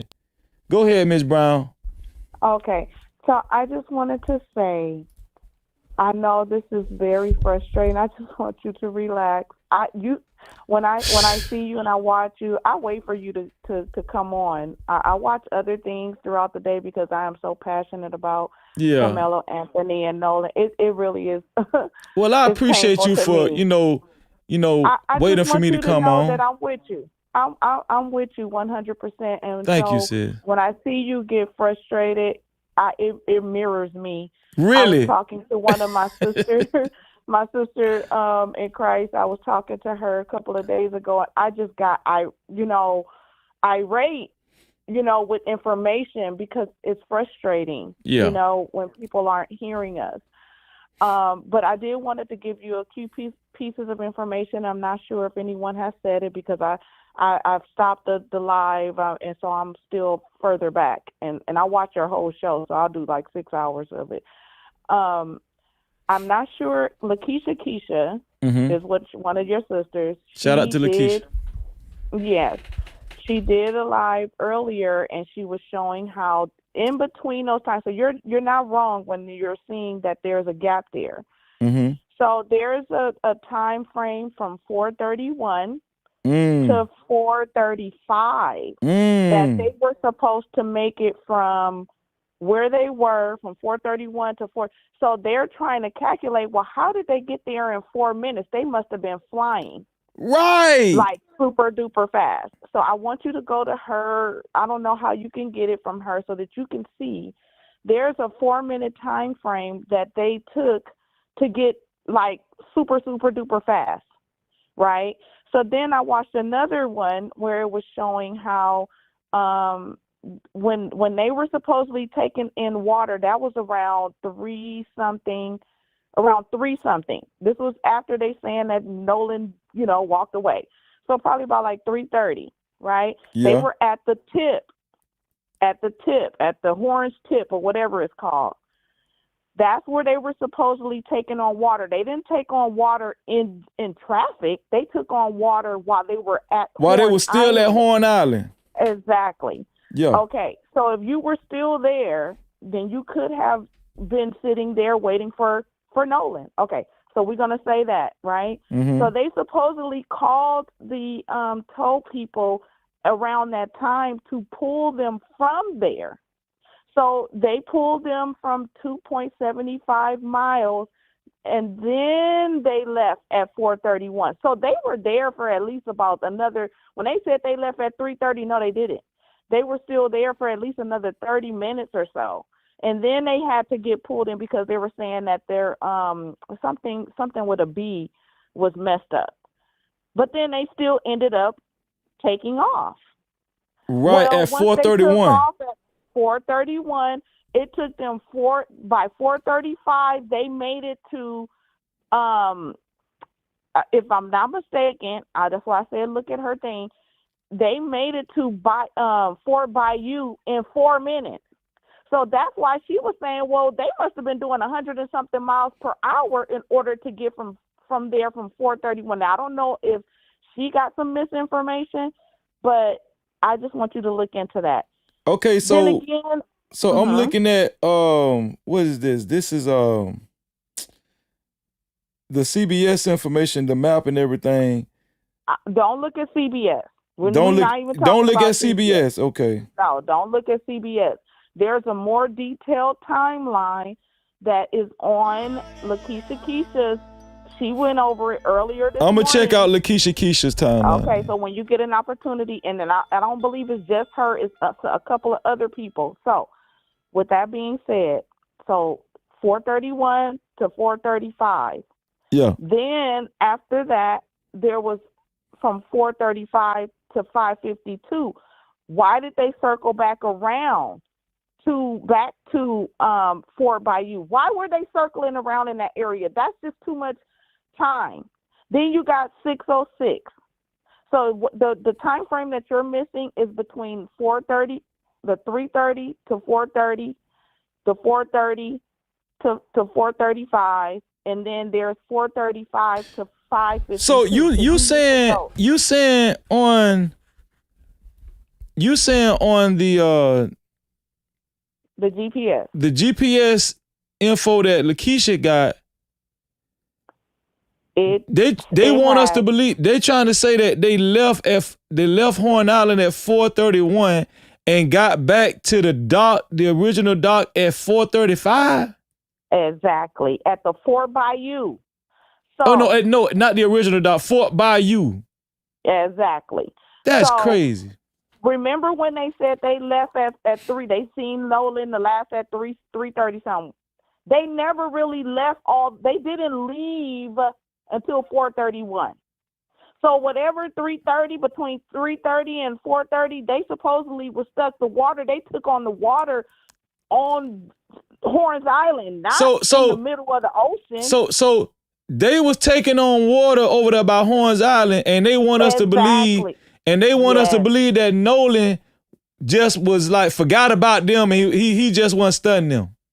That's what was told earlier today. I've been keeping tabs literally all day while my daughter's been at dance. I've been all day. So tap into that. Okay. Then the next thing I wanted to give you an update on is Jax, the one where they had to go pick up the keys from, the Biloxi address. Chronicles Speaks showed that Eli is Jax, the one with the yellow shorts on. That's where he lives, is at Biloxi. So hold on. Eli Jax. So is that his boat? I don't know if it's his boat. Because they saying the boat went back to the original boat owner's residence, which is in Biloxi, Mississippi. Okay, so that's where it went to, Eli Jax. So his name is Eli, and the J is for Jax. I guess they probably call him Jax. So why were they washing Wyatt's boat then at 3 a.m. in the morning? I don't believe it's Wyatt's boat. I don't know who boat it is. But the location to the Biloxi address was at Eli's. Okay, That's what gotcha. I got from Chronicle Speaks. So I don't know if you could just kind of go through and search around. That's what I gathered today. So y'all, gave me Chronicle Speaks and Lakeisha Keisha. I'm gonna try to skim through that before tonight. Just skim through those two, and then you should be able to come up with those missing pieces, because you're not far off. It's just the missing pieces. We all trying to find these missing pieces. So I just wanted to give you those missing pieces. Thank you, sis. And maybe you can connect those. But you together. you can see how confusing a lot of this is, right? Well, it's being made to be confusing because we're researching, we're on the outside looking in. We know something happened to our baby, and we know that we're so gracious to have Mama Christine and Mr. Elmore. They're being such a beautiful couple. They're just representing the Holy Spirit so well. I'm so proud of them, and they're actually keeping me calm because I'm so upset. I want to windmill somebody down. Right. I'm telling you, I want to windmill. But they're so patient, and they're so loving and so kind, and I know that God has your hand upon them. And I know that I don't like the fact that his life is being used as an instrument. But it is. But his life is, and glory unto God that it is someone that has some good spirit, that he's been doing some good things, just like Carmelo Anthony. God has taken two of our precious babies to cause us to pay attention, and it's painful, but at the same time, glory unto God, because all glory of this goes unto the Almighty God, all of it. Every last one. I'm shaking right now because all glory unto the Almighty God. All glory be to God. All praises to God. Ms. Brown. I just want us to be patient and still continue to put this thing together, still support them, still be looking out, keeping our head on the swivel and making sure that we're protecting our youth for any other thing. And I'll just continue to keep trying to feed whatever information I gather to help guide us so that we can all know. Thank you, sis. I appreciate you, and thank you. Thank you so much for the enlightening us and giving us the additional information that a lot of people might not have had before you called in. So thank you so much, Ms. Brown. No worries. Blessings. Good night. I'm going to finish watching. Okay. Okay, no problem. I appreciate you. Shout out to 504. 504, thank you for calling in. What's your name and where you from, 504? Hey, this is Genesis. I'm sorry. This Genesis calling. No, you ain't got to apologize. I'm happy you called back in. Go ahead, sis. Yeah, so I really needed to say this because your last call, well, one of your callers, a Hold on couple one minutes second. ago. Hold on. 702 702. Thank you for calling in.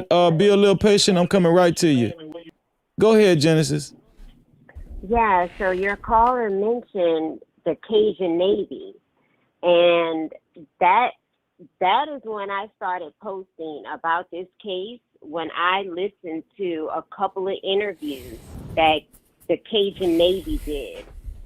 And one of those interviews that I listened to, he broke down the process of from the time that they get the call to when they get the information and when they discover the body.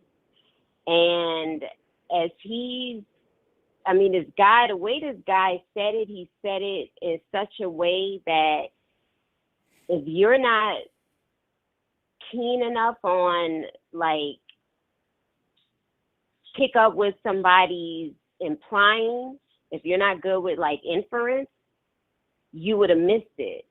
Because in that interview, he's basically telling us that the way that they rescue someone in the water was totally not the way how they found Nolan. They could not get any information from any of his friends. He didn't say that directly. He implied it. Yeah. That all of the information that they got on how to locate Nolan, or where he was, his last whereabouts, they had to go through social media. They did not, and so they couldn't get the information from the parents because the parents didn't know. Mm-hmm. So that means Katie, Wyatt, Javon, Tristan, none of them was cooperating with Cajun Navy. They weren't even getting the information from law enforcement. And the way that they said when they got the call was like, they got the call like way late to come and search for that boy's body. Like they really didn't even, the government, they have their own resources to search for a body. And Cajun Navy, they're mainly based out of Louisiana. They go in other parts, but mainly they're in Louisiana. And to be called in, they don't get paid to do this. They don't get paid to do this. This is significant. The Coast Guard didn't find Nolan Wells' body. Right, and the Coast Guard was not cooperating with Cajun Navy. And the Coast Guard was not cooperating with Cajun Navy. Right. Cajun Navy ended up using their own efforts and resources, which is uncharacteristic in a rescue mission. Yes, exactly.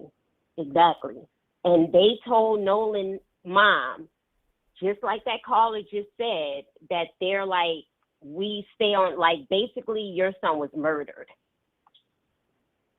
Because when they went looking for the body, the way that a body is supposed to come up after it goes missing, I can't really explain it because I don't know how the rescue efforts go.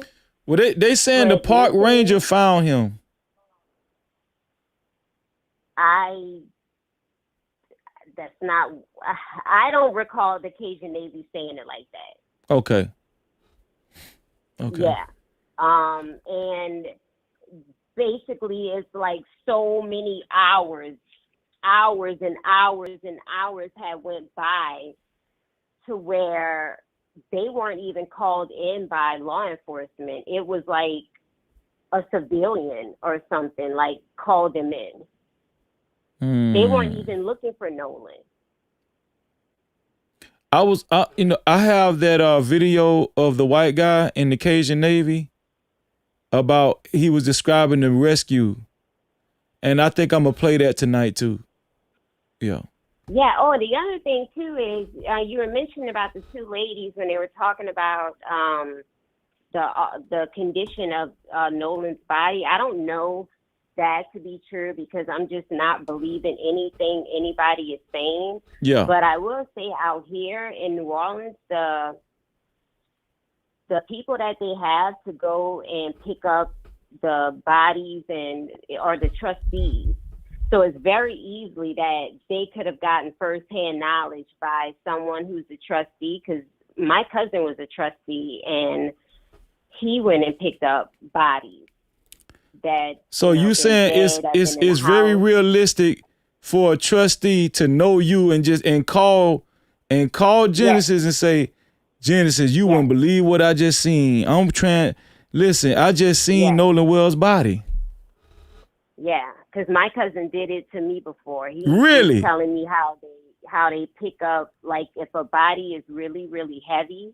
Yeah. And it's upstairs, they don't they don't pick the body up. So you saying those girls' story is believable? It's believable, yeah. Wow. And it's something that the trustees don't like talking about because it's very traumatizing. Mm-hmm. And they don't like discussing it, but out here, the ones who pick up the body and bring it to the coroner's office are inmates. That's not a job that they apply, that they post for people to apply for. It's the trustees. So I'm saying that to say they could have gotten that information and that person has no consequences of losing their job. Right. Because it's a bunch of them. So that debunks people saying, oh, they going to get fired. Right. It's the trustees. Man, I love y'all, man. I love the No Cap crew. Thank you, sis. Thank you for that. Because, see, No Cap-tivity. That's why we got to stick together with this information. I appreciate you. Because, see, y'all be knowing stuff that I don't. And it helps me out. It helps, like, validate how I was already thinking. You understand what I'm saying? Mm-hmm. Yeah, I appreciate that.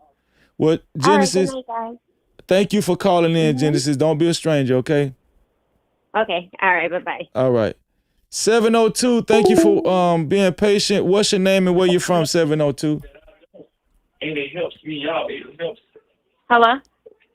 How you doing, 702? Make sure you cut your background down because I hear your background in the background. I hear your noise in the background, whatever. The video you playing.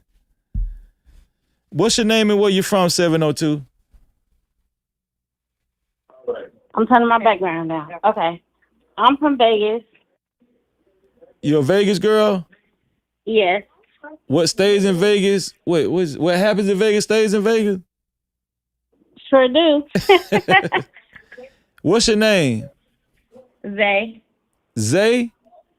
Yes. Zay, okay. What they call you in Vegas? Zagas? Zay.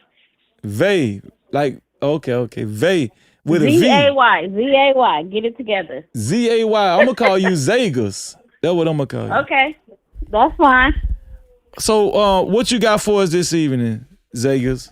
No, I don't know too much on the case, but I feel like stuff like this is happening to a lot of our black boys, and I'm a mother of a black son, and I'm tired of our kids getting killed by white people, and it's okay. Nothing's being done. No kid is leaving a phone anywhere. So they all lying about him leaving his phone. My 3-year-old always asks about his phone. And this boy stayed active on Snap. So make it make sense. It don't make sense to me. So you're a mother, right? Yes. Hold on 1 second, Zagas. Hold on 1 second. 614. Thank you for calling in. Please be a little patient. I'll be right with you. Zay, you're a mother, so does that sound weird to you? It's hella weird. And that's why I said, no, I have to speak on this because no kid in this day and age is leaving their phone anywhere. No kid at all. How attached are these kids to these smartphones nowadays? It's like homework or they secondhand or like a video game. My son is 3 years old and he asks about a phone all the time. He want to be on YouTube. He want to do this. So that boy didn't leave his phone. Then they did something to him. Have you seen the videos of Nolan Wells dancing and stuff all the time? Yeah, I seen those. And he had his phone. Right. And they said he never leave his phone. So it's weird to say that he didn't have his phone. Well, I could tell anytime a kid like to dance and they like to learn the new dances and stuff and put it on TikTok and be Yuling and Dougie Freshen and all that, them type of kids, they never leave their phone like They that. got their phone in their hand. Not only that, My son sis. loves to do TikTok dances, so he always, Mommy, can I have your phone? Mommy, can I do a TikTok? So no, if a 3-year-old can ask me that, I know he had his phone. That's crazy. Not only that, they want us to believe that he erased his whole Snapchat before 24 hours was up. Come on, make it make sense. That don't even make no sense. That's why I said make it make sense, because the police definitely can do what they need to do to get that recording stuff. So I don't understand what's taking so long. I really don't. That boy didn't ask to stay nowhere. But like I said, I'm going to leave it at this. God got it, and God going to bring everything to the light. Whatever happened, God going to bring it to the light. That's a fact. Shout out to you, sis. I appreciate that. All right, you have a good night. All right, Zay. You too. 614, what's your name and where you from? Thank you for being patient. It's Tony, man. I'm calling out Ohio. Shout out to Tony. You one of the Ohio players? I try to be. Tony, what you making out of all of this, Tony? I'm thinking the truth already been told by the friend in the beginning. Which friend? The first friend that did the interview on TMZ. Oh, you talking about Javon, the black boy? Yeah, Javon, not the Christian guy. But Javon said they was all partying by the boat before the fight had started with his other friend Tristan. He said he went to the fight with Tristan. All of them were still at the boat. When he made it back, 20 minutes later, the boat and all of them was gone, including Nolan. That's what Javon said? That's what Javon said in the interview. He's just scared to say that he seen them on the boat leaving with the white boys. He told everything we needed to know right then, didn't he? The girl. Say that again? So Javon really told us everything we needed to know when he said that. In so many words, yep. And Tristan was even over there too, where they was partying by the boats. He just happened to leave because I guess his girl wasn't up over there no more. Remember, he got into a fight with a boy over a girl.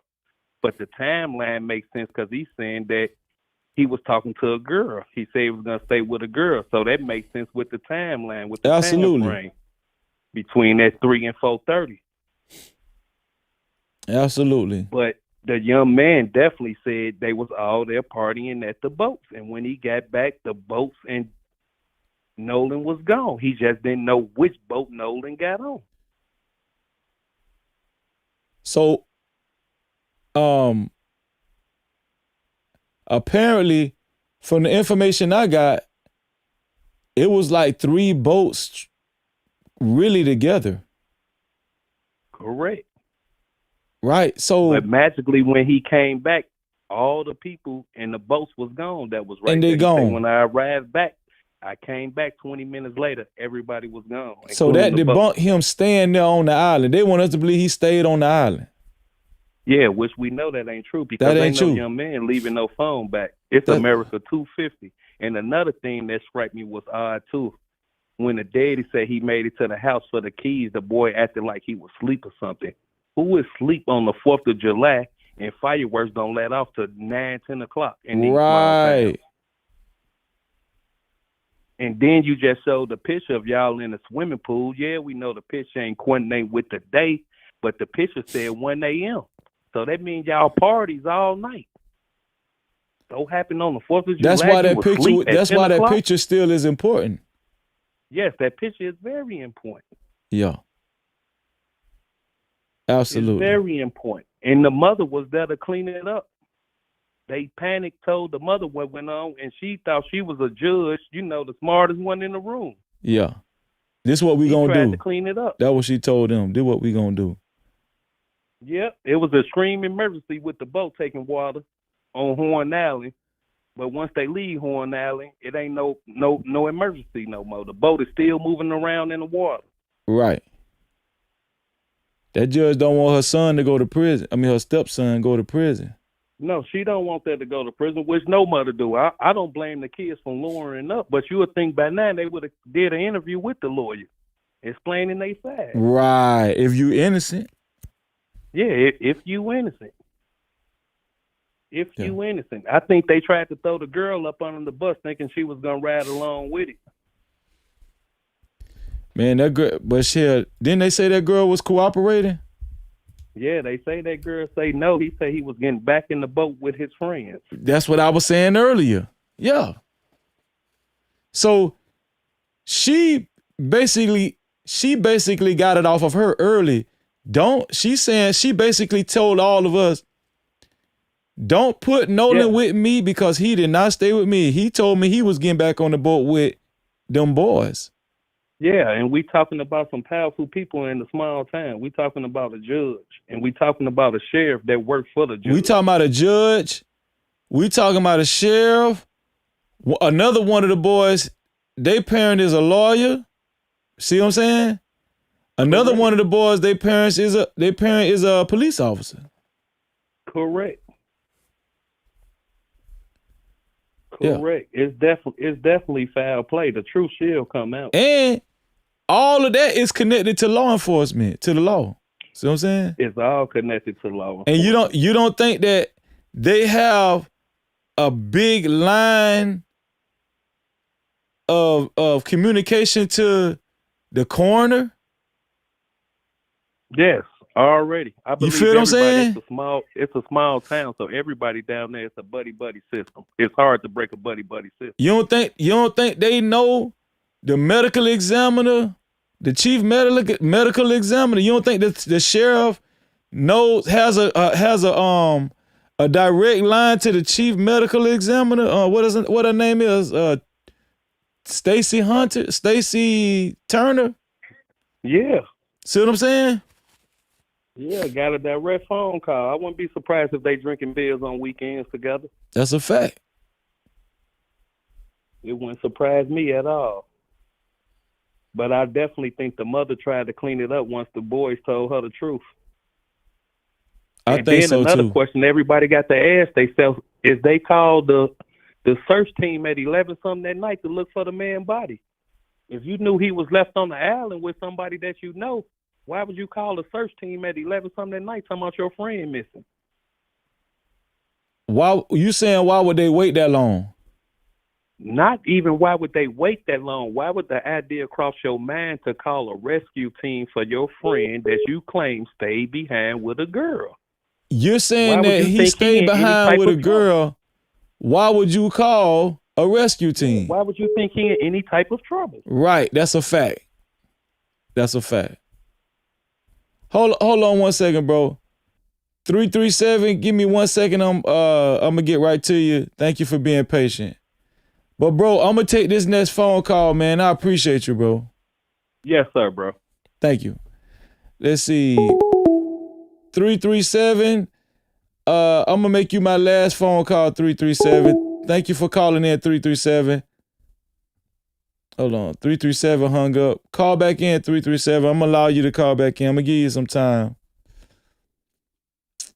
I'm gonna give you some time, 337, to call back in.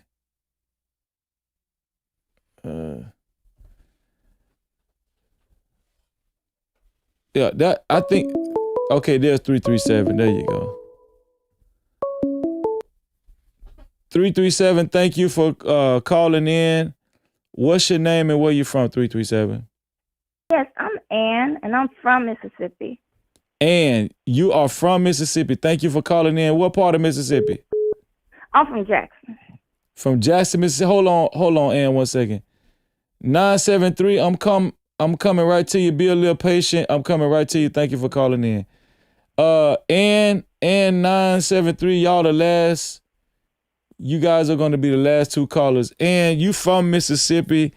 Thank you for calling in. Maybe you can help us piece this together. And go ahead.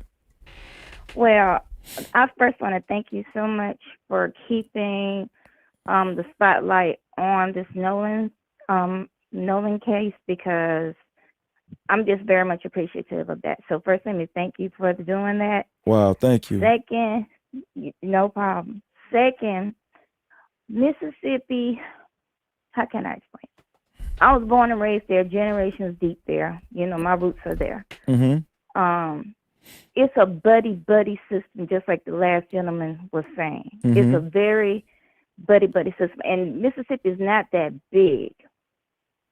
There are levels. You know how there's levels to whiteness? It's also built on social, economic, and educated status levels. Right. So for the governor, I wasn't surprised when the no-net governor stepped in and said something, because he wants to make sure that the boys know that he's with them. He got their back. Yeah. He wants to let them know, look, I don't care what these feds do or whoever step in, I got you, you know. So when he did that, I said, oh, so the judge been making calls. So I also recognized it was on somebody else's YouTube show. They pointed out the fact that the judge made sure to post a picture of herself with a statement with the Confederate flag in the back. Now, mind you, Mississippi recently, a year or two ago, officially changed the state flag. Really? Yes, that is not the state flag. So for her to purposely do that means she was definitely sending a message to the good old boys. Wow, really? Exactly. That's crazy. Because our state flag, it looks nothing like that now. They had it was a whole thing let me tell you, it was years in the making to finally get Mississippi to change the flag. And finally, the only thing that changed it is when black players from other football teams decided they weren't going to play in Mississippi. Mm-hmm. And they were going to start missing games. And the SEC said, well, we're going to start stripping the university schools of the SEC status if you don't get rid of that flag. And a gentleman came out, I don't know, he was like the head of the Confederate Boys or something. I had never heard this guy, so I'd never seen this guy. He made an official statement saying, we don't need to make a statement. We know who we are. And they changed that flag overnight. When they threatened to take away that status and that money, that's the only time they said, okay, let's get rid of this flag. It's going to cost us money. Thank you for that information. That's very important information. Yeah. And I'm like, as far as the case and the GPS goes, I'm going to tell you right now, I think this the GPS data is just a deflection. Mm-hmm. Everybody wants to focus on the island. Okay, these people are not that smart. Okay? We got a lot of people always ask, why are you in Mississippi? That is home, y'all. Just like there's blacks in South Carolina. Why they in South Carolina? Yeah, you're right. I live in there's Florida. Blacks in Alabama. Listen, why you in backwoods? I live in Florida too. Florida is racist too. So okay. So let's stop asking why these people. Why are we everywhere? Why are we in Colorado and Utah? You know what it is? I'm gonna tell you why they say that about Mississippi. Mississippi is just, when it come down to slavery, the first place you think about is Mississippi. Yeah. But you know what I'm saying, sis? I understand what you're saying, but you got to also remember that's ancestral ground. Right. I mean, we always been here. I'm Creek. We have always been here. Don't ask why we are in these places. These are our ancestral homelands. I got you, sis. And that makes a lot of sense too. Right? There's inheritance and all kind of stuff going on. Yeah, but back to the case. Yeah. Everybody wants us to make sure we look at that GPS. If we're looking at both GPS, I'm gonna tell you right now, I agree with those ladies you played earlier. I think there's a second boat in play. So we should, and if the boat was taken in water, the Fort Bayou, it has places where you can get your boat fixed. These people got access to money. I'm pretty sure they got it insured. It would make sense that if you got your boat towed or whatever back to shore, you would have it taken on to the fixer shop to get it fixed. Now, if they have access to one boat, wait. Repeat that. Repeat what you just said. I'm saying if they had to get the coastal service or whatever to get them to help tow the boat back to the shore or the coast, then it makes sense why it was taken to Fort whatever. Fort Bayou. So it could get fixed. And then they didn't have to necessarily take a ride on the boat that needs fixing. They could have sent a boat big enough where they loaded that boat. Right, and that makes a lot of sense. And going back to the coast on that boat where their cars were waiting at the coast, and had somebody else tug the boat back to Fort Bayou for them so they didn't have to make their ride. You understand? Because they didn't have cars over there. And they have places where you can fix your boat. Remember, these people got money, y'all. We have to think in terms of if you're going to get your car fixed. Okay, if you got money, if your Lincoln breaks down, okay, I'm going to have Lincoln Services come out, pick up my car, and they're going to give me a loaner. They'll even drive me to my home in my loaner, and they'll have somebody tell them or whatever and take them on home. You understand? Right. That makes a lot of sense. So we need to stop focusing on, this ship, this boat. No, they want us to stop focusing on that picture because he was stupid enough to still have it up, and at the last minute, they're changing dates and everything like that. No. We focusing on that picture. The pool party picture. Yes. Yeah. Because I believe that child was murdered somewhere else. I'm sorry, unalived somewhere else and taken back to that island.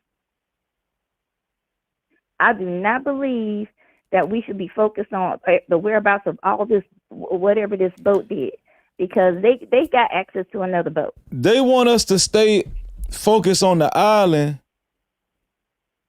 when there's a lot of activity on the land when they went back to shore. When they went back to land, it's a lot of activity going on. They in Jack house watching TV with the lights off, everybody quiet. They didn't want to give the keys. They didn't want to get a phone. You know what I'm saying? It's a lot of activity that they don't want us to focus on. They want us to stay in the water. And that's why the judge is cool with all this getting out there. Because remember, the judge is an attorney. I hope she's an attorney, and she wants to muddy the water, just like everybody says. They need the water muddy because that autopsy is coming. And here's the thing. But here's another thing, sis. You ever thought about this? The last time they tracked the GPS, they tracked the boat was 7:19 p.m. July 4th. What happened after 7:19? Like, okay, I'm saying they act like everything stopped at 7:19. No, that it's still 4th of July. What about from 7:19 until when they found the body? Midnight. If you look, I'm gonna tell you one thing, and we all should know this by now. They love to party. Right. Drugs and alcohol's involved. Oh, they're partying till it's daylight the next day. They love to party. They love to get wasted. They do that. And they do it well. So my thing is, we need to focus back in on the mistakes they're making, because every mistake they got to find a way to cover it up and find a way to deflect. And I don't think that island is what we need to be focused on. I believe he went back inland with them boys just like he was trained to do, and he was supposed to do, because he went out there with them. He was supposed to come back with them. They're his ride. How in the world was he going to get a ride home? He didn't have a phone. I mean, nothing about what the lie they told didn't make sense. That's why we caught it immediately. Because, okay, he's left there, but who did he ride to the coast with to get on the boat? That's a fact. I mean, look, common sense starts clicking like, that don't make sense. That don't make sense. You are trained. This boy been trained coming up by his daddy. And you can tell his dad is 100 Mississippi. I heard him speak. He's 100 Mississippi. So he was trained. Whoever you came with, you leave with. That's right. So we That's already right. know that's a lie. We are all. I'm gonna tell you right now. We were all taught that coming up. And there's a reason why. Before I let you go, sis, because I'm gonna take this last caller. You made a great point. Who did he ride to the dock with? So that makes sense. That don't even make sense why he would leave them at the island, because he still got to get back home when he get to the dock. Who he going? If you and that don't even make sense. Who gonna take him back home? Random people gonna just give you a ride on their boat 25 miles out from the coast. And then what they gonna do? Drop you off at the dock? Where you gonna go then? Exactly. He ain't gonna walk home. Sis, you made a whole. Let me give you a bomb on that one. Shout out to you, sis. I don't think there's a bus system in Ocean Springs. It ain't that big. So literally, how he gonna get home, y'all?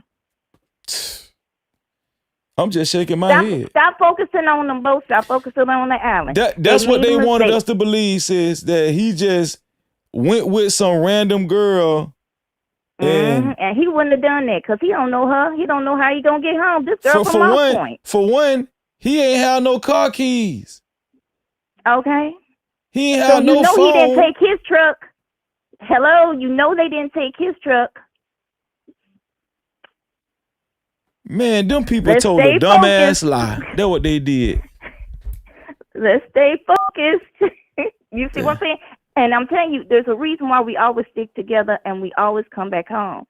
Because coming up down in Mississippi, somebody come up missing going down the road. See, that's why we said y'all need to get y'all black ass up out of there. No cap. I'm just joking, sis. I'm just joking. But no. Okay. Shout out to you, sis. You gave a lot of valuable information, and I appreciate you. Did you subscribe? And one more thing. One more thing. Okay. Remember, these folks are not smart, y'all. That's why they have to have the buddy system to cover their asses. Okay?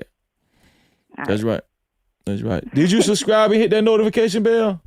I've been subscribed. Okay, there you said that with an attitude. That's what I'm talking about. I appreciate this, sis. Thank you.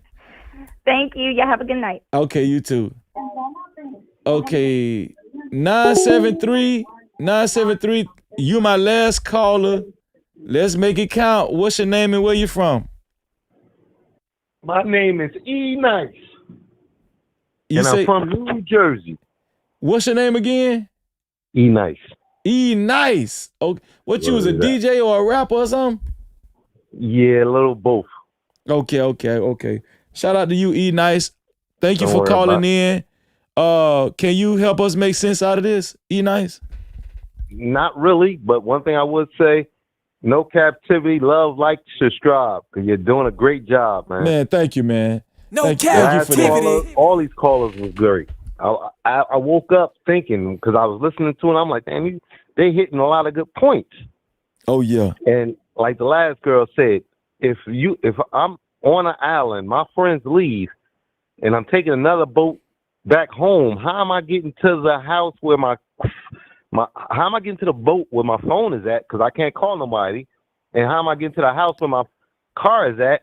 Because my keys is inside the house. I got to knock on doors at, 12 o'clock at night? Right. These complete strangers ain't finna take me home.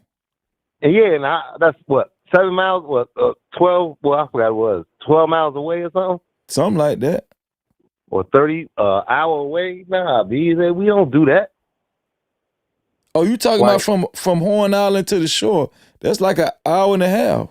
I mean, an hour and 20 minutes. Too, but when they got to the dock, they got to get to the Biloxi, to the house. Right, from the dock to Biloxi. I don't know exactly how far that is. I gotta Google. Hold on. It's a distance. How far is from where Nolan Wells original dock to Biloxi, Mississippi? How far is that? Okay, let me see. It's That can't be right. This in 4 hours. That can't be right. Now, one thing I did see. Now, the part where, or the place where the boat first met or left is all the way down. And then when they brought the boat back, I don't know if you got the map in front of. They left it on number 1, but they got back. That's number 1, right? All the way down, away from Biloxi. Because they still had the islands in the middle. Okay. Repeat that. Repeat that again. The boat left from the dock was at least about an hour or 2 away from Biloxi. If you look at the map, it says number 1, the boat departure or something like that. And then it goes to Horn Island. And then it leaves Horn Island around whatever time they talk about, 11:30, 3 o'clock, and it stops in the middle. Then it goes somewhere else. Right. That's what I'm saying. Why is we going somewhere else? Like she said, with water taking on our boat, because we went to like 3, 4, 5, and then 6, because 7 is the house. And we went back to 4 and 5. They went twice or something. Like they was going back and forth.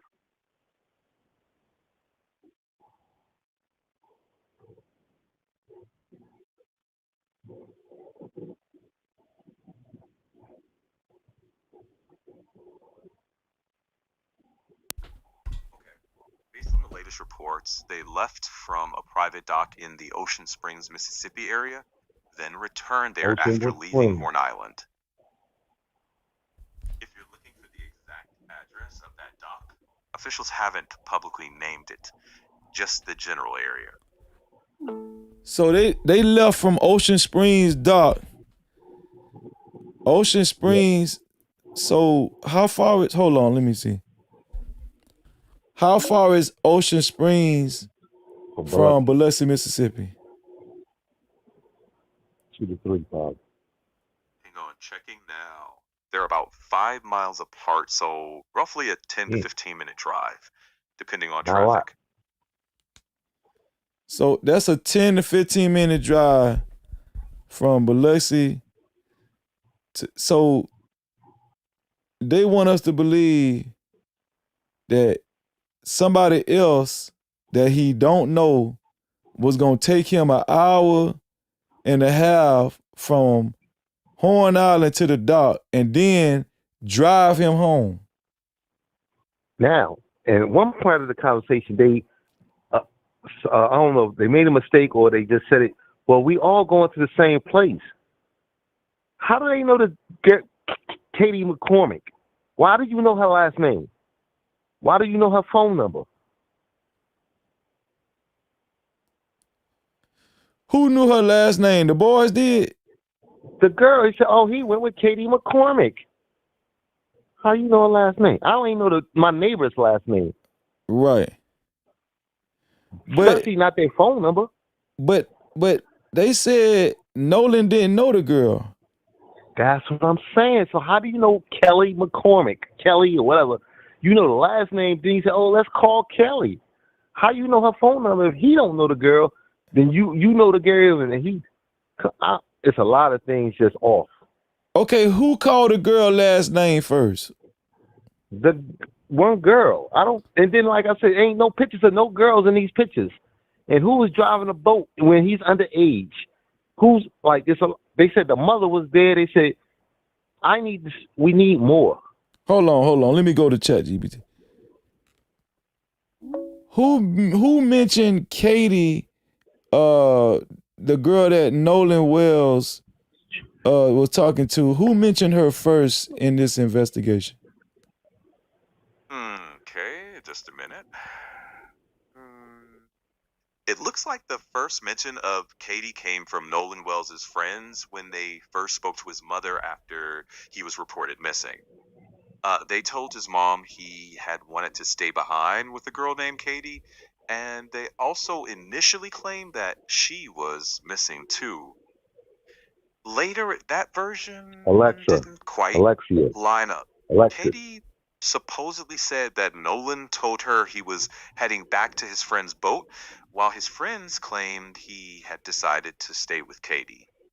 Investigators haven't publicly resolved those contradictions yet. And that I know of, they haven't even So spoke you're to saying Katie. are you admitting that that is a contradiction? Yes. And look, they haven't even talked to Katie that I know of. They talked to Katie's mother or something. Accounts that don't line up, yes. But whether that's a contradiction that matters is still unclear publicly. Hell yeah, that's a contradiction that matters. And ChatGPT said the boy said that Katie was missing too when she wasn't. And then the uncle picked him up. All right, let's start questioning the uncle. Because Katie, that I know of, didn't even have a boat there because she had to call her sister to tell her uncle to pick her up. So the you know what I'm talking about, the sister to tell her husband to pick her up. Something. And then like, all right, they got a picture of I ain't gonna say like the white boy. Hold on. nose Repeat busted. that. What you said about the uncle? Not say it again. Katie supposedly called her sister to have her sister's husband come pick her up. So right. She really didn't have a boat. So she didn't have no damn ride. Yeah. So what are we doing here? Like, and then how you know the attitude of the uncle? Like I said, somebody said these a lot of rich people. Hold on. Let me go back to ChatGPT. So is it true that Katie called her sister's husband to come pick her up? Mm-hmm. Well, according to public statements, yes, that's what one of his friends told his mom on the phone. That's what has been reported. So that's what is out there. So how in the hell Katie was gonna take Nolan Wells back home when she didn't even have a car? She don't have a damn ride. Checking. That's one of the unresolved inconsistencies in the public accounts. Yes, if Katie didn't have a car and called her sister's husband to pick her up, it raises a lot of questions about how Nolan would have gotten home if he actually stayed with her. But with no phone. Yeah, public reports don't provide a clear answer to that. That contradiction is part of why the timeline gets a lot of scrutiny. Dog, this ChatGPT, dog. Cap-tivity. No cap. Bro, even ChatGPT can't make no sense out of this shit.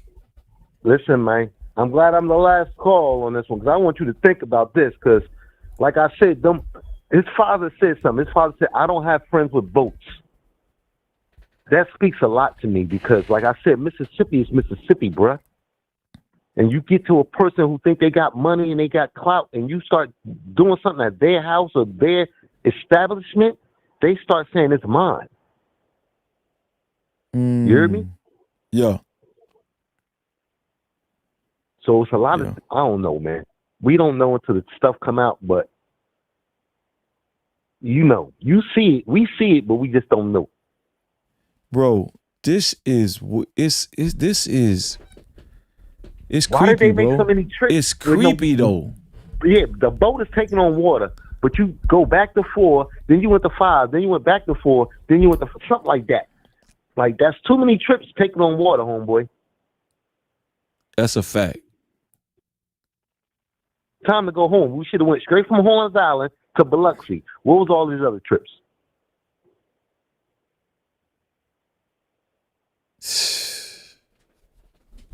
But Man, that's just my opinion, bro. I don't want to cut down because it's nighttime.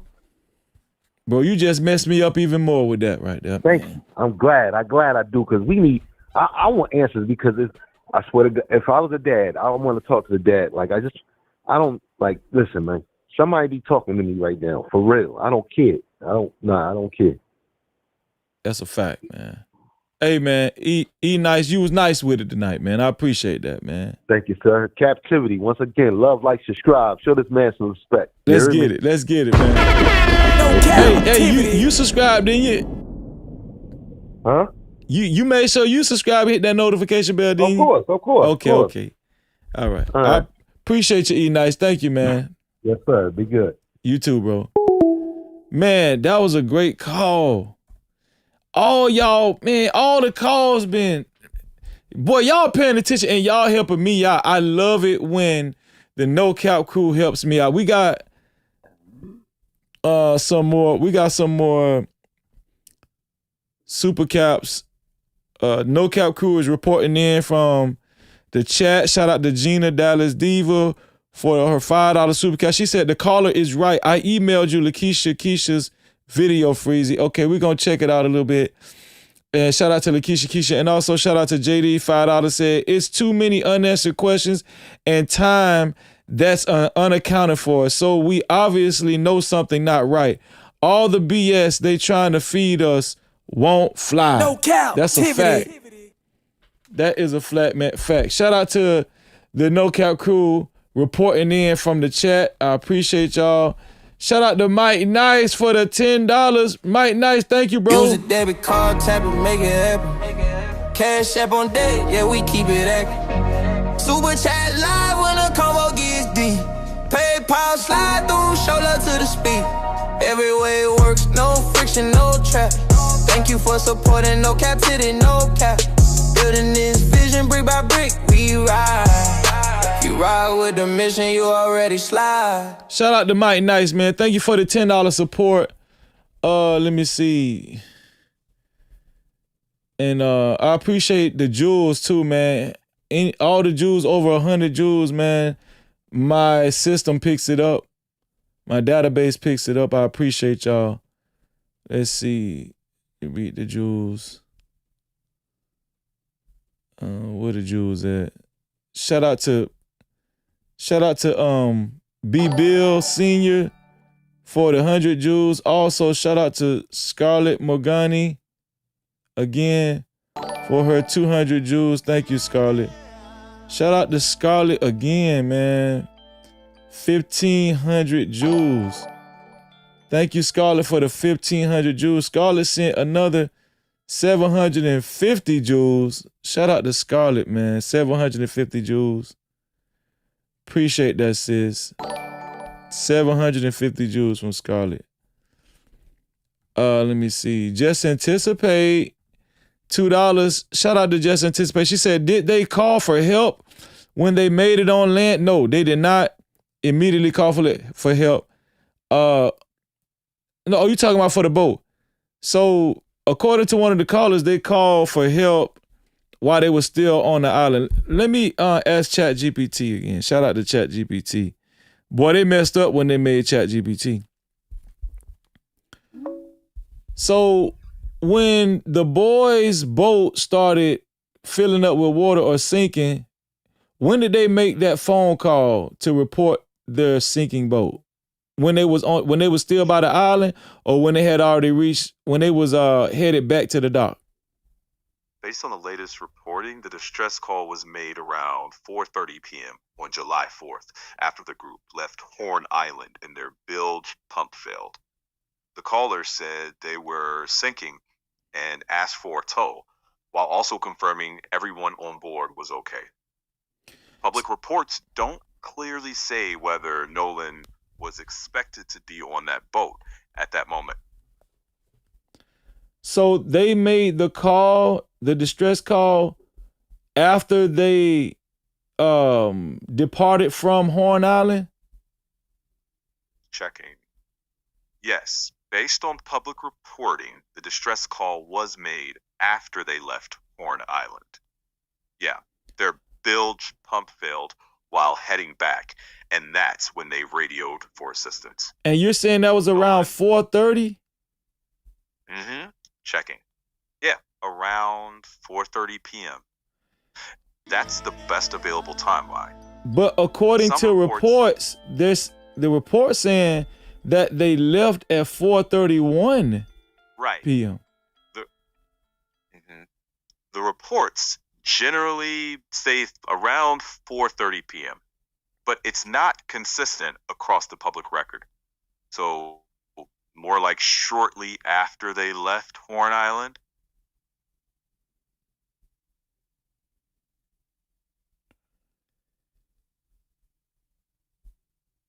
That don't make no sense though, because if they left at 4:31 p.m., if they left Horn Island at 4:31 p.m., when exactly did the tow assistants meet up with them? Checking now.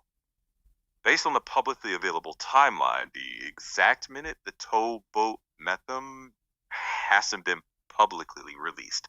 What is known is the boat left at 4:31 p.m. and was back at the dock by 5:44 p.m. So we don't have the precise tow arrival time. But you're saying they made the call around 4:30 p.m.? Checking. Best way to say it is approximately. The boat left at 4:31 p.m. The distress call came shortly after that, but the exact minute hasn't been made public. So we can really only say shortly after departure.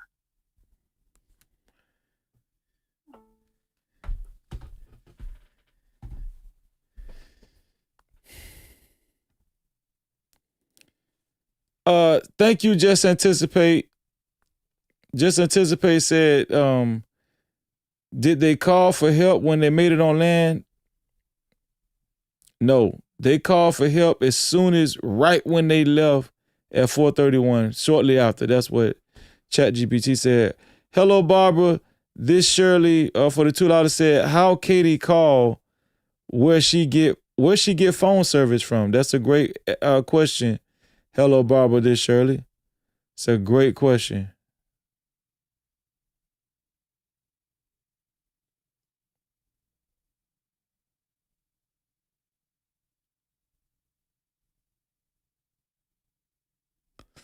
Okay, Libby said the SOS phone caller stated they were northwest of the island. Northwest of the island. Okay, so they were still by the island.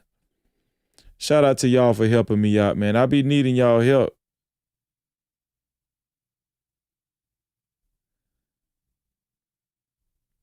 I be needing y'all help, man. Let's see. We got another report from the No Cap crew in the chat by Soldier for God. Shout out to Soldier for God. Thank you for reporting in from the chat. He said, Freezy, did you see Judge Moore latest video? I reacted to his first video, not his second or latest video, right? But I gotta check it out because he had like 30-minute video. No Cap-tivity. Shout out to you, Soldier for God. Shout out to y'all. Shout out to the No Cap crew reporting in from the chat. Shout out to y'all reporting in from the chat. I appreciate y'all. Let me see. So, cause I got an email. Lakeisha Keisha. I think y'all sent me Lakeisha Keisha. Okay, GPS.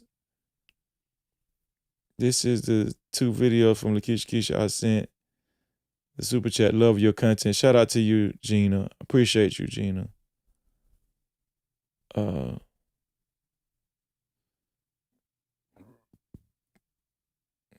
Okay. Let's go. Okay, guys, we have some breaking information as it relates to the Nolan Wells case. Now, one of the things that we have heard consistently is what people remember, what they thought. And shout out to Lakeisha Keisha. That's my sister, y'all.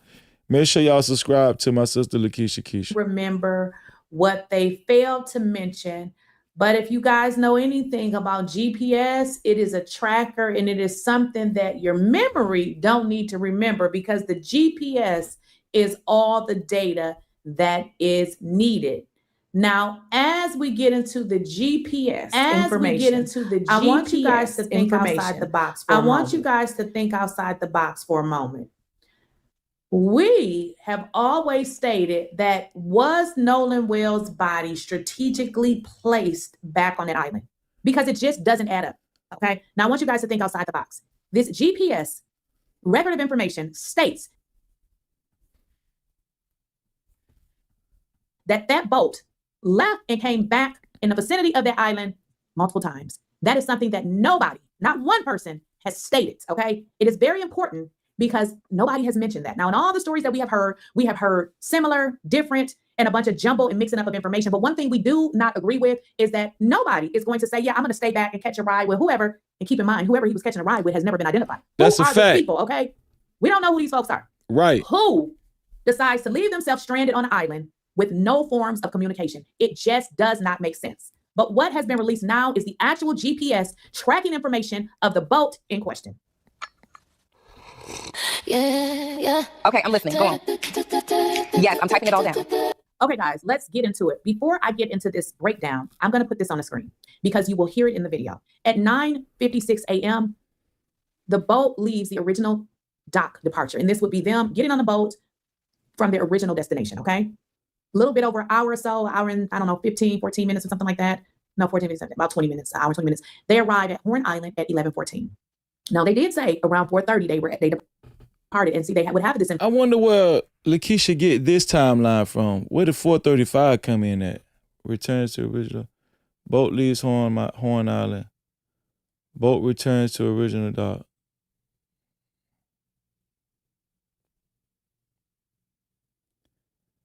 Okay, right there is where that's what CBS was trying to say. The boat returned to original dock.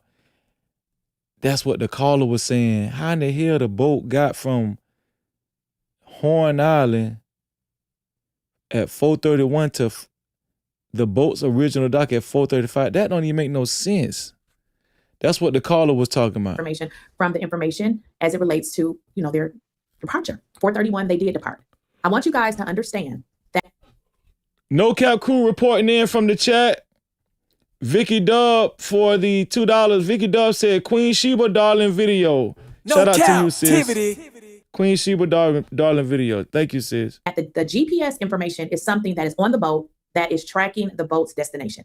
It's kind of hard to play with the GPS. I mean, it can be done, but I want you guys to understand is the tracking of where the boat went to and from. That is information that we can definitely rely on. Who's on the boat and who they say is on the boat is something we can't rely on because that's just a matter of you writing down who was actually on the boat. It's not information that we can trust. So just pay attention to that. 4:31, they leave Horn Island, right? Wow. And then 4:35, geez. So it didn't take them long to reach their original destination. Guys, I'm saying something that I didn't see originally here. So they left Horn Island at 4:31. And then okay, I get it. So they got to their original dock. But you know what I'm saying here? Their departure was 9:56 a.m. And then it took them a little bit over an hour to arrive at Horn Island. Right. But on the way back, it didn't take them very long. I don't know what that means. But let's get into it. I don't want to deter from what I did this video for because I just noticed this. I'm like, wow, it took them 4 minutes. But then on the way there, it took them like an hour and something. Okay. Right. But let's get back into it. So by 4:35, they're at the original dock. Get into this. This is where it gets very suspicious. Okay. 5:52, the boat leaves again and it enters Fort Bayou. Okay. Now I want you guys to understand Fort Bayou. When I did the distance from how far is Fort Bayou from Horn Island, it's about 12, maybe 15 miles. Okay. So at 5:52, boat leaves the dock and enters Fort Bayou again. So it has already reached its destination and now it's leaving again. 6:06, within a few minutes, it turns and it goes back to the original dock.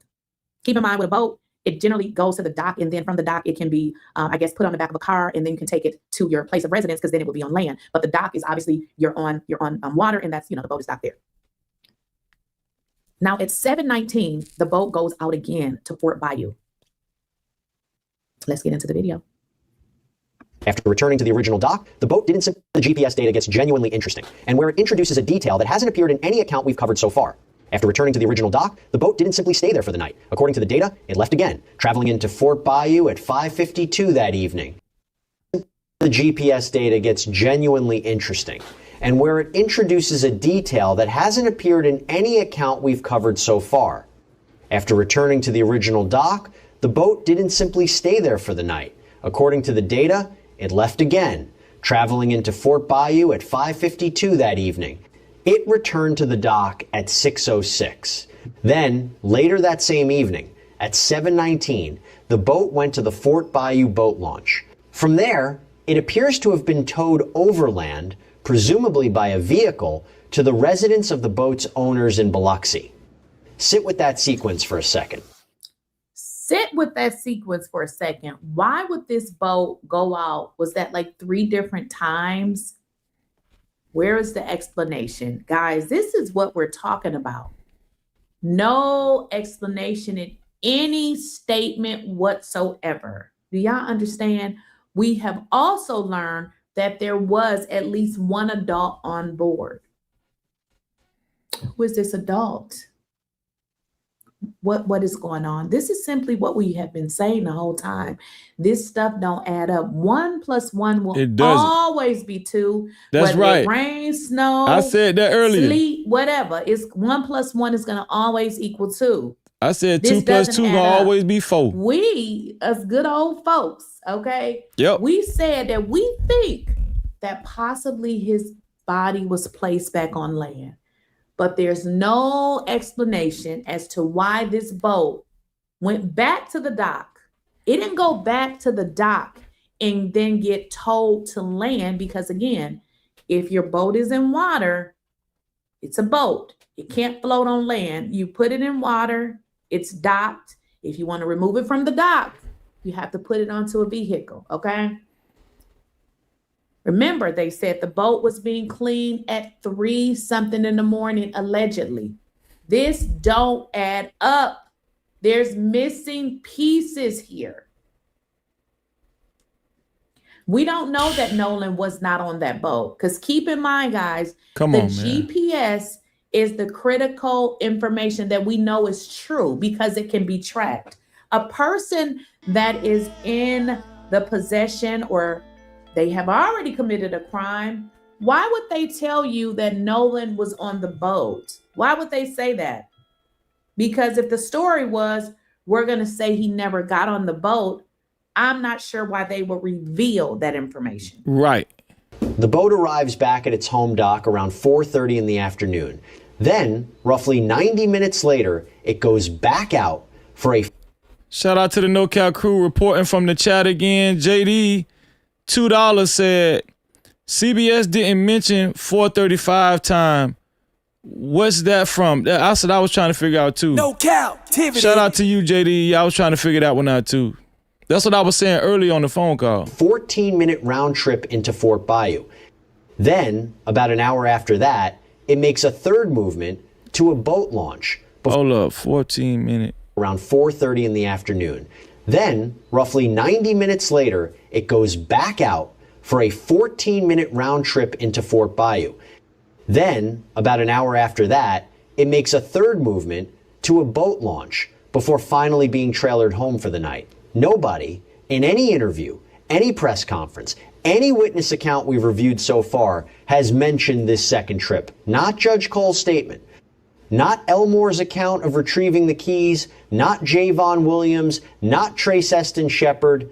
This is a documented, time-stamped movement of the boat that, as of this reporting, has no public explanation attached to it at all. There are, of course, entirely innocent explanations available. The GPS. All right, guys, we got to break this down. And this is exactly what we've been talking about. 3 separate movements. One can be accounted for because obviously they left Horn Island, went back to the dock. These other ones, yeah, we don't know what you guys were doing. And in no statement, while they relentlessly said Nolan was not on the boat, no one has explained why the boat needed to return very near to Horn Island on 2 separate times. Guys, we ain't stupid. We don't know why they were returning to that location. But one thing is for sure, they ain't said or mentioned it. Let me make sure you guys understand. Failure to mention things as it relates to we know that something happened to Nolan is an admission that you lied. Especially with a judge, mother, Ashley Cole being involved, knowing that this is an investigation, but... We got a No Cap crew reporting in from the chat again. Shout out to Yvette Davis. $5 said, can we compare the boat GPS to the mother, a.k.a. the judge social media post? I'm trying to see something. I think the judge said that they deactivated their social media. No Cap-tivity. I think the judge said they deactivated their social media, Yvette. which is suspect too. Shout out to the No Cap crew reporting in. And shout out to the sponsor so far of tonight's show. Hold on. Let me make sure because I think Scarlett might have.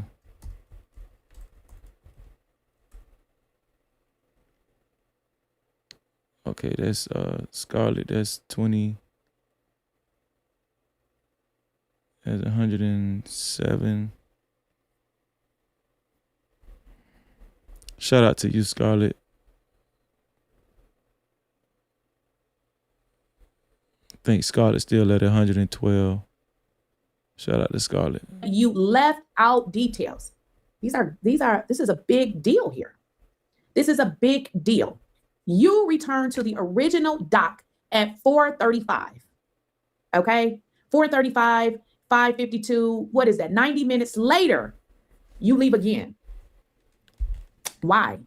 Why did you leave again, headed to the exact location within 12 miles of where Horn Island was? You go back out. Look at the time, guys. 5:52 and 6:06. You didn't stay out very long. And then you came back at 6:06. Within under an hour, you went back out again. Can somebody help me here? Why did they need to go back out again? 3 separate times in no interview. Are y'all following my sister Keisha? They just kept going out. Right? In and out. Why they kept going in and out? This is important information. While you people are on this internet saying that Black folks is lying and making up stuff, no, it's just that we're highly intelligent and you just can't tell us anything. That's a fact. We want to know why. We want to know. Information left out. You're telling me a judge who is a lawyer, she's been elected to be a judge, she didn't think that this was critical information? Did they do something to Nolan? Is this a cover up? I don't know. I mean, this is why people feel like you guys exactly, are lying. Erica. All of that on a sinking boat. Yeah, exactly. Now, I want to show this here. Oh, shucks. Just give me a second here. Okay, if you look at this diagram right here, I wonder if I can just get myself off the screen. I want to make it bigger. So if you look at this diagram here, this is Horn Island. If you look at this yellow arrow, this is where Nolan's body was found. Okay? It gets genuinely interesting, and where it introduces a detail that hasn't appeared in any account we've covered so far. After returning to the original dock, the boat didn't simply stay there for the night. According to the data, it left again, traveling into Fort Bayou at 5:52 that evening. It returned to the dock at 6:06. Then, later that same evening, at 7:19, the boat went to the Fort Bayou boat launch. From there, it appears to have been towed overland, presumably by a vehicle, to the residence of the boat's owners in Biloxi. The only thing that makes sense here is at some point, the boat needed to be towed, home, but doesn't necessarily have to be towed home. So I don't know where y'all getting that the boat was rented. No, the boat was owned at a residence. Because people leave the boats there either by Wyatt or Jax. I don't know. They said it was Wyatt boat all the time. So, it could have been, the boat was dirty. We needed to clean it. But it also corroborates that statement where individuals said that they saw these people cleaning this boat at 3 a.m. in the morning. Right. Did something happen to Nolan on this boat? I understand. You may need to clean it, especially dealing with, a bunch of kids. Maybe it had gotten dirty. But what it doesn't explain is why the need to clean it at 3 a.m. Absolutely. Sit with that sequence for a second. The boat arrives back at its home dock around 4:30 in the afternoon. Then, roughly 90 minutes later, it arrives. 90 minutes later, it heads back out. Why do you go to the dock to leave again in 90 minutes? It goes back out for a 14-minute round trip into Fort Bayou. Then, about an hour after that, it goes back. Takes a 14-minute trip. It goes back out, though, for the third time. It makes a third movement to a boat launch before finally being trailered home for the night. Nobody, in any interview, any press conference, any witness account we've reviewed so far, has mentioned this second trip. Why was this information withheld? Why? I'm just... Listen, if you haven't hit the like button, please do so at this present time. We're at 914 likes with a collective effort. I think we can make it to 1,000 likes. Who's going to be a part of that 85 likes? If you haven't hit the like button, it's very easy. The like button is right below the video, right next to the share button. Shout out to the 914 people that hit that like button so far. I appreciate it. No captivity. Just trying to figure this out. It makes no sense. Judge Cole's statement. Not Elmore's account of retrieving the keys, not Javon Williams, not Trace Eston Shepard. This is a documented, time-stamped movement of the boat that, as of this reporting, has no public explanation attached to it at all. There are, of course, entirely innocent explanations available. Of course, there's innocent explanations available, but the issue here is you were supposed to tell us that. Again, if information is not upfront and forthcoming, especially in a situation where you know people need to know this information, then it is clearly a lie, okay? Someone died here, okay? And we're trying to figure out what happened to Nolan Wells. Shout out to our sister, Lakeisha Keisha. She did an excellent job. She always does an excellent job. Make sure y'all subscribe to Lakeisha Keisha's platform. Appreciate you, Lakeisha Keisha.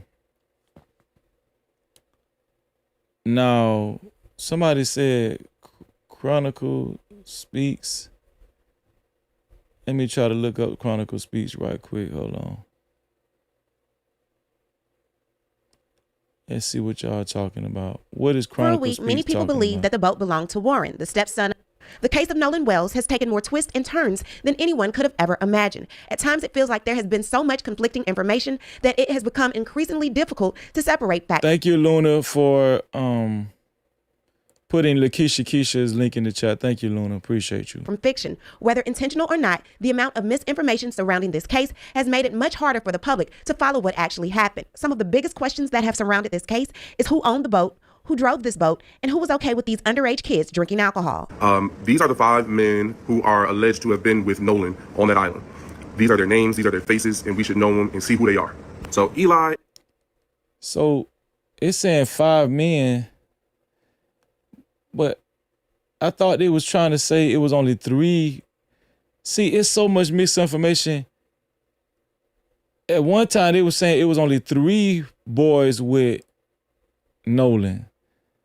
Now they're saying it's 5. I done heard 5 men. Then I done heard 3. It was only 3. See what I'm saying? Eric, Warren, Wyatt, Morgan. Now, for over a week, many people And where the hell Morgan at? Because I don't never hear about Morgan. believe that the boat belonged to Warren, the stepson of the judge. That theory seemed plausible because the stepmother was one of the first ones. So this YouTuber is saying she heard that the boat belonged to Warren, not Wyatt.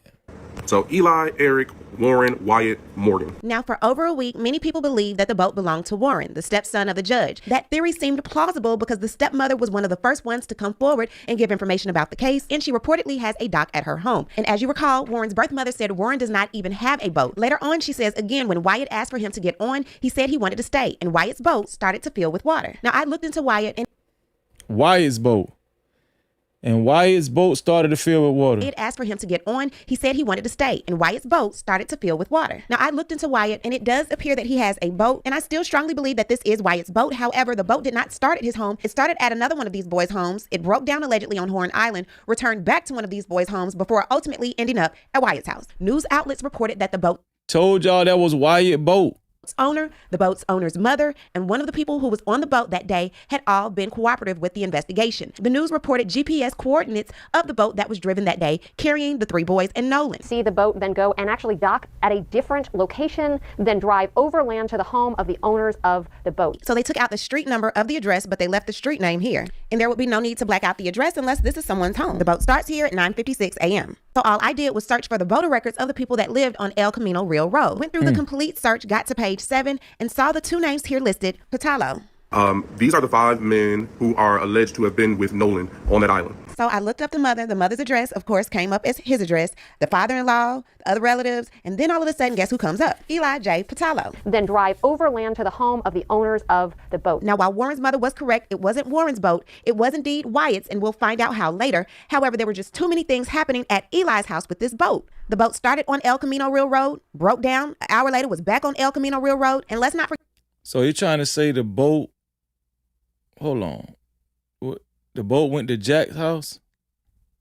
Left the street name here, and there would be no need to black out the address unless this is someone's home. The boat starts here at 9:56 a.m. So all I did was search for the voter records of the people that lived on El Camino Real Road. Went through the complete search, got to page 7, and saw no need to black out the address unless this is someone. El Camino Railroad. That's where it started out at. Home. The boat starts here at 9:56 a.m. So all I did Okay, that wasn't the original dock then. That was El Camino Railroad. was search for the voter records of the people that lived on El Camino Railroad. Went through the complete search, got to page 7, and saw the 2 names here listed. Patalo. These are the 5 men who are alleged to have been with Nolan on that island. So I looked up the mother. The mother's address, of course, came up as his address, the father-in-law, the other relatives, and then all of a sudden, guess who comes up? Eli J. Patalo. Then drive overland to the home of the owners of the boat. Now, while Warren's mother was correct, it wasn't Warren's boat. It was indeed Wyatt's, and we'll find out how later. However, there were just too many things happening at Eli's house with this boat. The boat started on El Camino Railroad, broke down, an hour later was back on El Camino Railroad, and let's not forget what Nolan's father, Elmore, said about going to Jack's house to pick up his son's keys. The guy, he's in one of the pictures, but he came out of the room, half asleep or whatever, I think Jack's or whatever, and I said, look, I'm Nolan's father, I'm here to get his keys so I can get his car. I said, he's like, his car was in the yard. His car's parked in the yard. So he was like, I don't know, man. Nolan's like my brother. I said, well, if Nolan was like your brother, would you please go in your room and see if you can find my son's keys so I can take his car home? Eli Jacks is the one Nolan's father, Elmore, told him Nolan was like my brother when Nolan was still missing. So the boat started right here at the top where you see this arrow, and they departed at 9:56 a.m. going to Horn Island. And it actually shows exactly where the boat left from. Okay, that's what I was mistaken at. That was El Camino Railroad. That was Jack's house, not the original dock that I was pointing to. Remember when I was going over the diaphragm? The chart, whatever, the GPS? That was Jack's house, El Camino Railroad. And it arrived at Horn Island. You're seeing as that scrolls down on your screen there. 9:56 a.m. going to Horn. Route takes from Bayou Portex out to Mississippi Sound.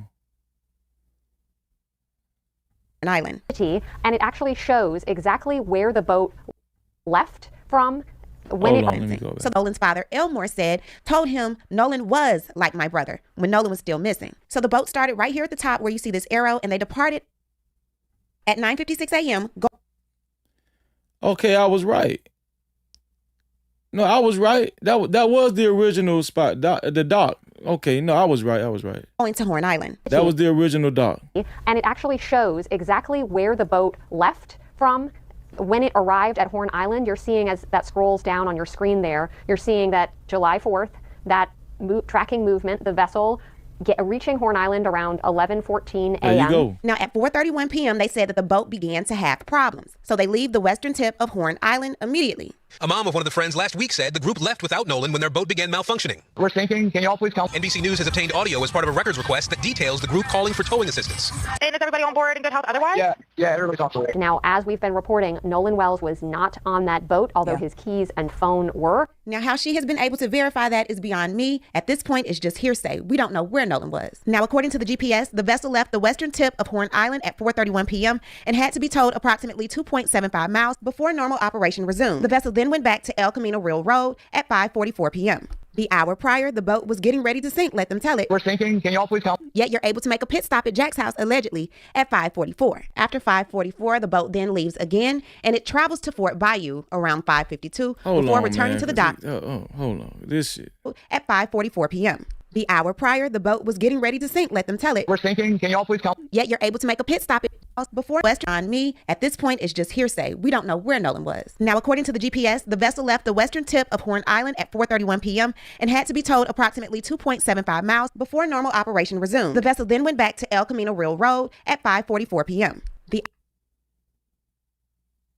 Okay, so they went. That's why I said it went back to the original dock. El Camino Railroad. Hour prior, the boat was getting ready to sink, let them tell it. We're sinking. Can y'all please come? Yet you're able to make a pit stop at Jack's house, allegedly, at 5:44. After 5:44, the boat then leaves again, and it travels to Fort Bayou around 5:52 before... By itself. It did not get towed. It traveled by itself. See, this is helping me out. Shout out to Chronicle Speaks. Returning to the dock at 6:06 p.m. Later that evening, the boat went to the Fort Bayou boat launch at 7:19 p.m., according to the MSDMR report. From there, it traveled overland, presumably by a vehicle, to the Biloxi, Mississippi residence of the boat's owner, allegedly having to be trailered back to Wyatt's house. Who trailered the boat back to Wyatt's house? At 7:47 p.m. The MSDMR report indicates that the boat's owner, the mother, and one other individual who was reportedly with Wells on the day of the incident have cooperated with the investigation. Man, I got the hookup said it sounds like a boat switch. No captivity. That was very...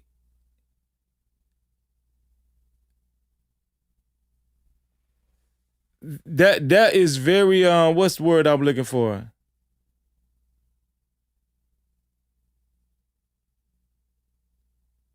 Intuitive. Yeah, that was very intuitive of you. I got the hookup. Sound like a boat switch. Yeah, that's very possible. However, that pit stop at Jack's house while the boat is supposedly going under, and those 2 pit stops in Fort Bayou, the last one almost 3 hours after It's they had to book Wyatt's it out boat. of We know it's Wyatt's boat. Horn Island, just says a lot. It leaves a lot to the imagination. That signify to you that there's criminal culpability here? Jesse, not yet. Listen, this is every parent's worst nightmare. You have your child goes out with friends and everybody comes back except your child. So I understand the position they're taking where they want answers. They want to know why this tragic situation happened, and they're willing to do anything to get those answers. And I think rightfully so. Any parent will feel the same way. But let's not jump to conclusions here. We also can't look at what the family is saying and kind of take that as law, because they're going to hear investigators talk the way they kind of want to ingest the information. So the investigators are saying, they're saying, listen, we're doing an investigation. We plan on moving forward. However, the evidence shows, the family can come out of that thinking, well, there has to be something there. So clearly they're going to have something to present to the grand jury, but that's not really the case. And to be clear, it doesn't necessarily have to be, or would be a homicide charge. There could be other crimes associated. Okay, no charge say you can't GPS switch. Okay, so that throws that out. If you can't GPS switch, that means they didn't switch boats. Shout out to you, no charge. With this investigation, even if somebody misled law enforcement, which I'm not saying happened, but you could present anything to a grand jury, right? Absolutely. And we don't have to be talking about murder or homicide. This could be an accidental death where there was evidence tampering, right? Where they tampered with the evidence, maybe deleted something from the cell phone that just seemed weird or odd, or put somebody else in a bad light. So they did that so they wouldn't look bad, even though it had nothing to do with the death itself. I gotta say, I'm a little confused by the cell phone. I've seen reports that the family hadn't initially handed over to law enforcement, and now it's going to be this joint examination, both by the family's experts and law. Erica say no need to GPS switch if the boat was not really sinking. That's a fact. No captivity. Man, I love y'all, man. Law enforcement's experts and investigators. How does that work exactly? Have you ever heard of that before? I have. I've actually done those forensic analysis of electronic devices where I've had my expert go in and capture these devices, actually get them from the investigators themselves. It's a little different than when you're talking about blood samples or something like that, when you're passing it around and you don't want to do that because it could be, contaminated. With electronic evidence, those things are going to be consistent. It's going to show when a text message was sent, what was included in that text message. There's going to be time blocks and things like that that are really difficult to change and almost impossible to change. So I've had situations where I've done investigations at the same time as the federal or state investigators to try and get that data off of phones, laptops, computers, other things like that. It's different than what you normally think of like passing around blood samples or bullet fragments or something, or fingerprints can be transferred or something like that. Two things. One, there's also been a lot of talk about why he didn't have his phone, right? There's some conversation, well, if he went into the water, it'd be not uncommon for him to leave his phone behind, but then if he had gone off to talk with some girl, wouldn't he have his phone? Separate conversation. If it was in the family... No charge said, no, I'm talking about the cell phone, not the boat. Okay. If the phone was in the family's possession or in Ben Crumb's possession for this period of time, does the evidence have to be... Yes, I got the hookup. You can turn the GPS off. I played a video earlier that stated that you can turn the GPS off on the boat. Excluded? Is it not contaminated in some way? It doesn't, and that's just what we were just talking about. So I mean, some things are concrete, like that electronic data information of about. So I mean, some things are concrete. Like if it went into the water, it'd be things like it's different than what you normally think of like passing around blood samples or bullet fragments or something. Or fingerprints can be transferred or something like that. Two things. One, there's also been a lot of talk about why he didn't have his phone. Right? There's some conversation. Well, if he went into the water, it'd be not uncommon for him to leave his phone behind. But then if he had gone off to talk with some girl, wouldn't he have his phone? Separate conversation. If it was in the if the phone was in the family's possession or in Ben Crumb's possession for this period of time, does the evidence have to be excluded? Is it not contaminated in some way? It doesn't, and that's just what we were just talking about. So I mean, some things are concrete, like that electronic data information of it's or received, or if it was deleted. If, say, for example, the family got it and someone's saying, evidence is bad because the family could have added that, there's going to be an electronic footprint of when that text was sent. Facts. So if it wasn't sent before the death, then obviously it wouldn't be included in any electronic footprint. That's a little different when you talk about how high stakes those electronic data is, and how actually it shows you how beneficial it is to have that, because that's concrete. Look, the family needs answers. That's the bottom line. I know they're planning an independent autopsy. I know we're still waiting for the official autopsy from the state. So let's see what happens next. Dante Mills, good to see you, my friend. Thank you. Always. Thank you. Now, as you know, Nolan Wells' family met with the Jackson County District Attorney yesterday. Following that meeting, District Attorney Angel Myers-McElrath announced that once the Jackson County Sheriff's Department completes its investigation, her office will present the case to the grand jury. Now, she emphasized that this is the standard procedure for suspicious or unnatural deaths in Jackson County, and said her office is committed to ensuring every piece of evidence is thoroughly reviewed before any decisions are made. While some people were hoping for immediate answers after the meeting, this confirms that investigators are still actively building the case, and with the FBI assisting in the forensic examination of digital evidence, and investigators saying saying that they've interviewed approximately 60 witnesses. The investigation remains ongoing. The Wells family has made it clear that they are continuing to seek accountability and transparency as they wait for the investigation process to conclude before evidence is placed before a grand jury. Now, Nolan Wells' funeral services will be held on Monday in Ocean Springs, Mississippi, and the public viewing will begin at 9 o'clock a.m., followed by the funeral service at 11 o'clock a.m. It will be undoubtedly a difficult day for the family, friends, teammates, and members of the community as they gather to honor Nolan's life and say their final goodbyes. I'll continue to update you on this case as new information comes forward. What I need to do is hear from you. What do you think about? Man, R.I.P. to Nolan, man. R.I.P. to Nolan, man. No Cap-tivity. R.I.P. to Nolan, man.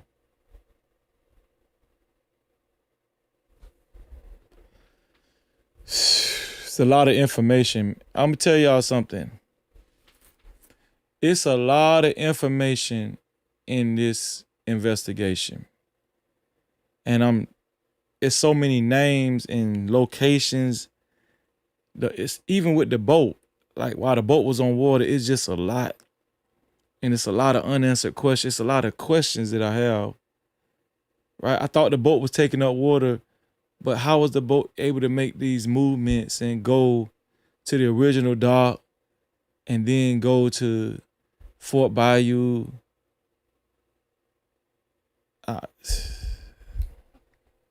Then the Fort Bayou lunch is, I don't know. Shout out to the No Cap crew that's been reporting from the chat with the super caps and cash caps and PayPals. I appreciate y'all. Listen, we're about to read the benediction, y'all, but I appreciate y'all, man. We only got one cash cap tonight. We only got one cash cap tonight, and that was from Honeydew Brown, and she was a sponsor of tonight's show too at one point in time. And let me see. Yeah. And we only got one PayPal. Let's see if we get another PayPal or a cash cap.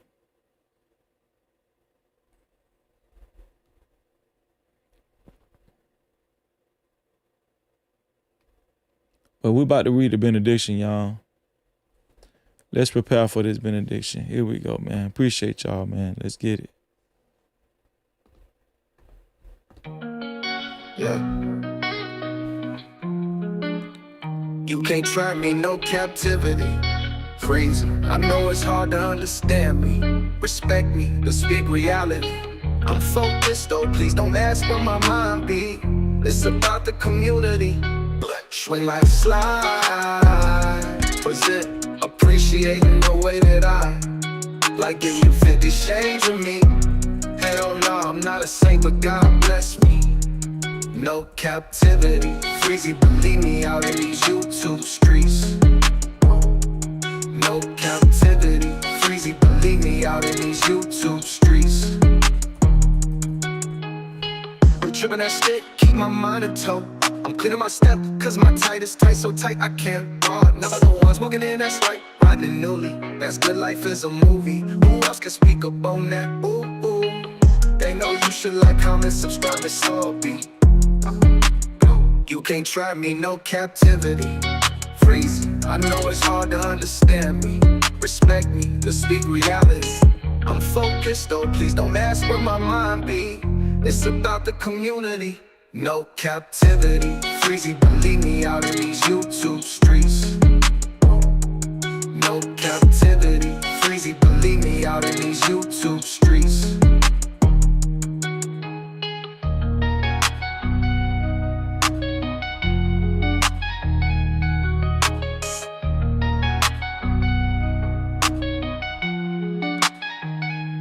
No captivity. Freezy, believe me, out in these YouTube streets. No captivity. Freezy, believe me, out in these YouTube streets.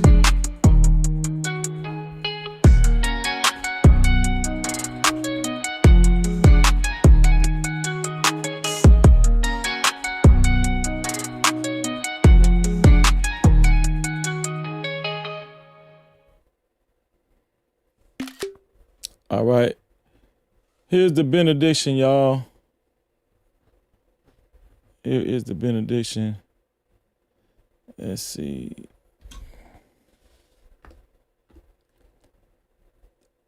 Tonight's benediction comes to us from Psalm 31. Psalm 31, 1 through 6. Psalm 31, 1 through 6. Listen up, y'all. O Lord, you have searched me and known me. You know when I sit down and when I rise up. You discern my thoughts from afar. You search out my path and my lying down, and are acquainted with all my ways. Even before a word is on my tongue, behold, O Lord, you know it altogether. You hem me in behind and before, and lay your hand upon me. Such knowledge is too wonderful for me. No captivity. God knows everything. That's what that's saying. So we can rest assured God is on the case. Nothing is too hard for God. It might be a little confusing for us, but nothing is too hard for God. All praises to the Most High God. And let's remember that. Let's remember who God is. God is the creator of all existence, right? The Most High God created the heavens and the earth in the beginning. And he knows his creation. We can't fool God. Nobody can fool God. God will reveal what happened to Nolan Wells, and he will free Carmelo Anthony, right? He will make sure Carmelo Anthony has a fair procedure. And we're going to continue to support our brothers and sisters. We're going to continue to support everyone. And I just want to give a special shout out to Daniel Irving as well. I think Ben Crump took over the Daniel Irving case as well. If I'm not mistaken, I think Ben Crump took over the Daniel Irving case. Let me see, hold on.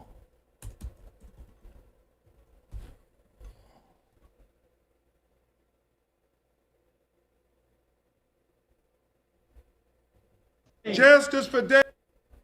Yeah. So Ben Crump took over the Daniel Irving case as well, y'all. Justice for Daniel Irving. Justice for Daniel Irving. Civil rights attorney Ben Crump wants a grand jury to review the death of Daniel Irving. Send it to a grand jury, build a case, argue it zealously, just as if it was your child. Crump has joined the Irving family's legal team 3 months after the 18-year-old drowned at Lake Ray Hubbard. Police have charged 19-year-old Lucas Roper and a 16-year-old with tampering with physical evidence. An arrest warrant alleges Daniel's clothes and cell phone were discarded and that Roper deleted communications with Daniel. Neither teen has been charged with causing his death. The family also released surveillance video and says it shows Daniel getting into a car with the two teens. Daniel's mother became alarmed when his phone went dark. I said it's just suspicious. He's not answering his texts. He's not answering his phone. The medical examiner ruled Irving's death here an accidental drowning. But Crump says the discarded cell phone and clothing and the deleted messages between Roper and Irving warrant a deeper review. I think so. They discarded of his cell phone and his clothing. They got rid of his clothing and his cell phone to try to cover up his death. The prosecutor can make the case if they have the will to make the case. The DA's office says it doesn't comment on pending cases. In Dallas, They just let that ride. They just let that go by like it was nothing. They discarded of Daniel Irving's cell phone on and his clothing to try to cover up his death. And the prosecution, the authorities just ruled it an accidental death, accidental drowning.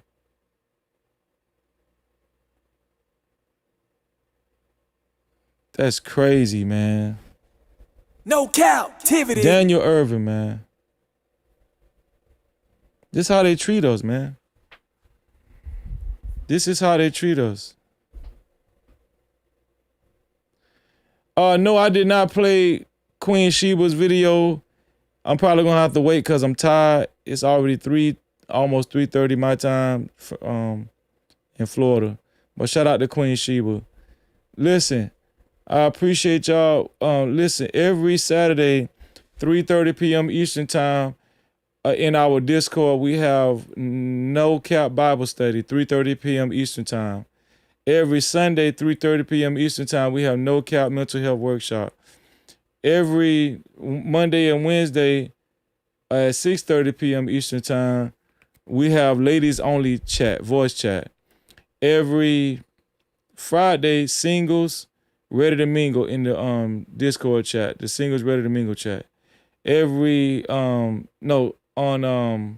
Thursdays, we have movie night, No Cap movie night at 4:30 p.m. Eastern time. Appreciate y'all, man. Thank you, Luna, for putting the Discord link in the chat. Make sure you guys click that Discord link in the chat with that Luna put in the chat and join our Discord. That's a whole nother world. Whole nother world in our Discord. We hang out in the Discord, y'all, and y'all will be able to talk to the No Cap crew exclusively, personally, and me personally, which I'm a part of the No Cap crew too.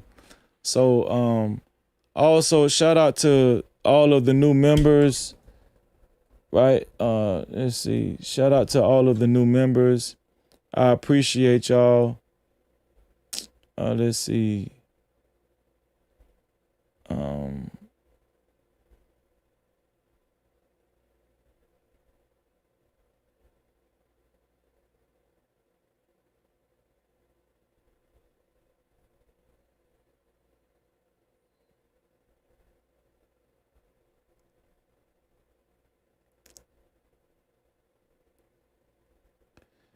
Shout out to 601 Rolliz, 601 Rolliz. Thank you for becoming a member, 601. Shout out to Nurse AM. Thank you for becoming a member, Nurse AM. I appreciate you. I appreciate you very much. Shout out to all of our new members. Make sure y'all maintain your membership every month. Right? Make sure y'all maintain your memberships every month so that y'all can join us every Wednesday for our VIP Wednesdays. Please join us every Wednesday. Make sure you maintain your memberships every month so you can join us every Wednesday for our VIP Wednesdays. And thank you, Nurse M, for sharing this live stream on your YouTube channel. Thank you. I appreciate you, sis. Thank you, Nurse AM, for sharing the live stream. And shout out to all of the new VIP crew. Welcome to the No Cap VIP Lounge. We've been expecting you. Yeah. No Cap crew. Welcome to the No Cap crew VIP. We welcome you, we welcome you. Thank you for the love, for the loyalty. VIP, it is here for you. You show up, we see you. All love, we need you. No Cap crew, VIP. We honor you, believe you, yeah. You've been riding, you've been solid from the start. Every view, every liking from the heart. More than gold, yeah, your worth can be bought. VIP, yeah, you play your part. Oh, we don't take it light. Every day, every night. You the reason that we shine so bright. Welcome to the No Cap crew VIP. We welcome you, we welcome you. Thank you for the love, for the loyalty. Look at that. Keep it coming, we going straight to the top. Told y'all they couldn't hold us down. Shout out to the entire VIP crew and shout out to the new members. Make sure you guys maintain your membership every month so y'all can join us every Wednesday for our VIP Wednesday. The only way you can watch our VIP Wednesday live stream or join in on our VIP Wednesday live stream is if you have a VIP pass, which is a channel membership. No Cap-tivity. Thank you so much. Shout out to everybody that's been sending in super caps and reporting in and getting your comments read and highlighted. Also, shout out to all of the PayPals and the cash outs. I appreciate y'all. Shout out to all of the jewels. Shout out to all of the jewels.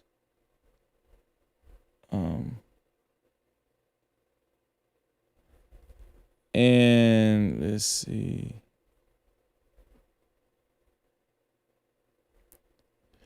And also, it's time to celebrate our sponsor of tonight's show.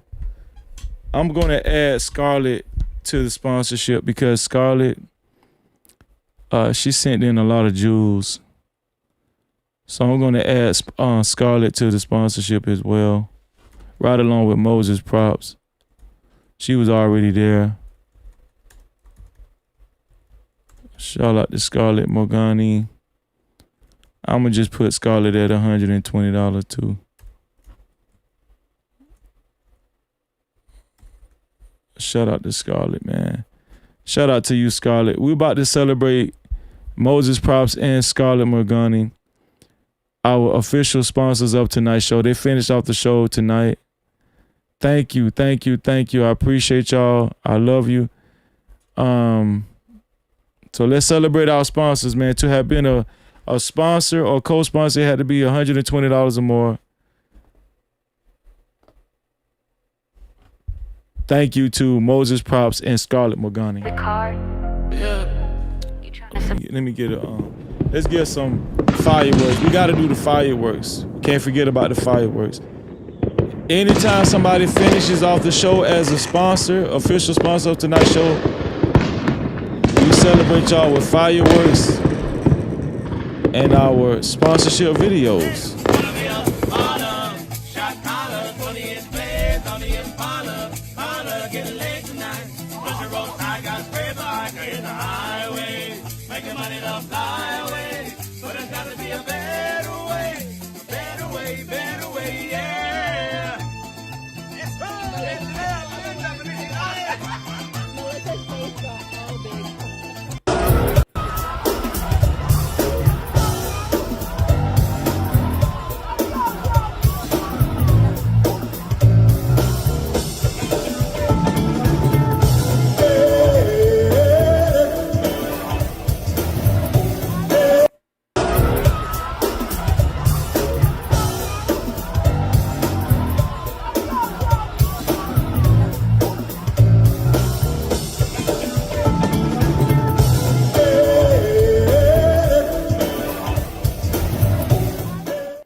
Shout out to Moses Props and Scarlett Morgani, our official sponsors of tonight's show. No Cap-tivity. Y'all, that's about it. We about to get up out of here.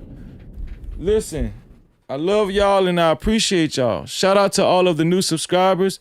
If you haven't hit that like button, please hit the like button at this present time. We at 958 likes, 14 dislikes. Shout out to everybody that shared the live stream and became a part of the No Cap campaign. $12 million going out to y'all. $4 million going out to everybody that hit the like and the dislike. What else was I going to say?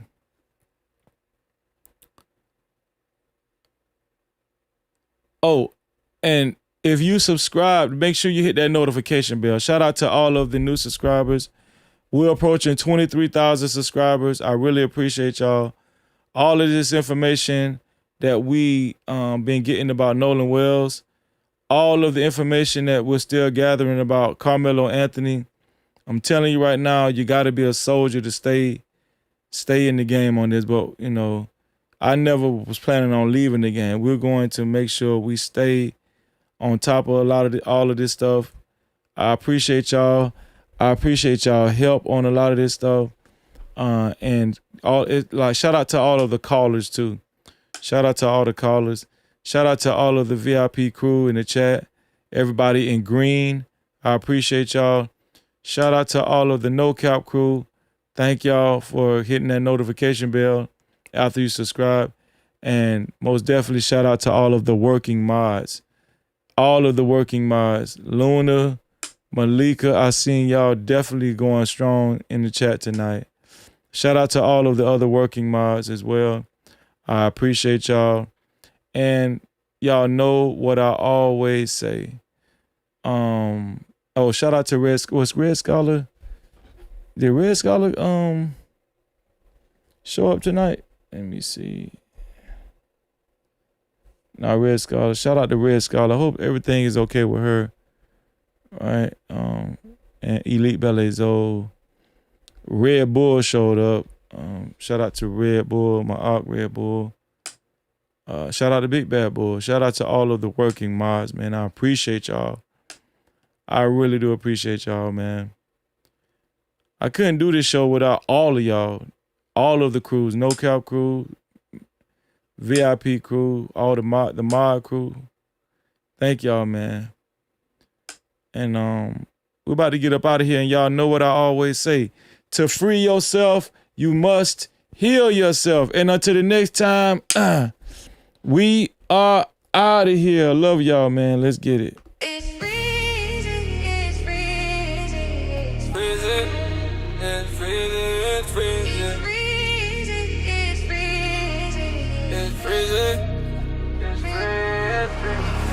Came from the curb with a nice day 10. Graduated from the streets, no bars, no fence. No captivity, mindset breaking every chain. Taught by the pressure, never taught by the fame. Head full of topics, but my mind stay clear. Move with a purpose, I ain't moving in fear. No captivity, I don't fall for a trend. I don't sell my soul just to fit in with them. YouTube streets cold, yeah, I seen how it go. Clicks over character, everybody for sure. But I keep it real even when views get thin. No captivity, I'm free when I speak. Graduated from the streets to the digital streets. No captivity, I ain't locked in a lane with the algorithm when they typing my name. Captivity, stay on my grind every day, clear mind, no chains. I don't drift, don't fake. Captivity, even when the lights get dim, I don't chase the fame. I make truth trend. I make truth trend. I make truth trend. From crack sidewalks to the platform grind. Turn pain into present, made purpose from time. No captivity, I don't beg for the crown. I build from the bottom, let the message go around. They want a character, I'm giving them me. Real love of hour, that's the code I keep. No captivity, I ain't stuck in the past. I move with conviction, make the vision last. Algorithm watching every word I deliver, but I won't dilute what's making me different. No captivity, I won't trade my name. They say it out loud, but I don't chase the fame. No captivity, I'm free when I speak. Graduated from the streets to the digital streets. No captivity, I ain't locked in a lane with the algorithm when they typing my name. Captivity, stay on my grind every day, clear mind, no chains. I don't tread, don't fail. Captivity, even when the lights get dim, I don't chase the fame. I make true trend. They say my name, but I'm staying the same. No captivity, I won't bend for the game. Cold in these YouTube streets, I still stand tall. No captivity, I was never meant to crawl. No captivity. That's the flag that I wave from the streets to the screen, still real, still break. Captivity, every chain I outgrew. If they say my name, they know what I do. Captivity. What crazy, what crazy, what's crazy? What crazy, what's crazy? No captivity. What's crazy, what's crazy, what's crazy? What's crazy, what's crazy? No captivity. Freezy, freezy.